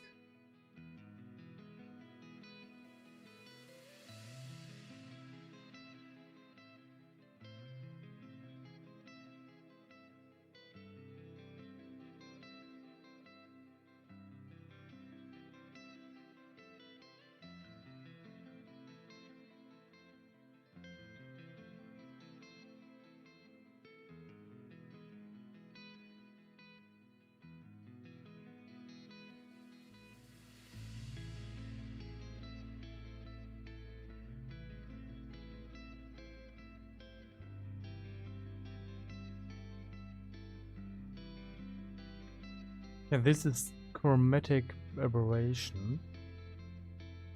Okay, let's see what I was thinking.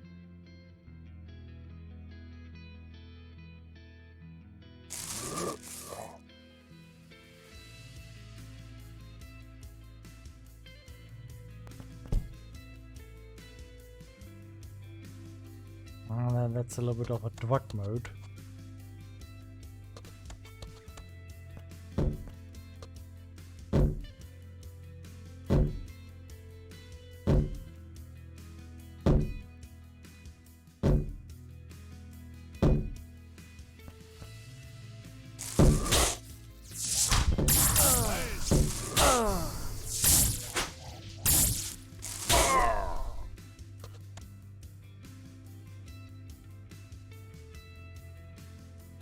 mode makes me kind of sick.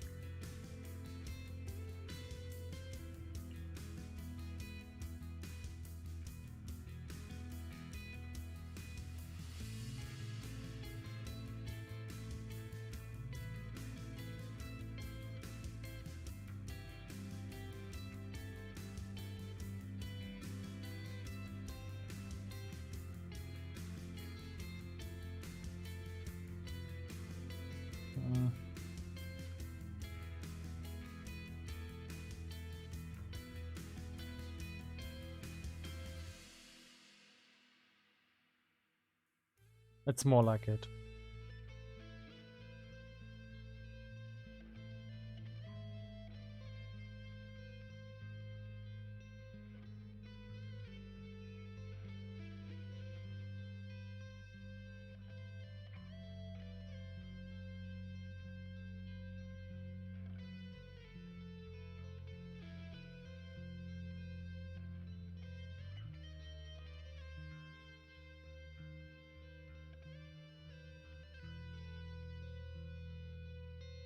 Yeah, this is going to add just flat red. No.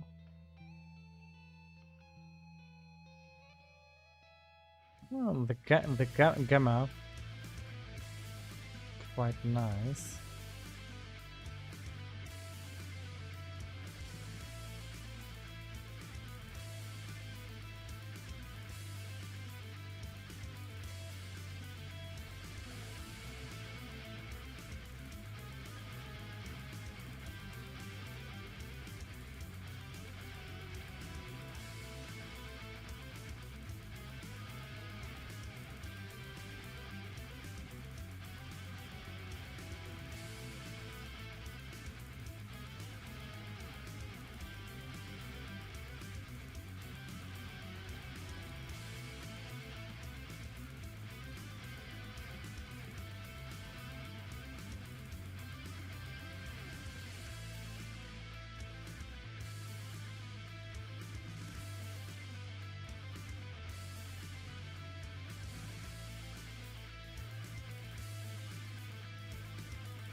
Okay. That would be nice tint for the actual blood effect.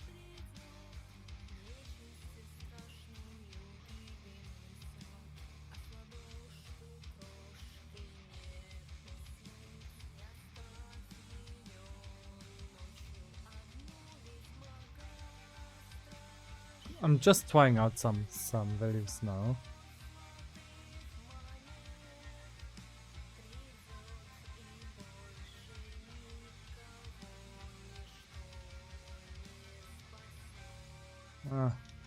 Discord.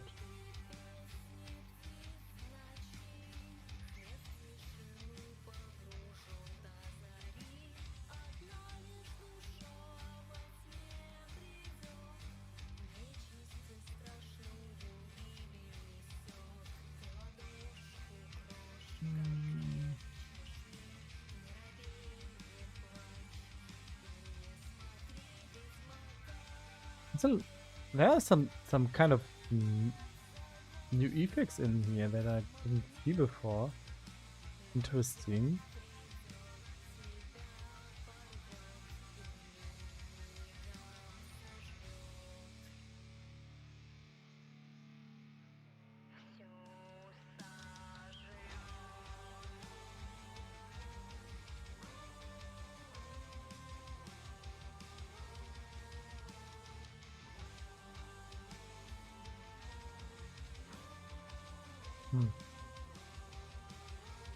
I'm just trying out every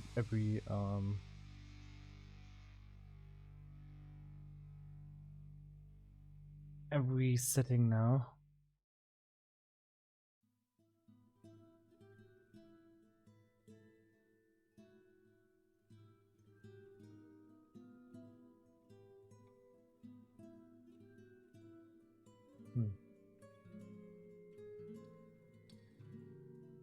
So lift gamma gain is the top notch. Color curves. Master red. How do I set this? Alright.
Not bad.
I would like if this would display as an animation like boom, boom, boom.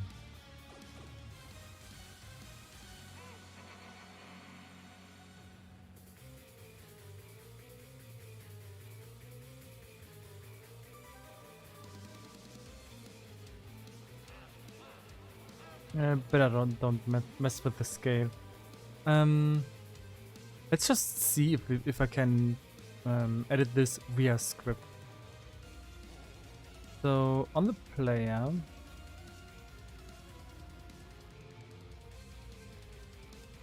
this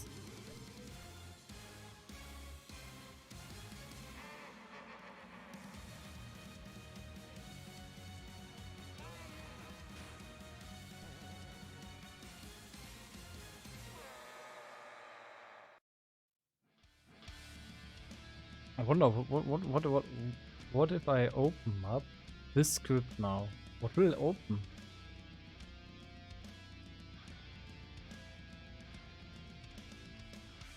Oh, that's the players. That's what about this script? It has 7 partial classes. Okay, so that sucks.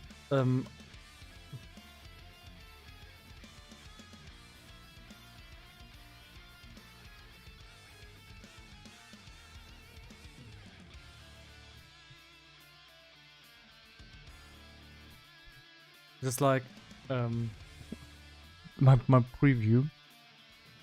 But in all seriousness, I have to go inside here, scripts, and find the right script. That sucks. Bloodthirst. So.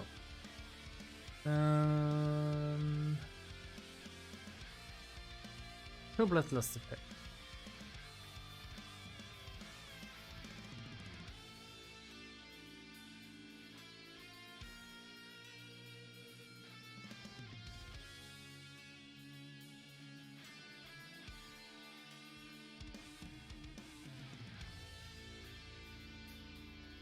And inside of here, I want to have the reference to the camera script.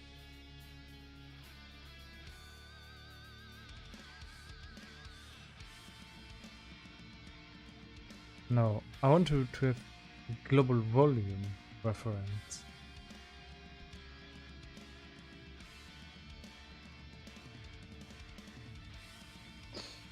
In children, get the component in children, which is named volume.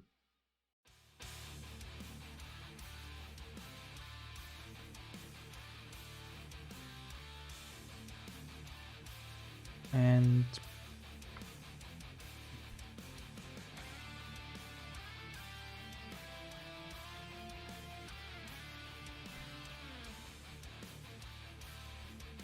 let's see what kind of things we can change inside of here.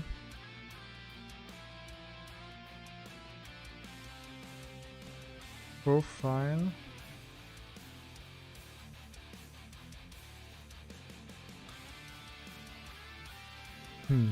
Okay. So how do we get the volume components? Unity get volume profiles.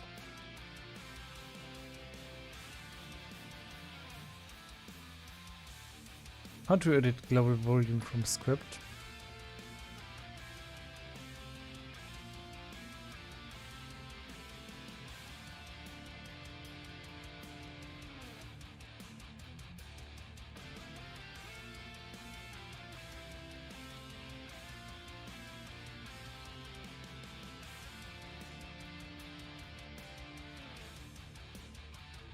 Can they just have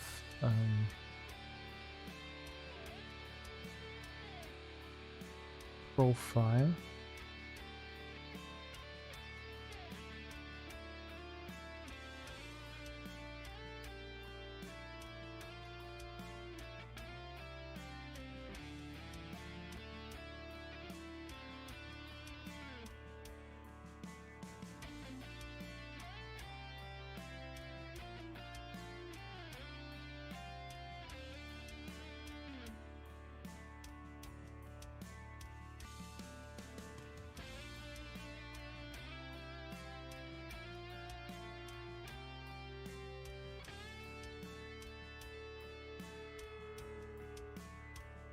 Why get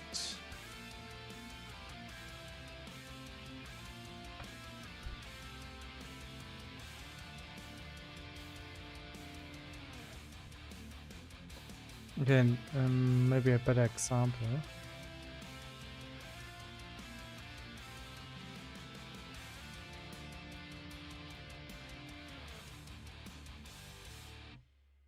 Okay, try get. Okay. I want to get lift gamma gain.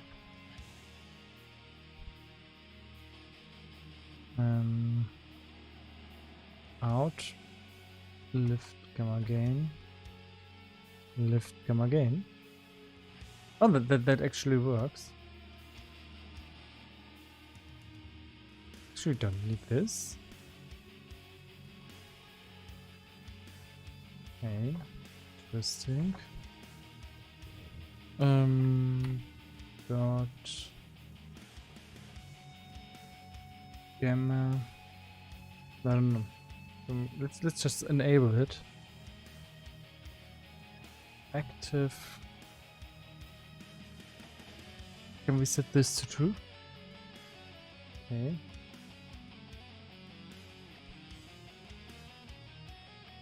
And let's try to get lens distortion.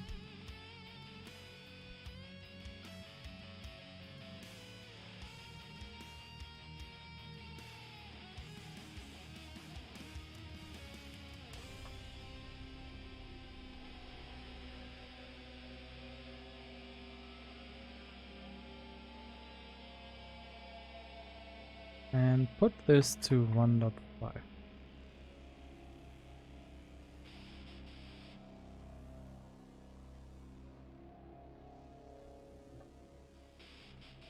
Okay.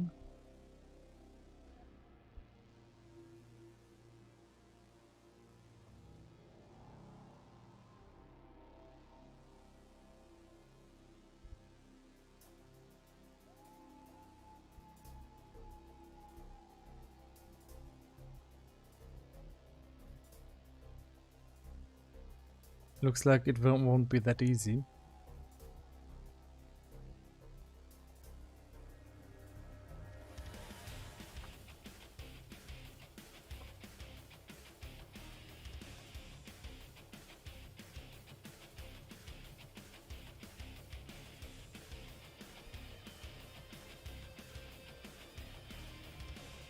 Let's see.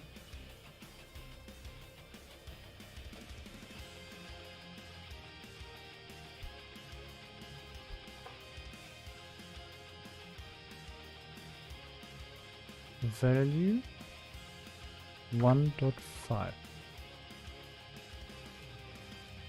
Min, max.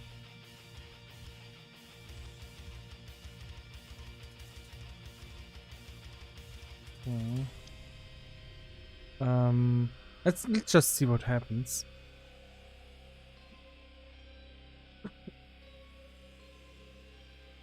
Let's give the character infinite amounts of health, but what is... Oh, I can't put down his bloodlust.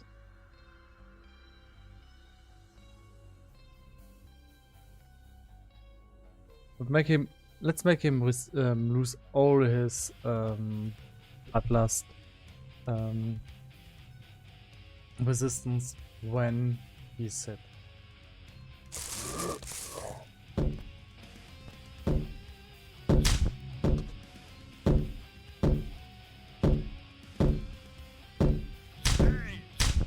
And somehow he doesn't lose bloodlust. Okay, that's weird.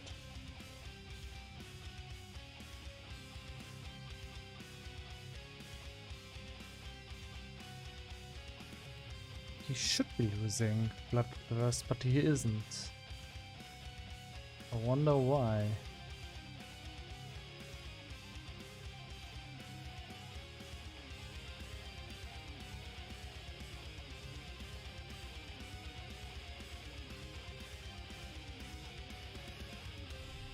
Let's put in a positive number here.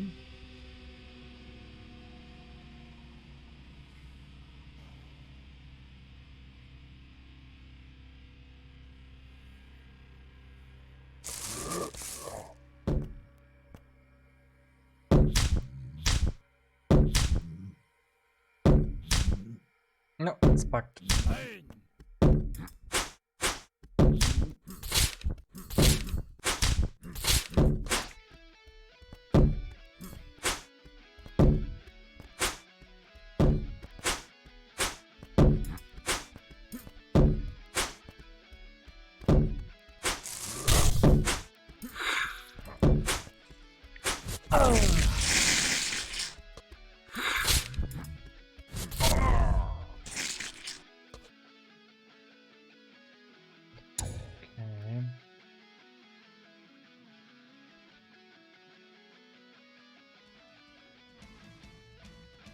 Let's go into the normal game and see if bloodlust is activated at all.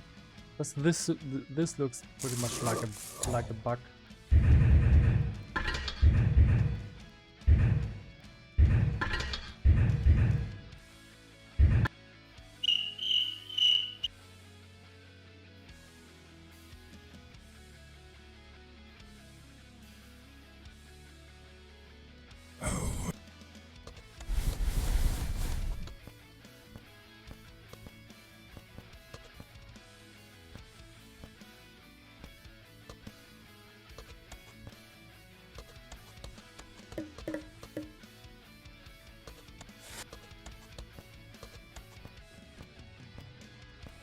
You are now a vampire and have to drink blood. If you don't drink, you will lose health from your blood first. There is a measure. It looks like something's writing blood first. Something's wrong with the blood first. Definitely. Something's wrong.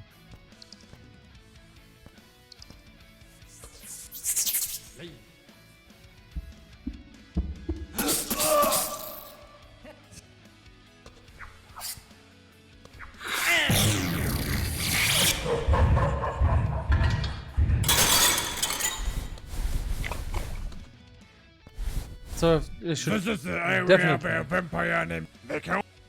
should definitely have blood first now.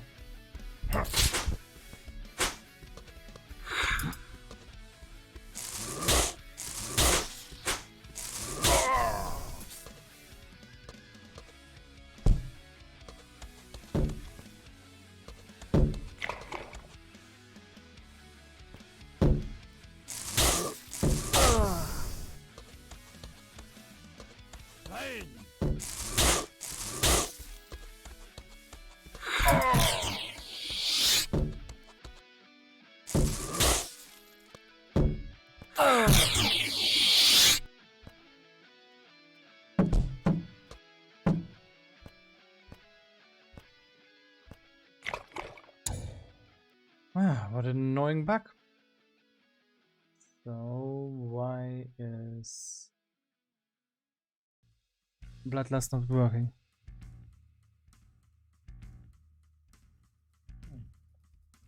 One of my cats fell down.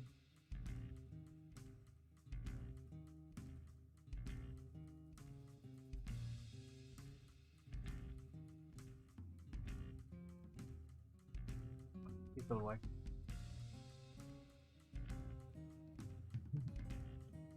Oh.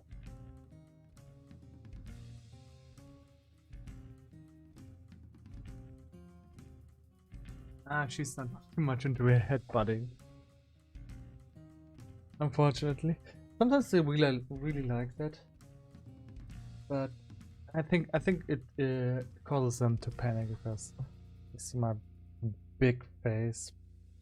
See me more like, and then their inner instinct just comes out like, hey, maybe this is some kind of monster in front of me when I come too close to the face.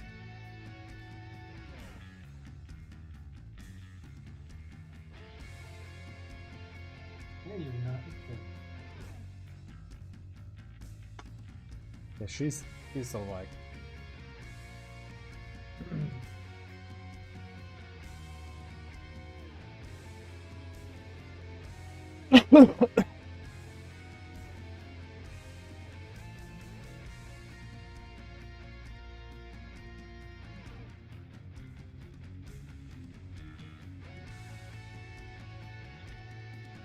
So if no blood first UI return.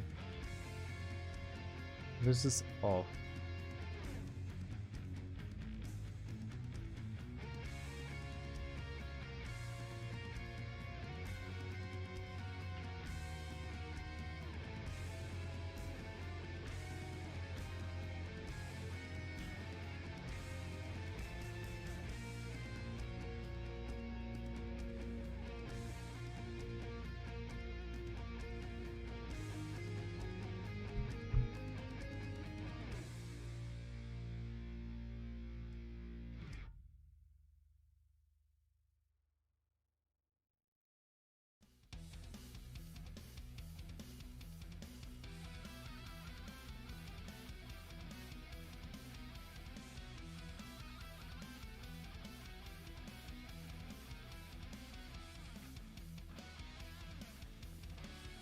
So this should be able to stop the visual effects that we have, but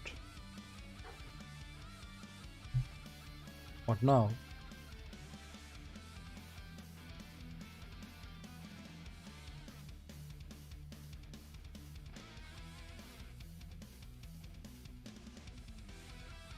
Oh no.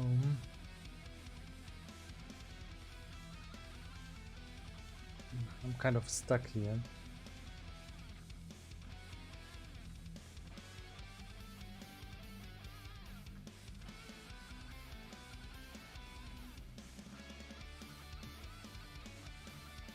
Seven usages. Oh no.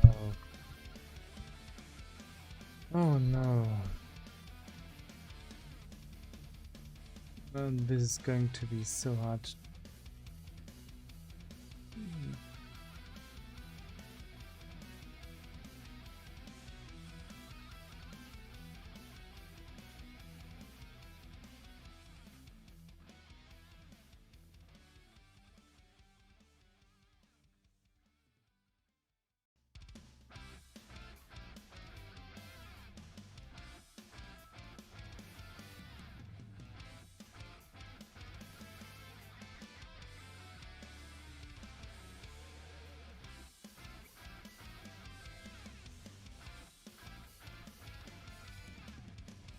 It's weird. But it should be triggered.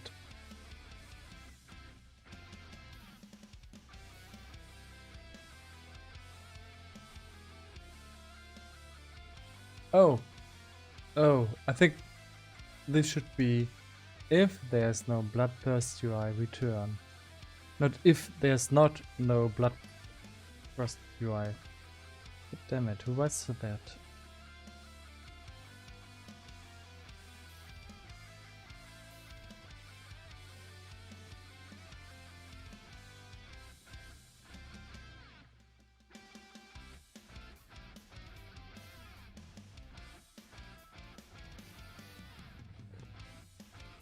Okay, now it should be fixed.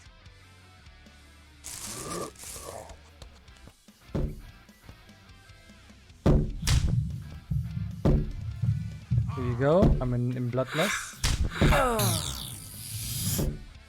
And everything's normal again. Yay! Okay, so we can actually change the whole look of the game when we are receiving damage. So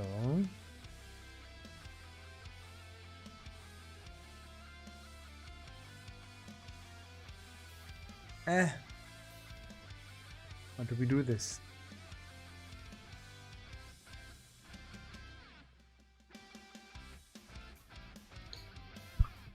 We write a function inside of here, and that is going to be private void update blood plus cam check, and it's going to be a very easy if else clause. Yeah.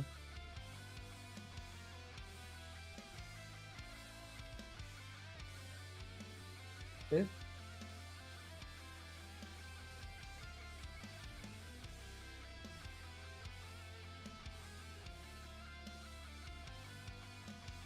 bloodlust equals 0 is equal smaller or equals 0, then go through these values, else don't.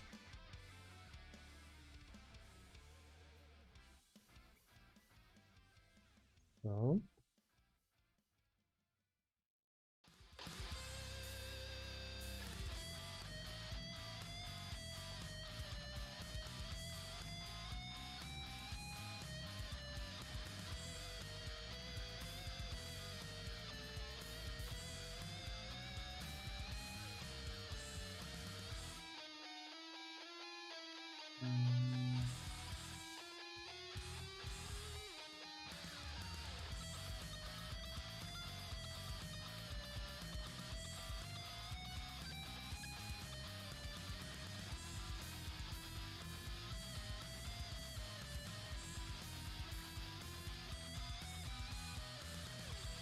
what do we want to edit is the gamma.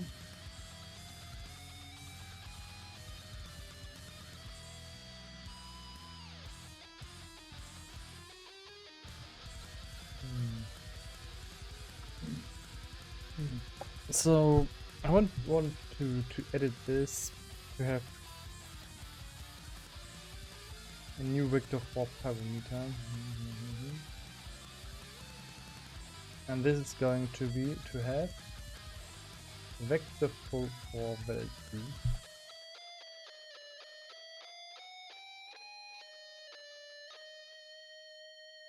You know what?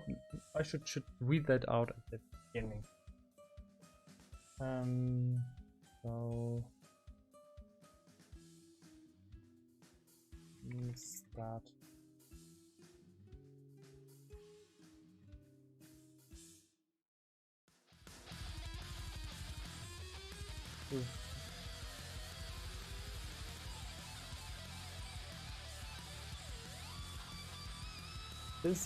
This needs to be read out at the start.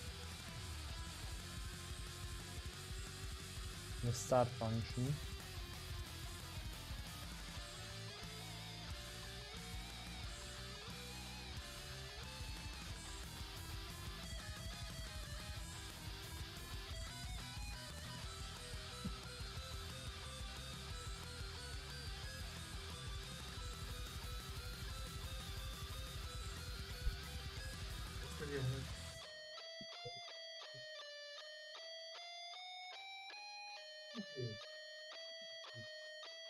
I wanted to help her and she just jumped into my fist.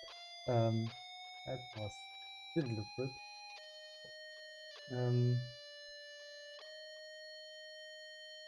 Whatever. Lift gamma gain gamma. Lift gamma gain gamma. Go. So we have to set this up. If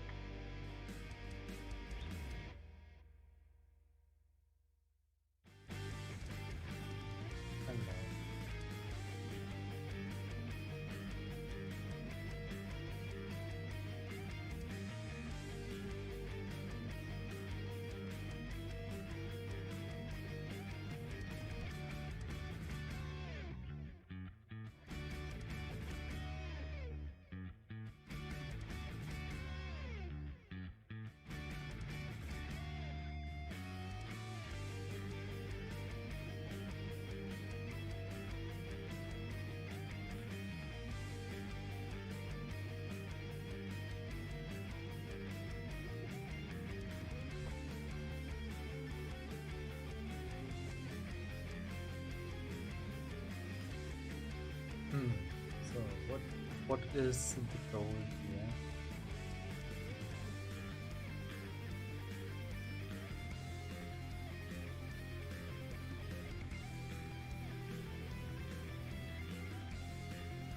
And this is all one.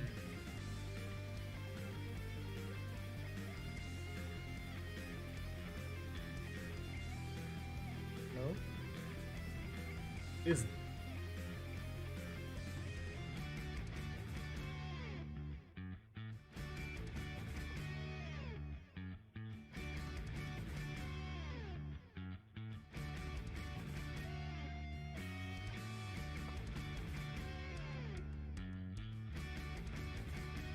And we have that also with the game.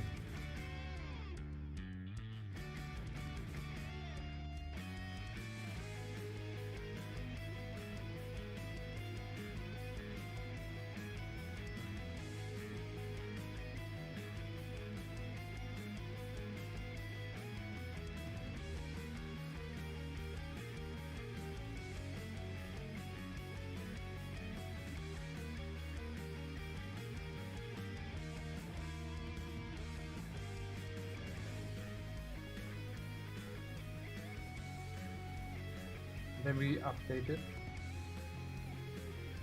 Don't have to set it on or off anymore.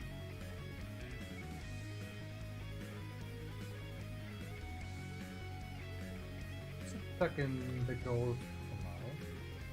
I will not be the goal anymore. Later.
Okay, what's the max intensity here? 1. Okay, so this is 0, -1, and maximum is 1. Okay.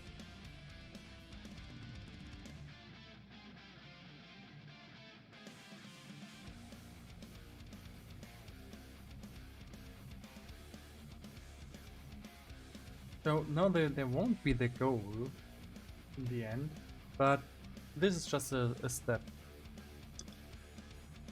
in between. So we need to find these 3 now inside us.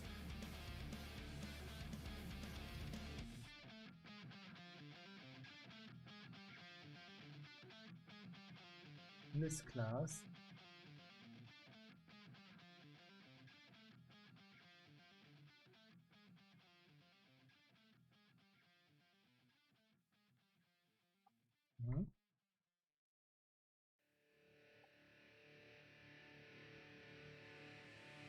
And we need to make sure that they are these 3 are initialized as start.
now I deactivate those two.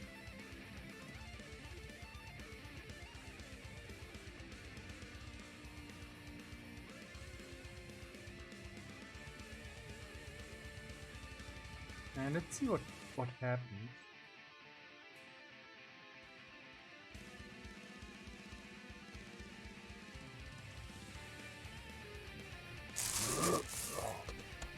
See if this will bug or not.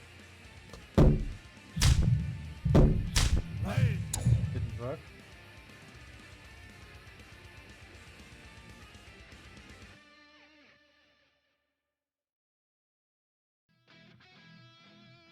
Let's play again and just see what happens.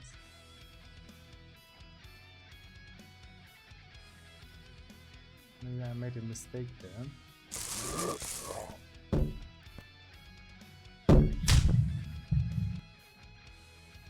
On the camera, those two are not activated right now.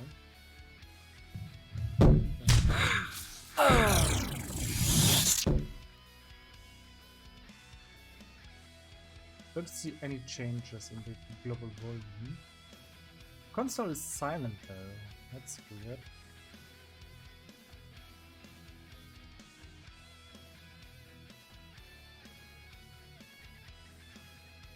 Oh, I also have to call this function.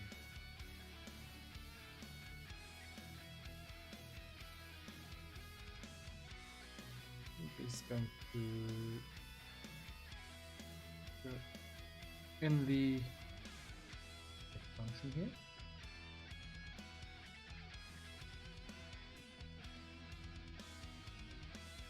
So now we should see some difference.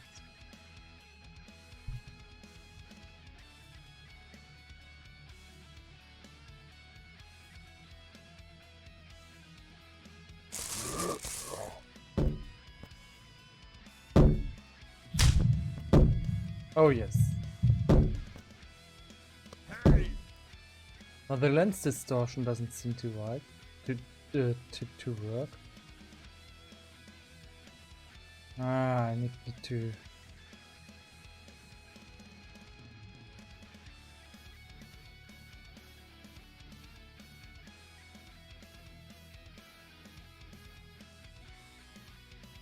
Actually change something about that. But I want this actually to just display some kind of wave, right? So it probably needs to go into an iron emulator. Yeah, there it is. Holy shit, that's scary.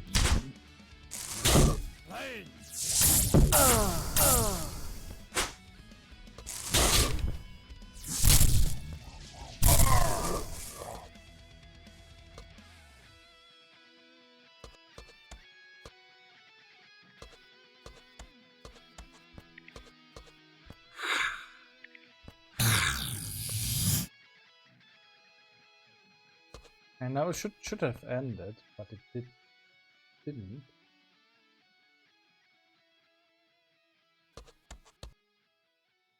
Why?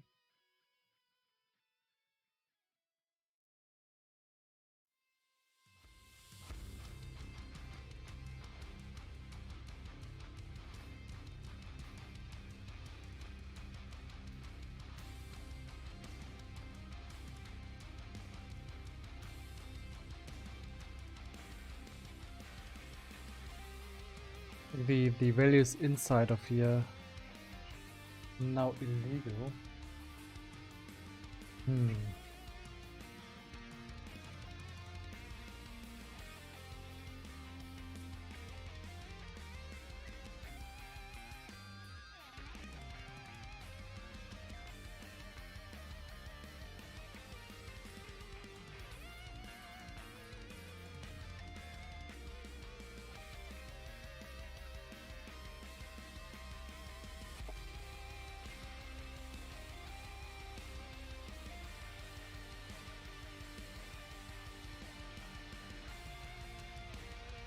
First, let's try out vector for 0 here.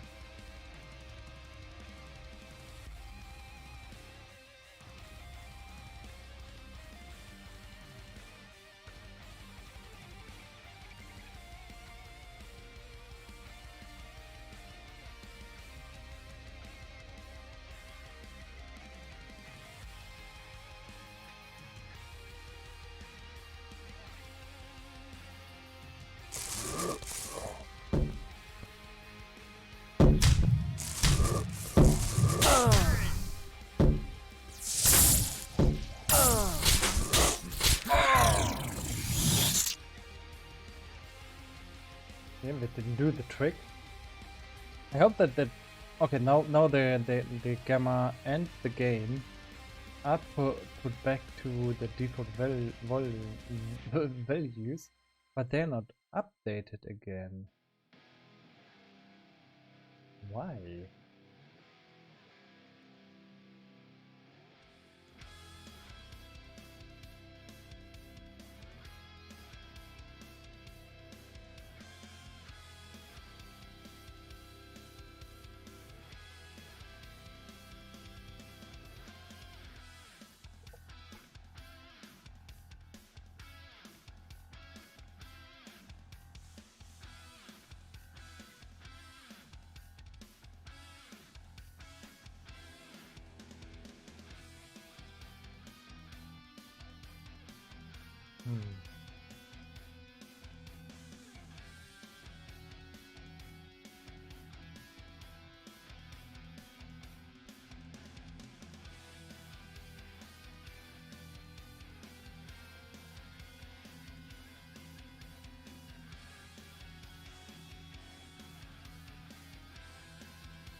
So they have this override state.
Okay, so I have to do something with this override state.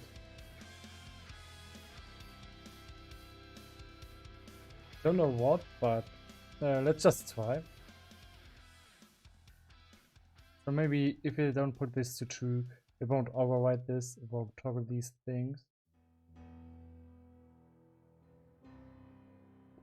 Would be a good explanation. Let's go on.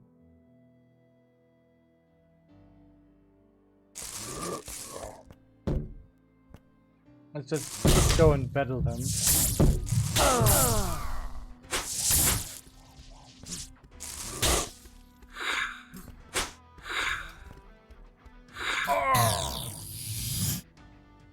No, that didn't override. For real.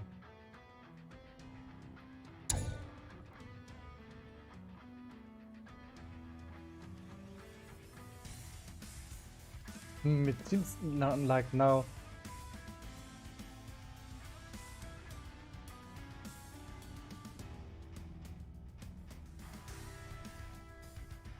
Like right now these things have been toggled on, but they didn't change their value. What is going on?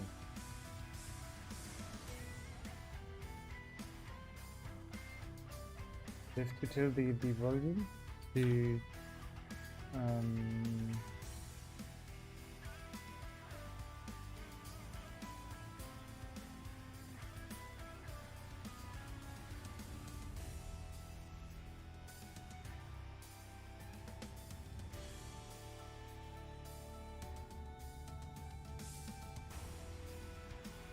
to update. Oh, let's try a dirty profile. But I want to see. Do I have more options? No, not really. So forgot all that. Let me try that out.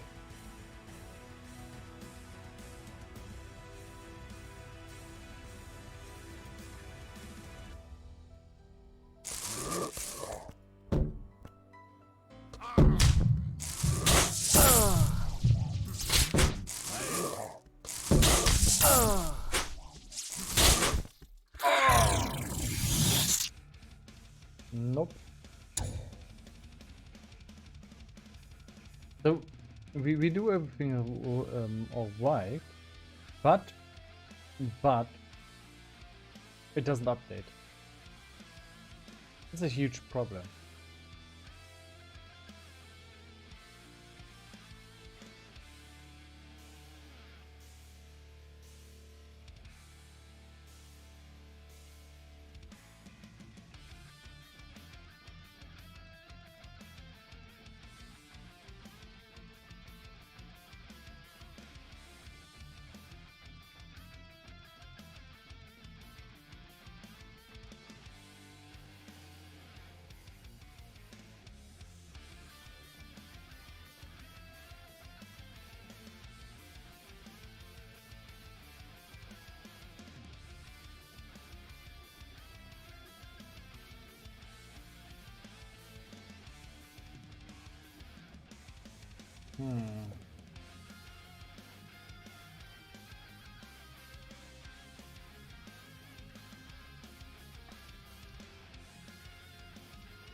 Let's keep trying.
See if any of those functions may provide us with better results.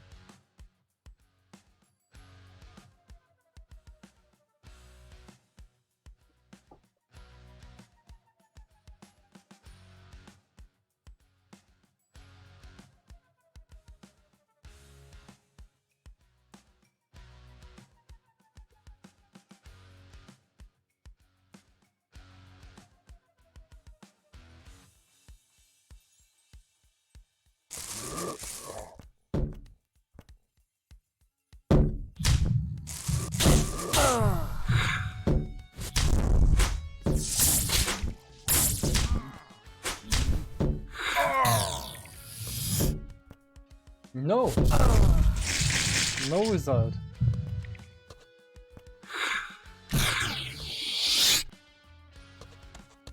Nothing. Okay, that's unbelievable. Nothing. So none of these actually work. So I could see that it did set these values, but It didn't work.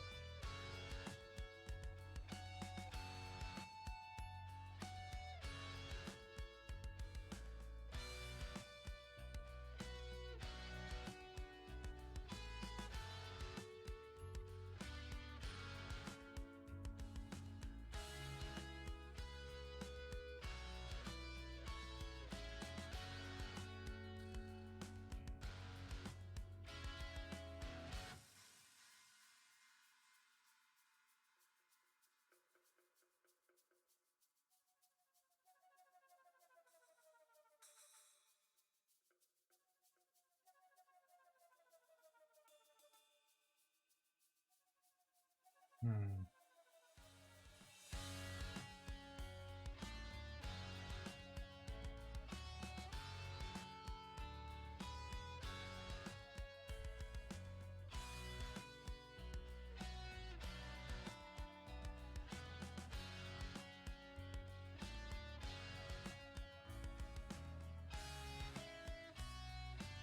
Hmm.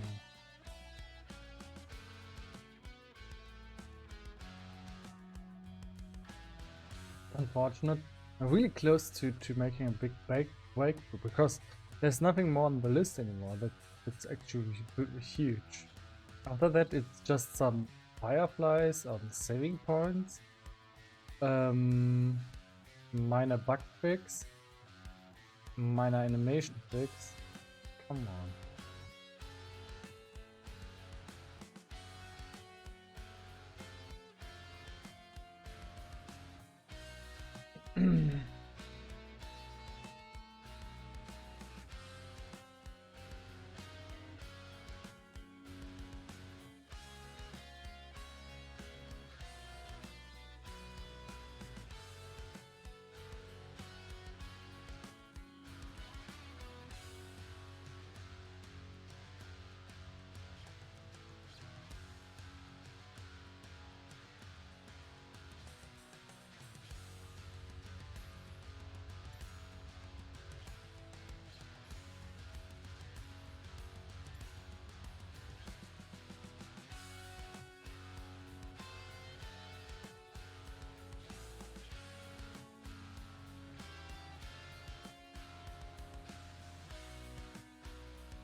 So you said the if override state to true can change the value.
Ah, this is how you do it.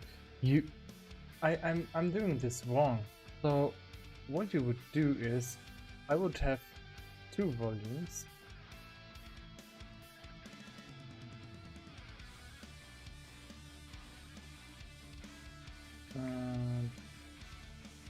default volume profile, and the second one would be bloodlust volume profile. And what you essentially do is you put both of them in here.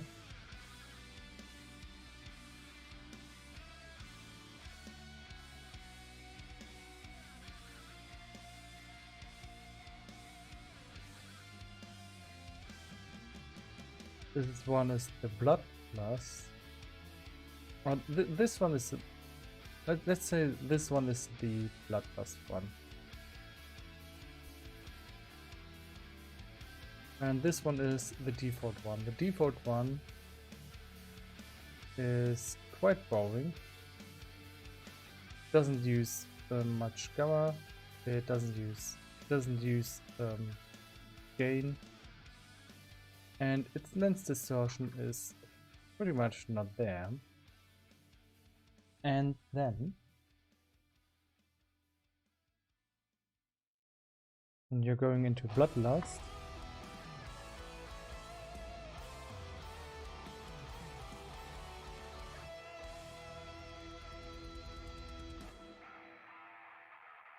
everything looks a little more intense.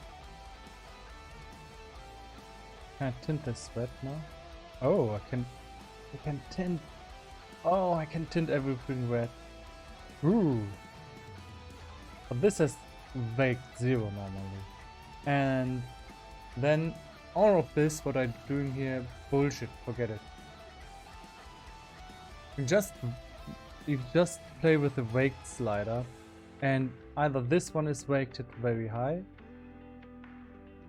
and then I go down with this and go up with this,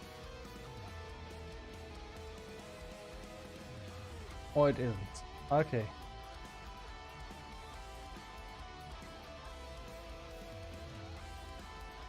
The both are on, okay.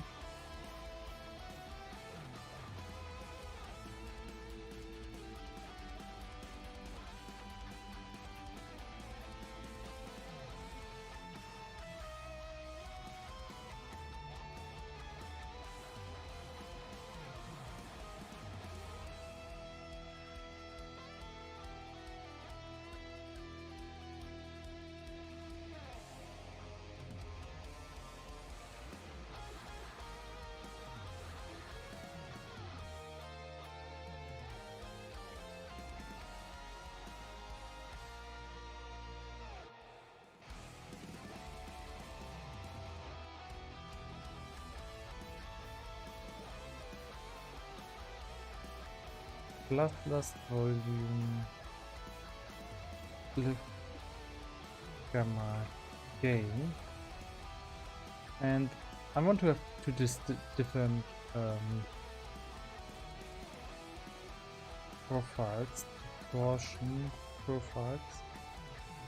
One, I don't want have to. I don't want this distortion to be permanently.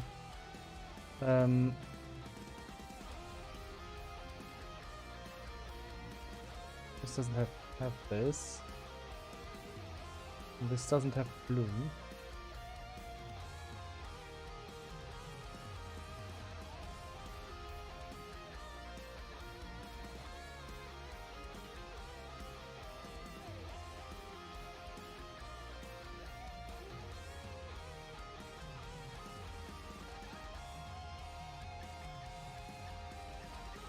So this one is just for the lens distortion, and I just want to have this, toggle this on very shortly at the beginning and turn it off again, like boom, boom, and that's all it should do. A small fast effect on the cam. Or maybe I'm doing it like this. Boom.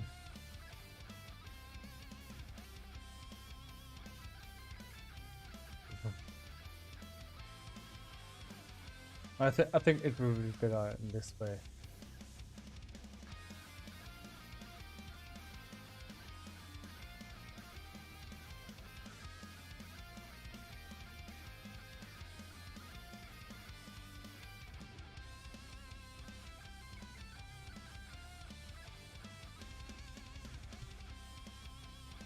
And then you just play with the wake slider in the update function. So, oh, this is bullshit. All of this is bullshit. God damn it.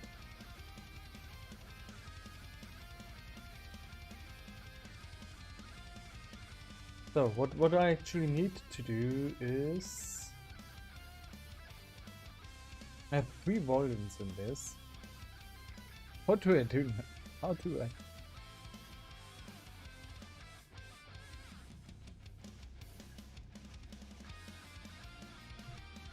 Get components in children volume 0.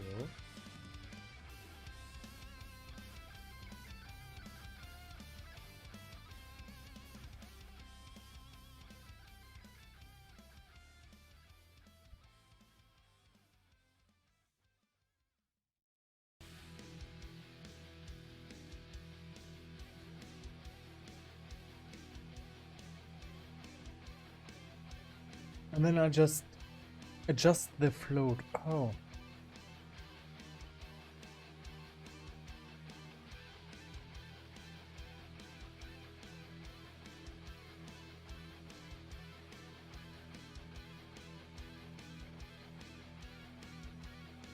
And I need to float with the time that the bloodlust damage has been activated. Okay, let's go.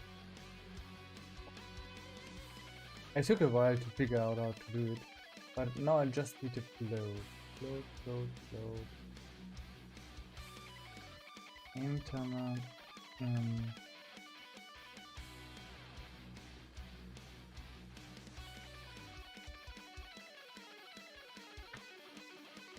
Last bloodlust activation time. Set it here.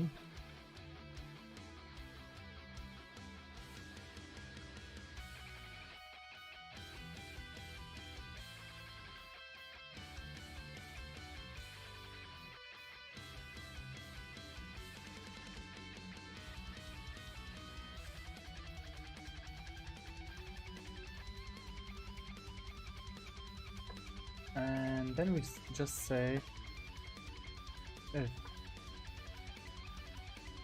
last bloodlust activation time is smaller than 0.4f.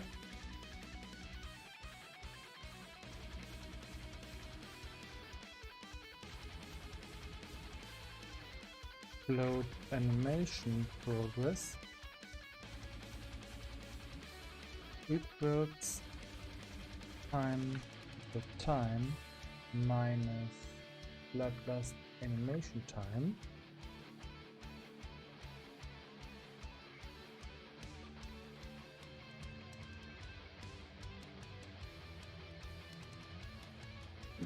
that would be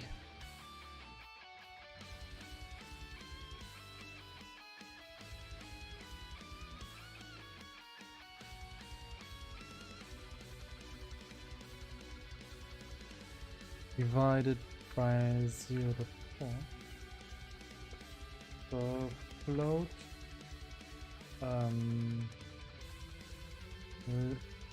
lens distortion animation time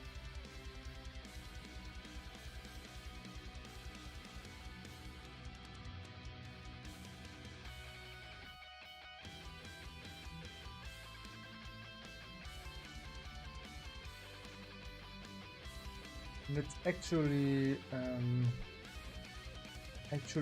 put this as public variable. No, public non-serialized. No, private serialized.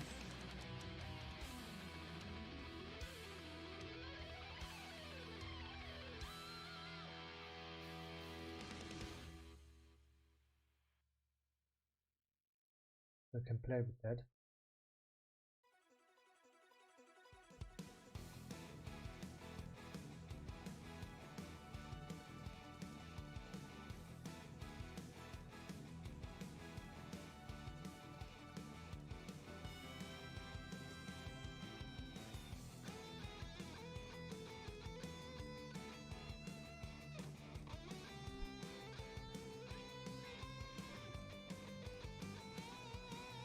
So this will always play the animation.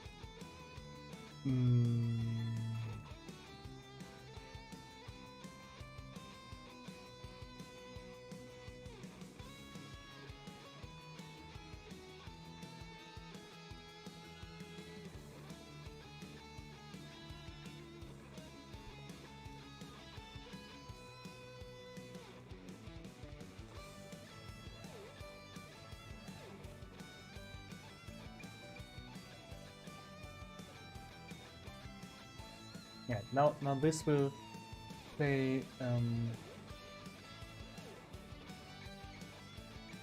go activate the lens distortion. Else oh.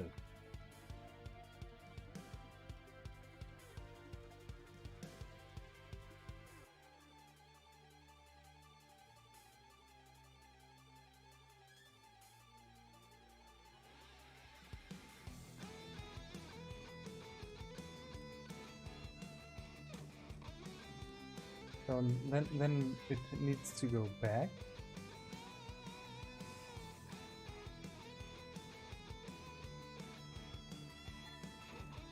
So how do I do that?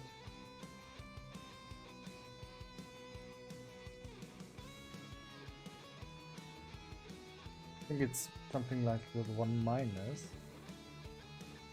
Add 1 minus.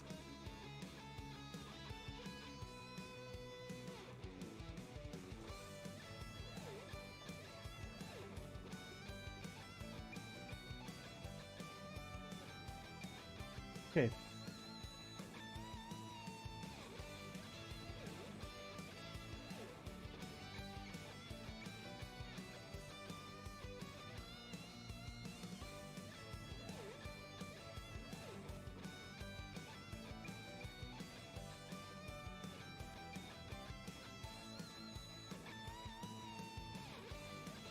And then we mimic that.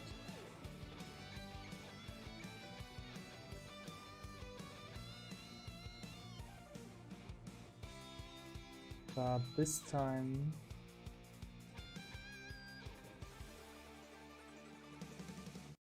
lot plus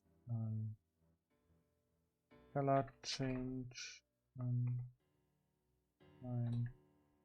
0.6 f. Let's just put it to 0.8. I think the value is a little bit too high at the moment, but just see.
And this time the condition will be different. If bloodlust is smaller or equal to 0, and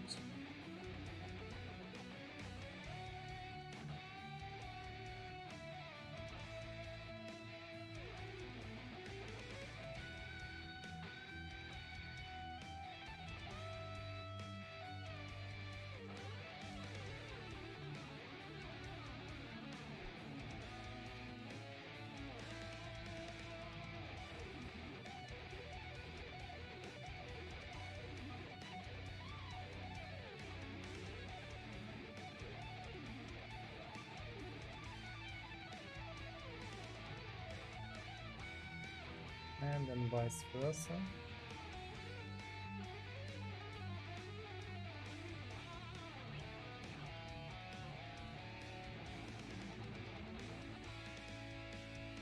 Vice versa. This is going to be a very cool animation, but it's really hard to talk about it, to be honest.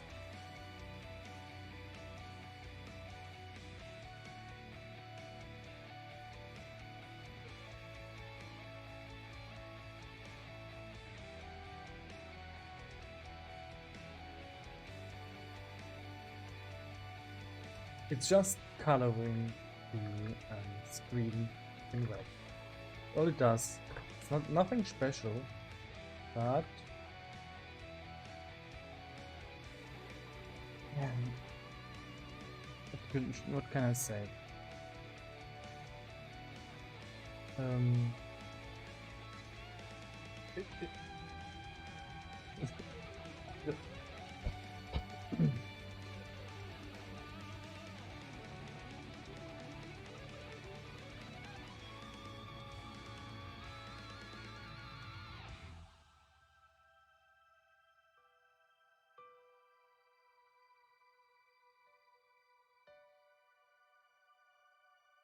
I also have to set this value.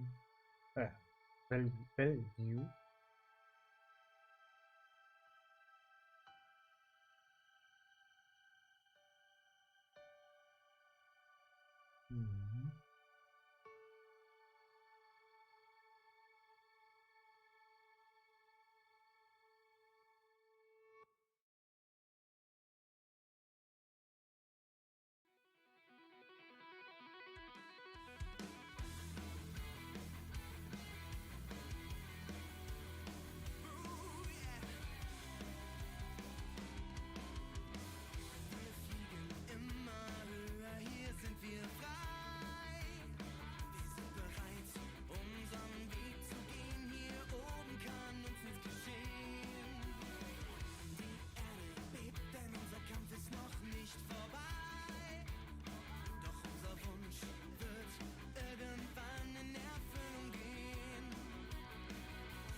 The second level here, last bloodlust color change time. Fortunately, we also need to change the better different variable, because this one is going to be also used in the stop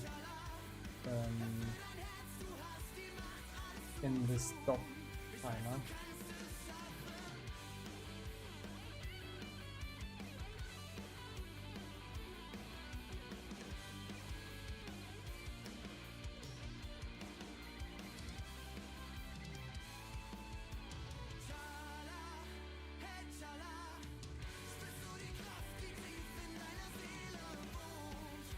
But there's a problem. What if... what if I go into Bloodlust and immediately get a heal? And it's going from 0 to 1, but it's stuck at 0.5. And then it's going to jump to 1 and then go down to 0. Okay, that's something that I will have to test out next, but let's just see if it's working at all. Maybe it's just not maybe it's not even working, so maybe I am putting too much effort into this.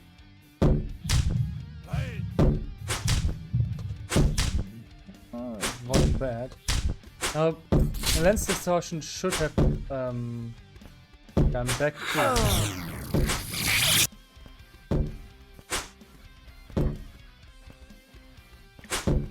So the animation is not perfect yet, but it works. Actually goes back and forth between those two states. That's actually amazing.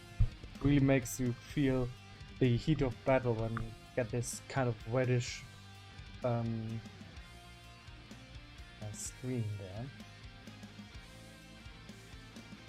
And you immediately know, okay, now I'm in this bloodthirst mode.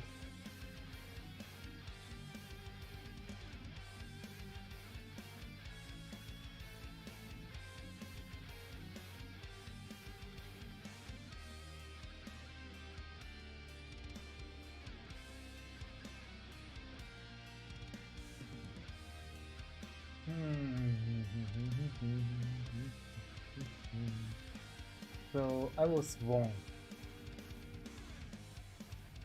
I don't need this. This is a bad idea actually. It's only good with the other value. What I need to read out is cannot go for time.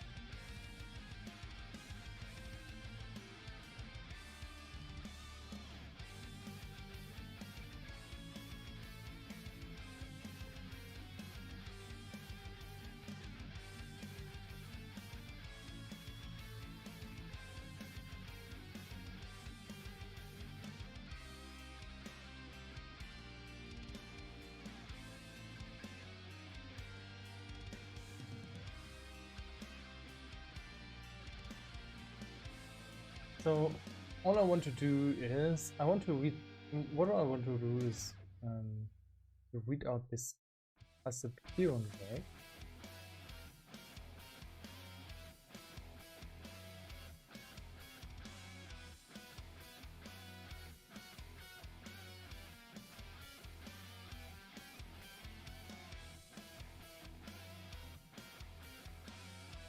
Let's say it's 1.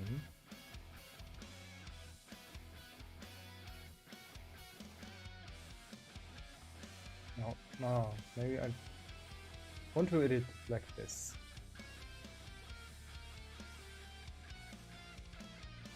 Can I do this? Yes. Minus equals time delta time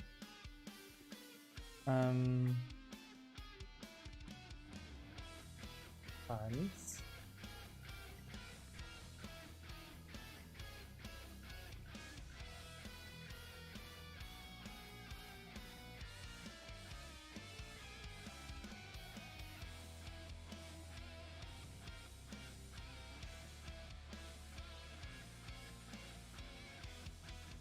not just color change time.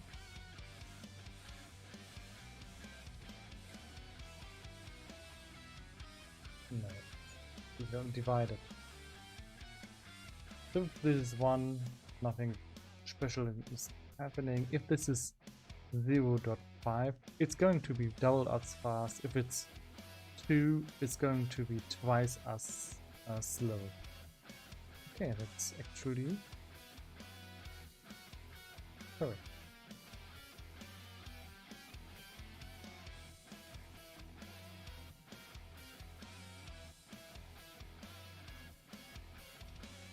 This should change the weight.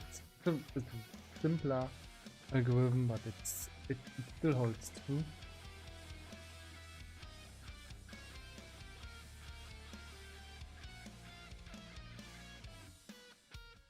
And now for this one. First part executed perfectly, the second one didn't.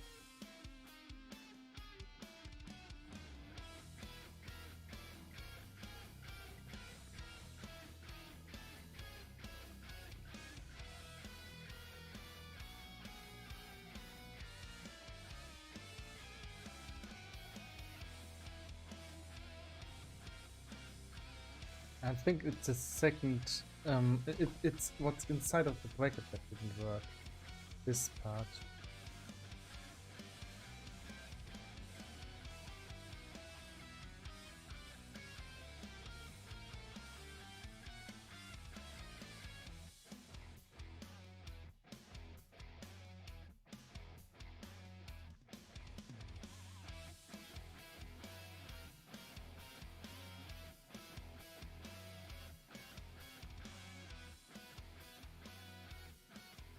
Yeah, that's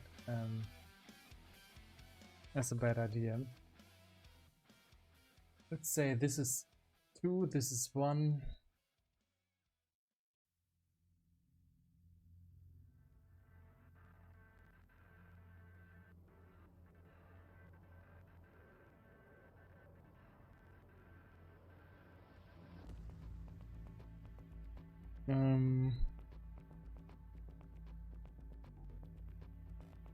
And it has an animation time of 2. And obviously it's going to be inside of here. Now let's say this is then 4, this is 1, this is 2. 4 minus 1 is 3. And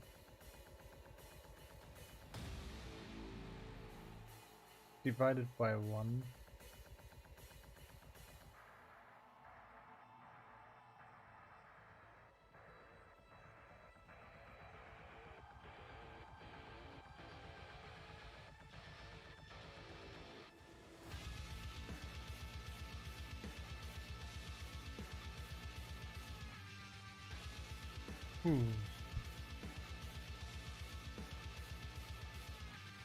So 3 divided by 2. 3 halves.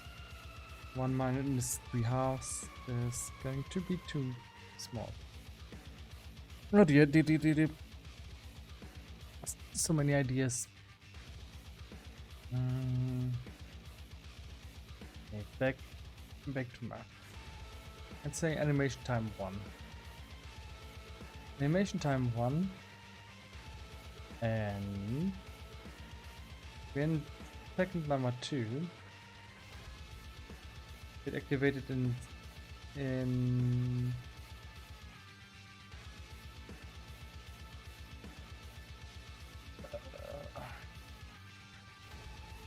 second number 1. 2 minus 1 is 1.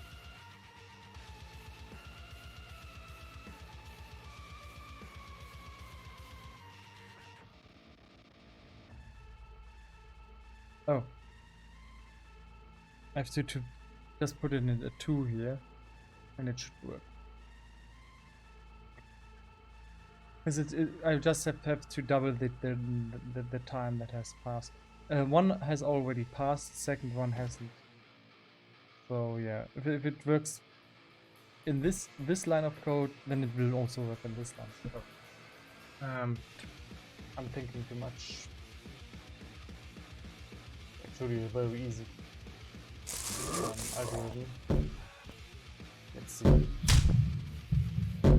No, it doesn't work.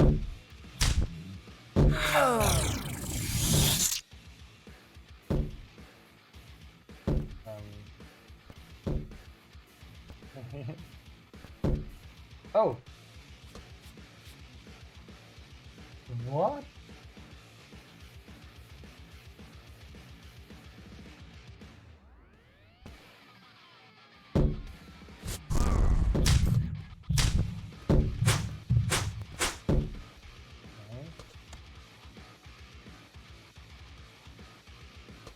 I think that the algorithm is working. Hey! That started, and it will stop at the wrong time. Okay, let's see. What did I do wrong?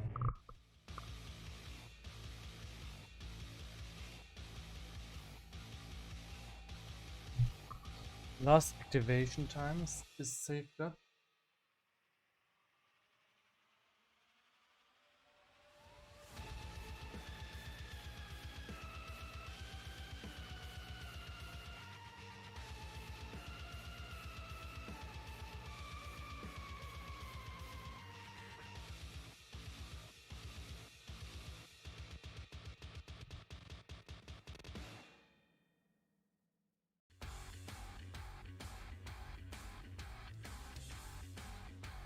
Looks like maybe there was a return statement. No.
I don't get it. What went wrong?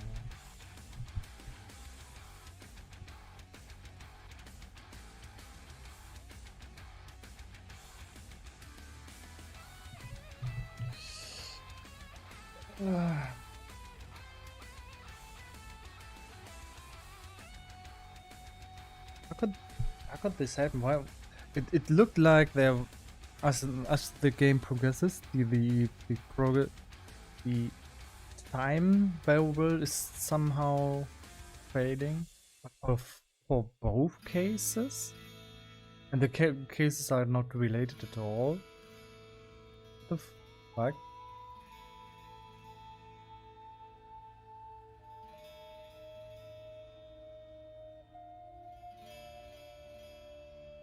And this part never played.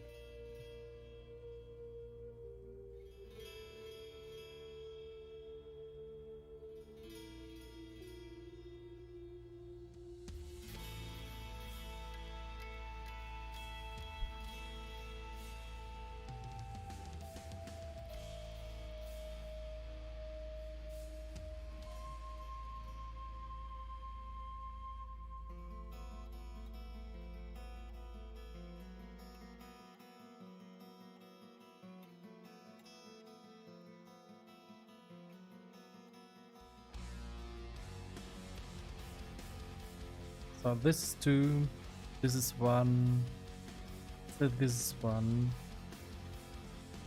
2 minus 1, this is going to be 1, 1 minus this, and this, let's say this is then 3, 3 minus 1, 2 divided, and it's 2 minus 2,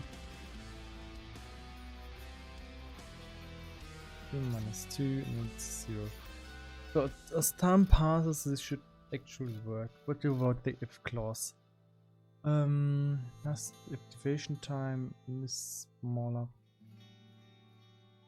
This is 1, this is 2,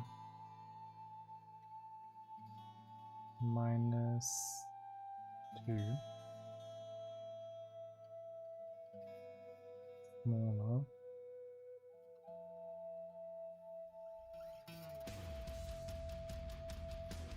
2 minus 1.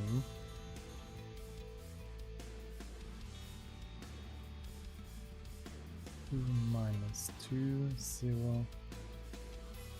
And then this is bigger.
And this should be actually bigger.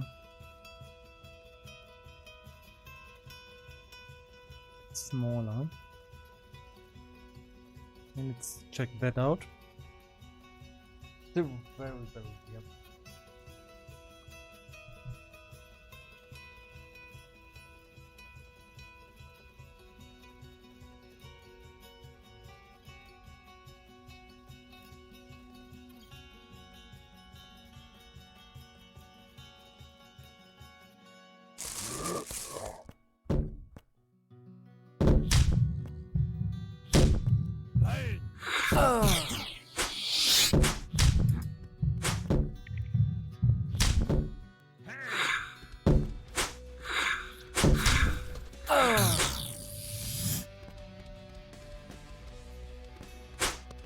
And the color didn't change.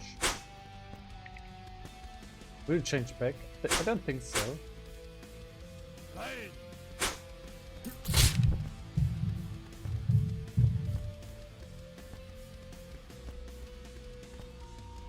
The could even be stronger, to be honest.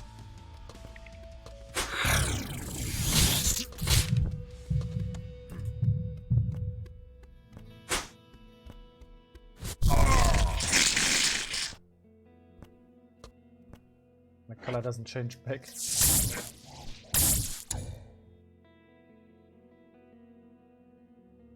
Let's see what's happening. So the third one is 0. Second one is over the top. The first one is over the top negative.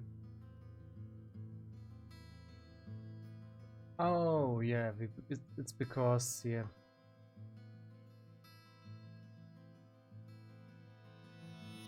I see, because it's continuing to change the value. I thought it's limited to 0 and 1. Not.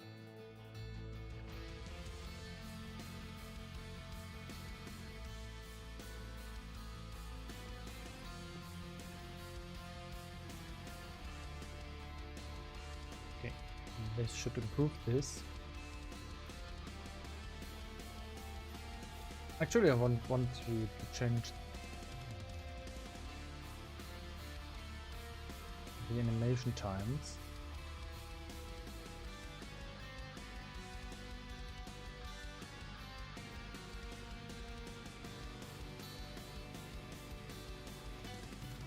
I want to make it slower. And for this, I want to cramp up the intensity way more. I think it was going into the right direction. But let's just crank it up. I think it's over the top, but who cares? It's cool.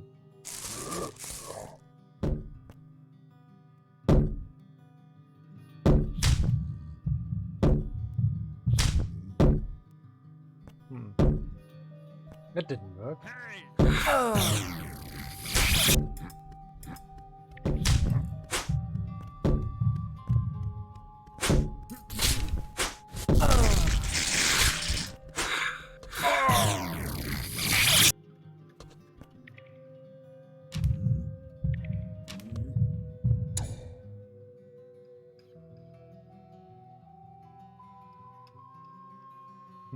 For some reason that didn't help.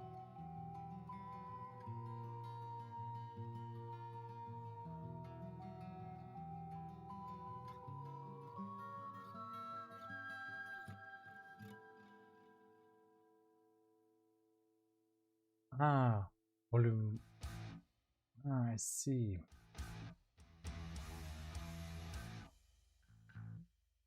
So it also means that the weight of this component has to be toned down. A little bit of a shame.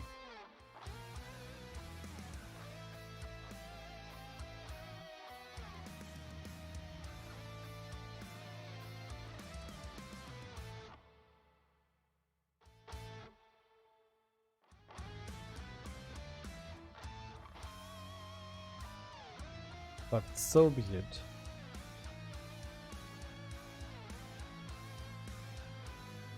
Ah, I can't change the order. Can I? No. That's a little bit weird. But whatever. Now I want to have the same bloomers in the normal profile. But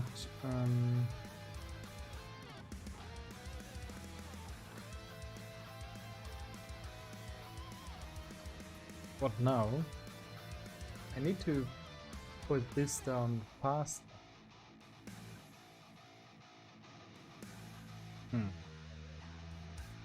I can do so by putting this to 0.6.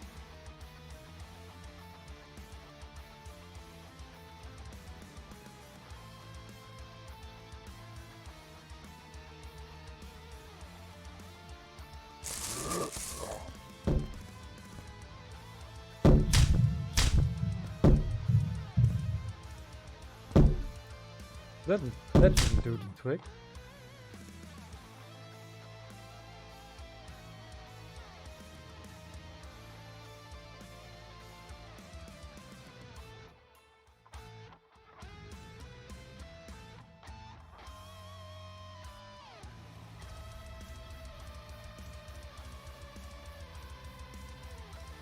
Hey, I'll give this a higher. I give them a priority order. Maybe this will do the trick.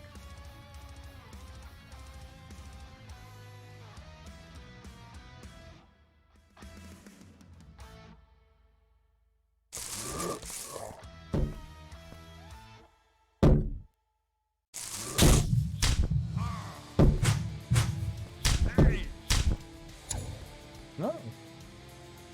Just stop for some reason. Yeah, I think I disabled it. Yeah, that might be a problem. Accidentally.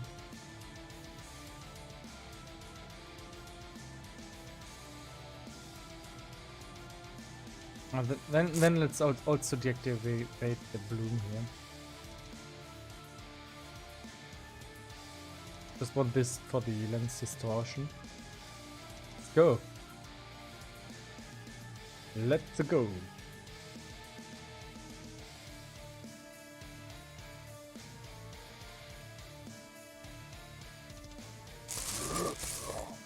Holy shit, what was that?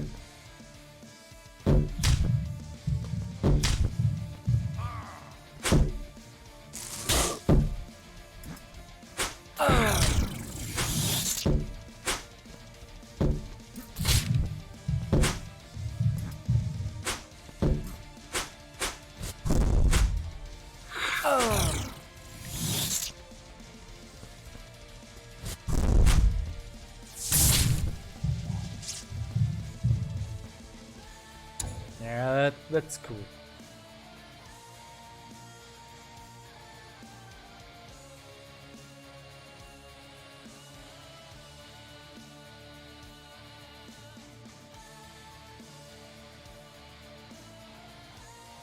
Okay, and I think now we get the final values. The animation is working. Yes, it's working, and it's looking phenomenal. It just has to stop at this time.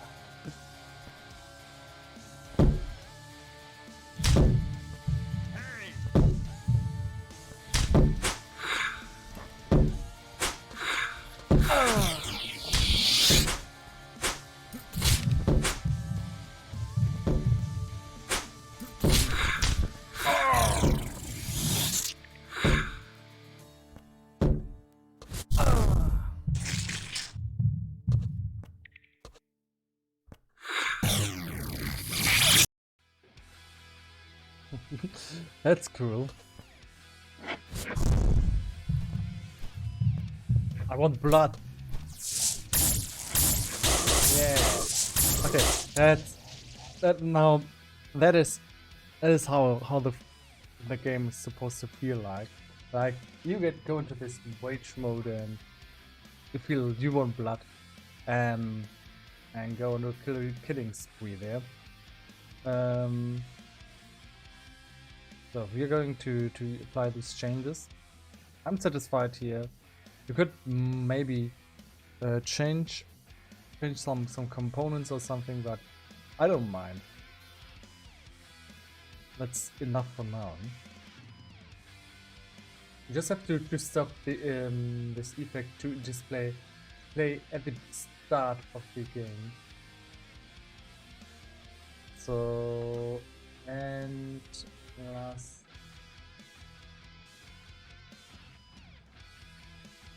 Don't display this at if it's 0. If it's uninitialized, just don't play this at the start of the game. I could also introduce some kind of boolean here, but let's be simple and let's say if this is not equal to 0. Let's see if it works, and then we will have a nice little task completed. Very well completed, I would say. A nice little effect.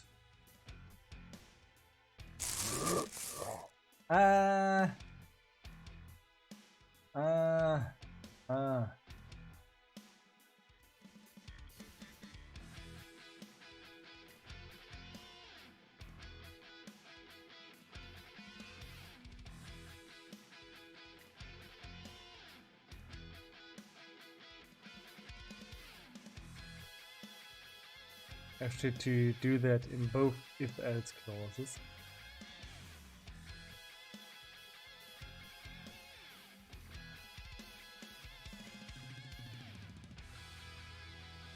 Okay, now let's see. We can play like this.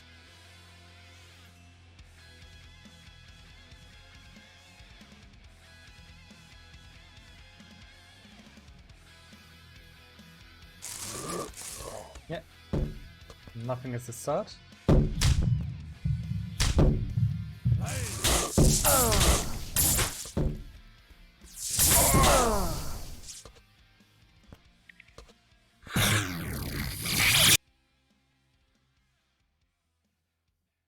And here we go. Looking normal again. I think we could maybe change the default look of the game a little bit. Come on, let's do that.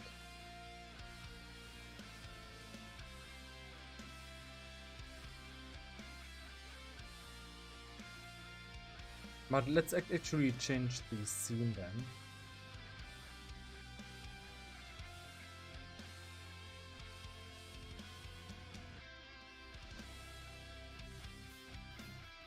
Go into level 1. Whatever, save it. Oh, I did.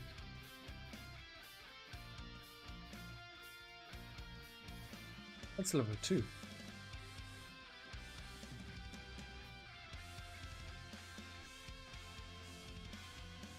And what I want to do here is I want to put the can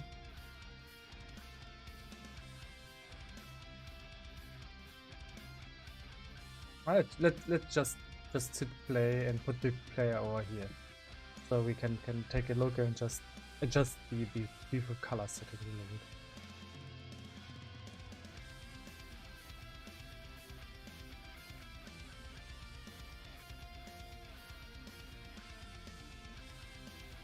Away, evolve, become a great vampire.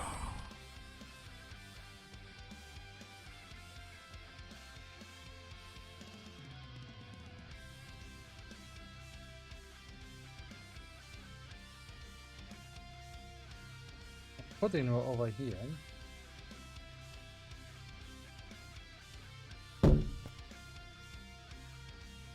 And now the game is looking like this.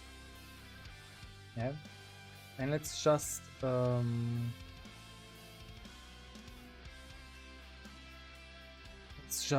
make sure that good camera settings in the global volume here. I think this looks a little bit boring.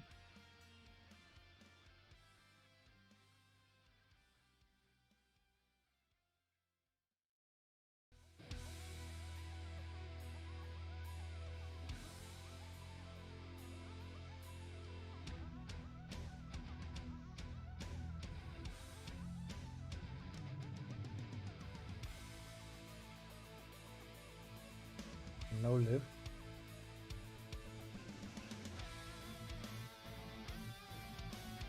How does this look compared to this?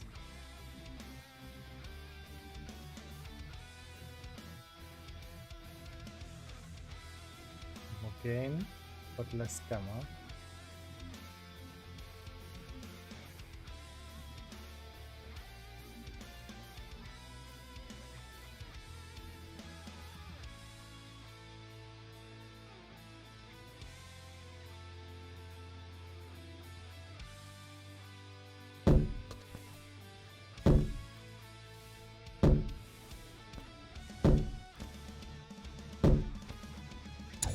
I think it looks cool.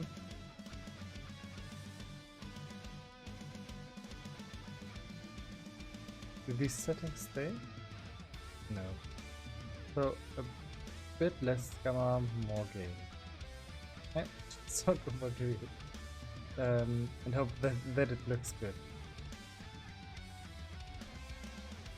Okay. So let's cross out these two. Somewhat filter, chromatic aberration, we did that. And player eyes glow red. I think that's over the top. I think we can see now that that you're on a blood plus. That was the main point of this.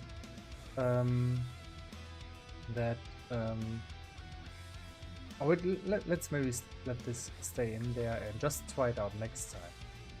Huh? Let's try it out now.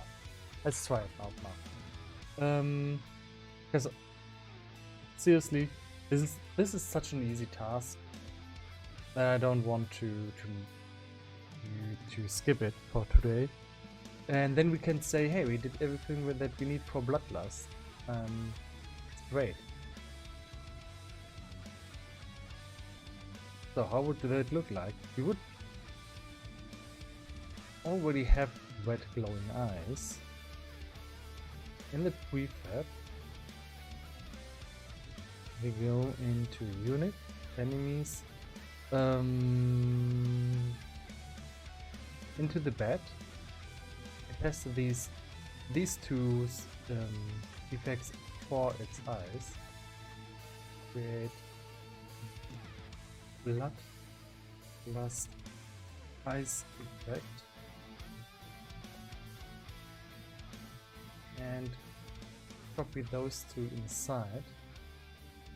Make sure they actually be here. And just like this effect. Oh, it's over here.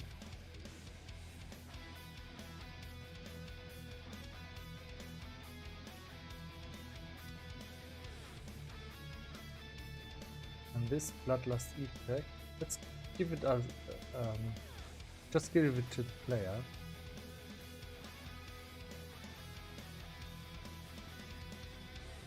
Two of these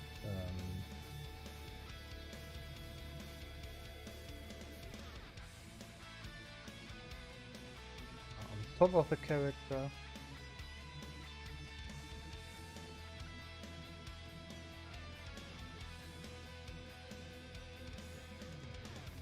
And these are then our red glowing eyes.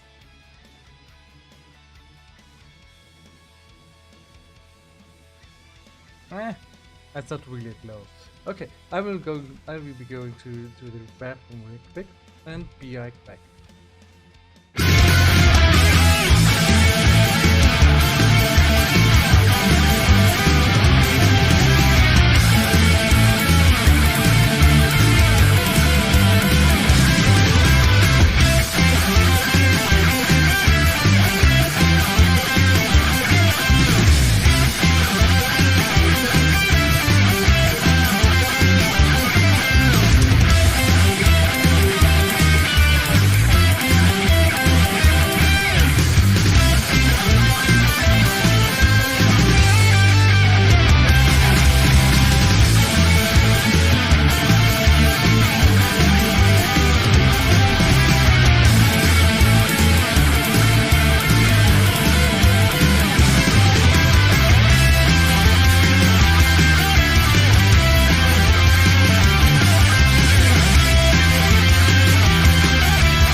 Okay, back again. So, the main problem with this is now, I think the size of each particle is not big enough to be like this. Like this.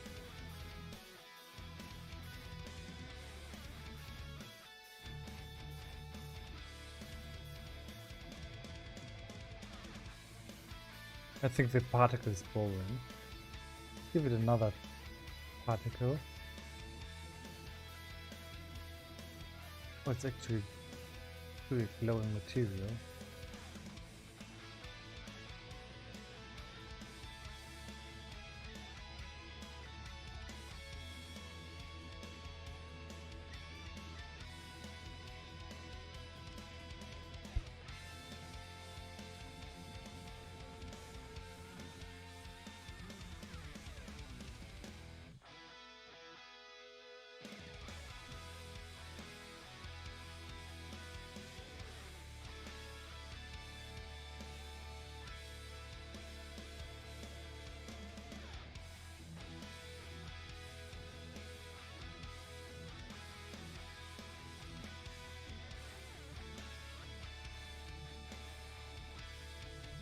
Oh, also have to assign the new player item to you. Also have to assign that. I don't want to see it. Where is it? Come on, P, player item. Play. Okay.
Oh no, now I see the main problem with this.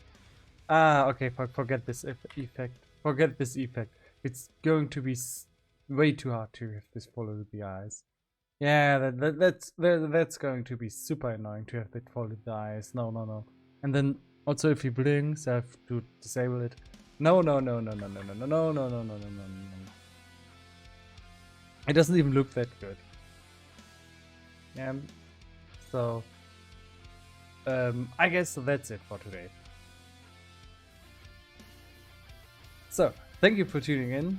I hope you enjoyed it or learned something, as I'm always learning something, and I now have some beautiful progress.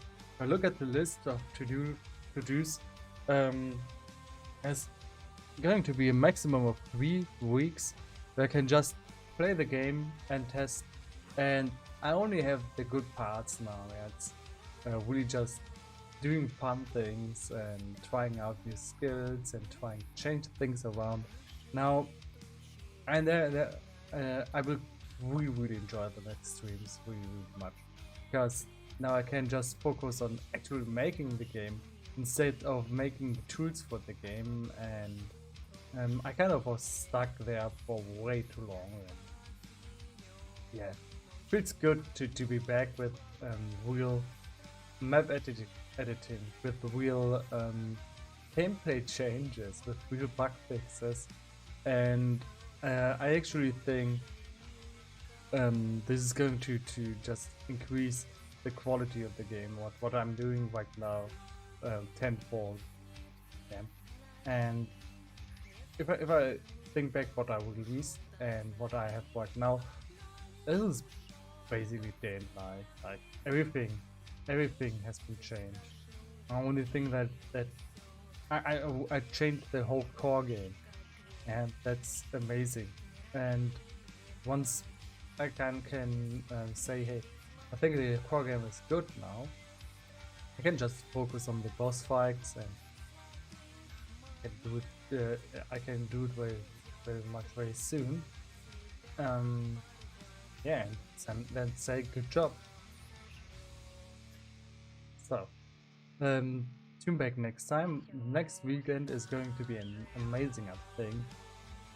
It's going to be good for sure. Just when I see the list and on there, it's just some effects and animation improvements, and after then that, it's going to be some skill reviews and testing. So finally, I'm at a point where I can do this stuff that is actually fun. So tune back next time. I'll be working in the week, but I don't know if I'm going to stream. I said it's sometimes not worth it streaming for 1 hour. And yeah, that's going to be it for today. Have a good day, have a nice night. See you then. Goodbye.